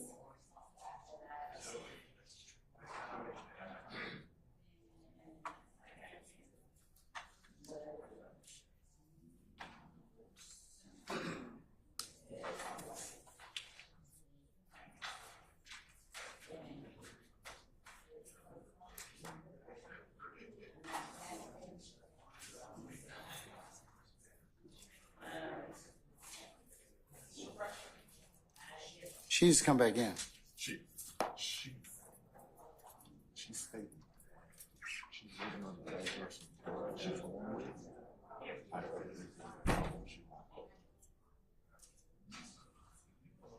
Just need the address. She just knows the address.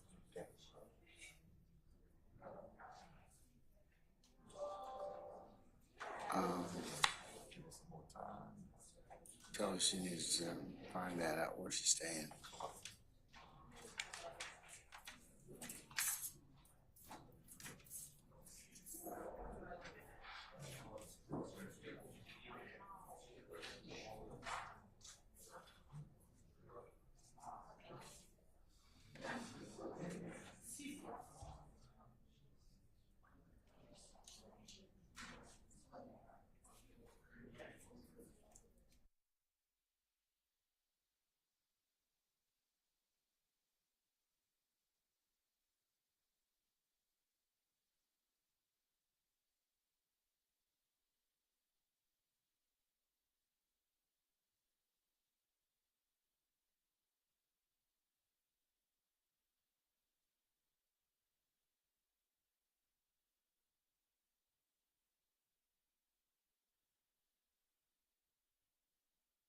At the earliest opportunity for the court to consider.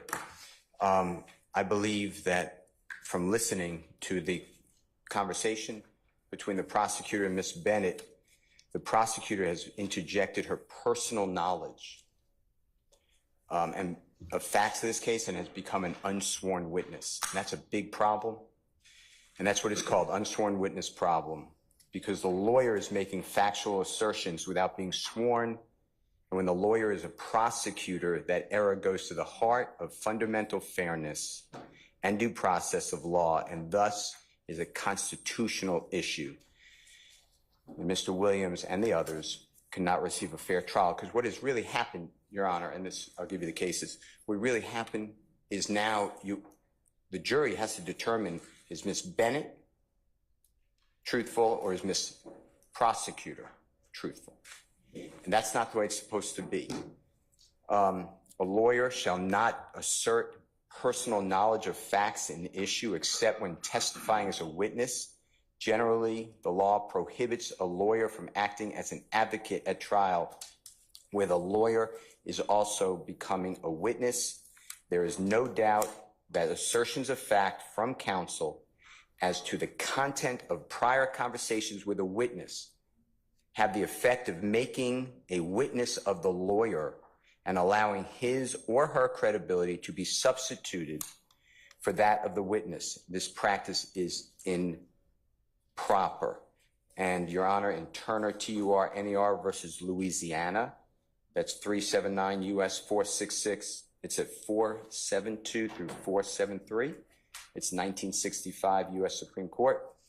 In a constitutional sense, trial by jury in a criminal case is necessarily implies at the very least that the evidence developed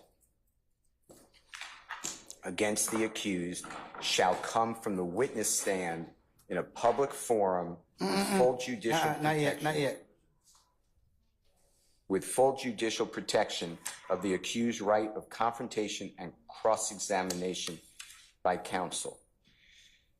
It's also a bar rule, and it's 3 Georgia Rule of Professional Conduct 3.7 comment 2, and as well as a Georgia Rule of Professional Responsibility and Conduct 8.4A1. A lawyer cannot do indirectly what it cannot do directly, meaning the lawyer can't take the witness stand and become the advocate, and that's exactly what happened now. There are private conversations that we have not heard about between Ms. Bennett and the prosecutor. Ms. Bennett alluded to that on 2 occasions and said, you breached your word to me because they're supposed to be private. I don't know what those conversations were, except one is definitely dealing with a parent, it sounds like. There were several series of questions by the prosecutor. Isn't it true you told me? And then a separate section was, isn't it true that I told you? And whatever it is. And here, the prosecutor at issue repeatedly and specifically referenced conversations between herself and Ms. Bennett in a vehicle and on a courthouse bench, with the prosecutor repeating the statements. The prosecutor relied upon her own unsworn repudiation or statement of what the witness's statements were, and we cannot confront her. In United States versus Locascio, L-O-C-A-S-C-I-O, and that's 6 F 3rd 924 at 934, Your Honor. It's a Second Circuit 1993 case. Your Honor, this is the John Gotti case. The Second Circuit wrote that the unsworn witness problem arises when the attorney was a participant in events to be explained at trial, and therefore the attorney may convey firsthand knowledge of events without being sworn as a witness, and therefore not subject to cross-examination. That is not allowed. Mr.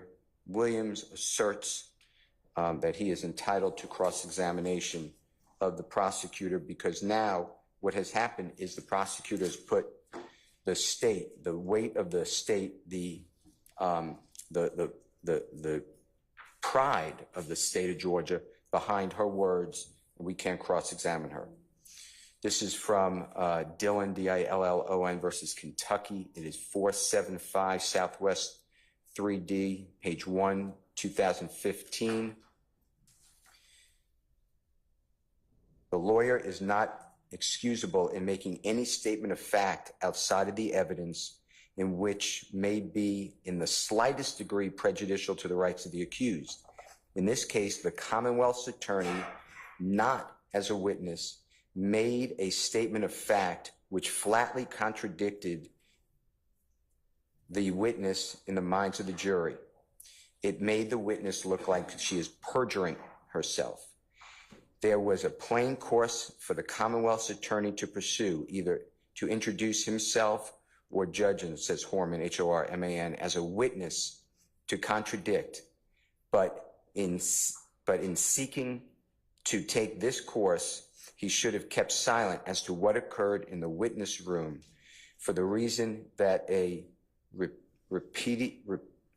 repetition of it, not under oath, in the hearing of the jury was incompetent evidence and of the character very damaging to the rights of appellant, which doubtless left an unfavorable impression in the minds of the jury, notwithstanding the admonishment of the court.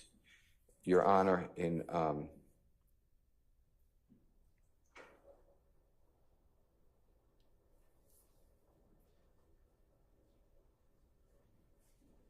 the Rule 3.7, Comment 2, a lawyer shall not in a trial assert personal knowledge of facts in issue except when testifying as a witness.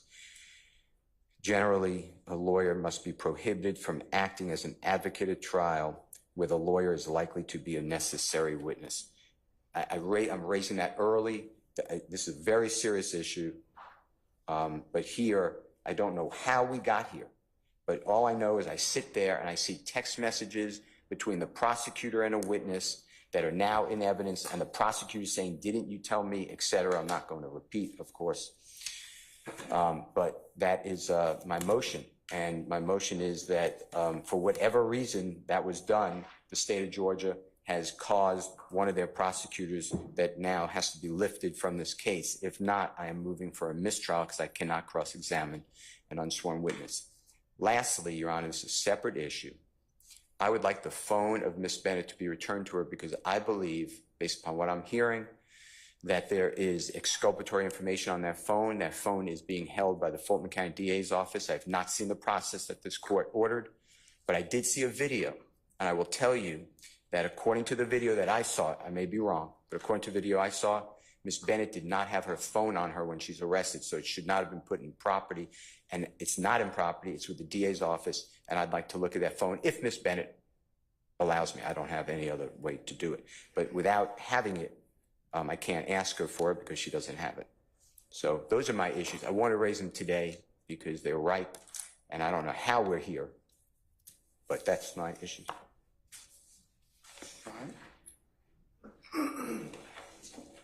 Your Honor, as this is a matter that Mr. Steele has brought up before this court orally, we would ask that the court require that he reduce or place his motion in writing so that the state may properly respond. We would ask that the court require that Mr. Steele, in his written motion, provide any legal support he has for the assertions he is making to the court, regardless of the fact that he said, I just wanted to put the court on notice. He has moved this court. I believe that this is not a proper motion to be made orally, that it is one that should and necessarily needs to be made in writing, and the state given the proper opportunity to respond in writing with legal support for the state's position. And I'd ask that the court allow us to properly address this motion before this honorable court, either on next week while the jury is in recess or at any other time that the court deems proper. Mr. Steele, can you reduce it to writing by Monday? And Your Honor, I'd ask that we be allowed to and required to provide the court with a brief in support of our respective. You got till Wednesday. Thank you. That Wednesday, is perfect. Mr. Steele's going to turn in his written product to or file it by the 1st of April. You'll need to turn in yours by the 3rd. Thank you, Judge. And he will be briefing his argument. I need a written motion. I concur. I agree with the state that it needs to be put in writing. Your assertions and allegations, Mr. Steele, and then I'll let the state respond to that, and then I'll hear argument on that issue appropriately, and enter an order to that effect. All right, that's the first thing. That covers that, the counsel's witness issue. All right. What about the Miss Bennett's phone? I think the same thing, Mr. Steele. It's probably going to need to be put in writing. At this point, what I could do is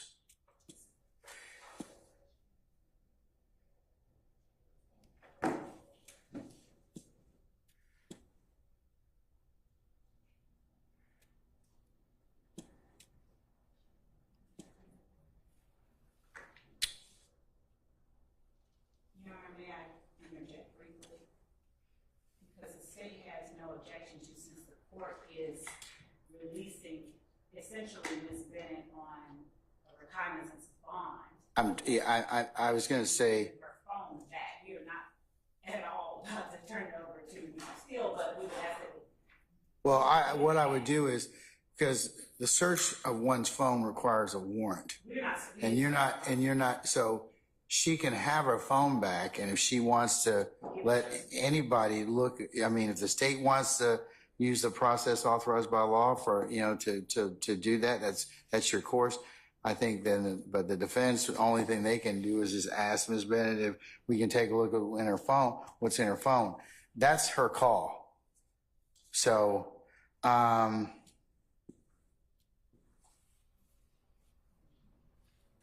you're saying at this time, Ms. Love, you don't have any issue with returning her phone to her? No, Your Honor, not. Okay. Being released from custody, no. All right, then that can occur, and Mr. Steele and others, you can ask her if she's willing to turn over any of the whatever is relevant to your inquiry. I'll leave that up to you all. That suffice? Okay. All right. Okay. So, Mr. Weinstein, before the day's out, did you complete your order? You've got that look. Apparently not. That look, Your Honor. I'm sorry, Apparently not. What order would you like me to complete? Should I quickly forgot? No, that's not the one.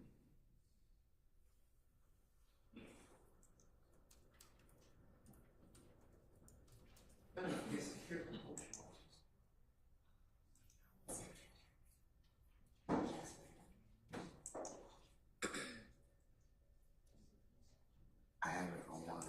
hold on. I'm looking right now. Let's see.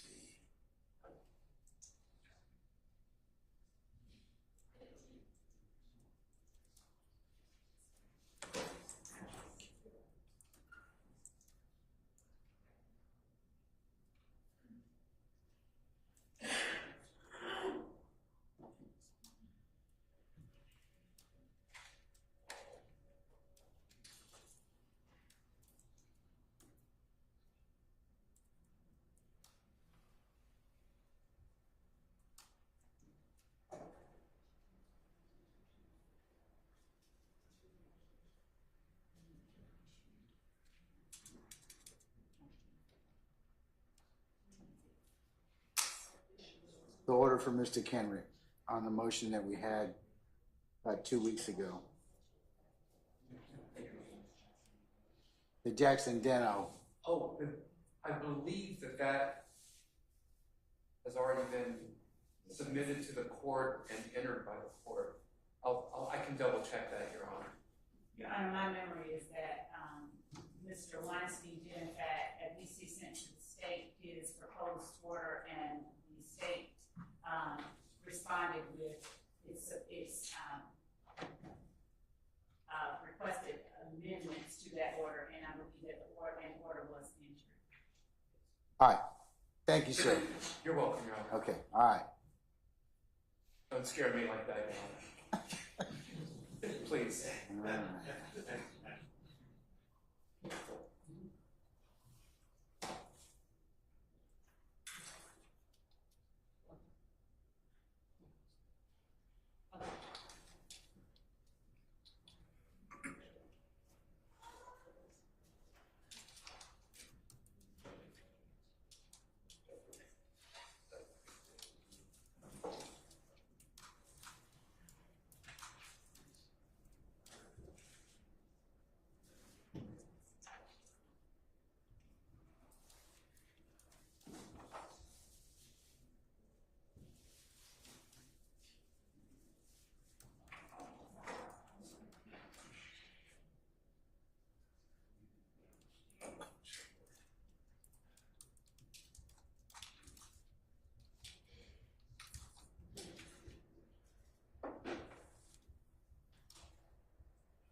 Okay, go ahead and call Miss Bennett, please. Just have her stand inside the door.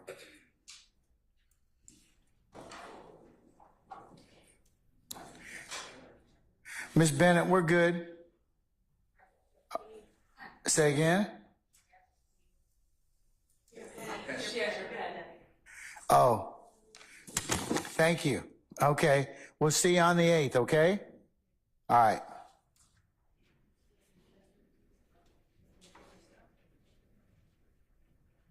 All right, you should tell her that she's going to get her phone back. We will? Okay, all right. Okay, is there anything else I need to take up with you all? Other than the schedule for Tuesday will be, and that's Tuesday the 2nd of April. I plan to take up Mr. Williams' motion limine number 2 related to Baker versus the state, recently decided. I plan to take up, related to that, Mr. Sharp's motion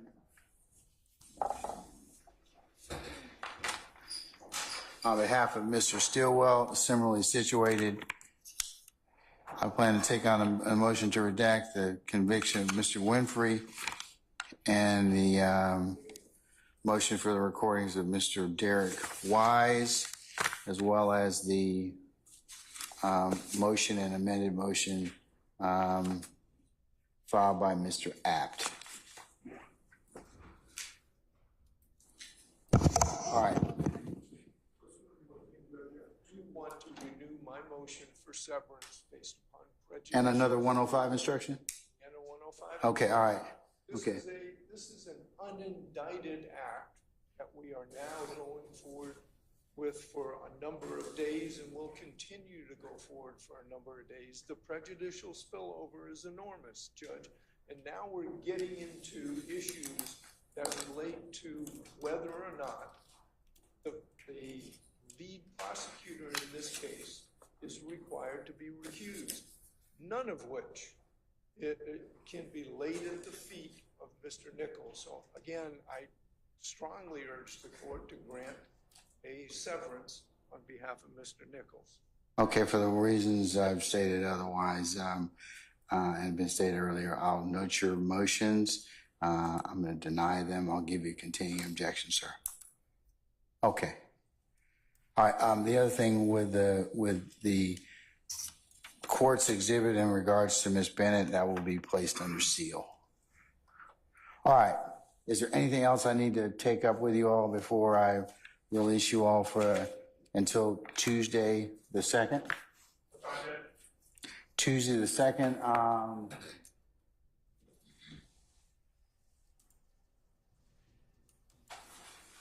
9:30 should work. Okay? All right, we're in recess then, okay? All right, have a nice weekend. Okay.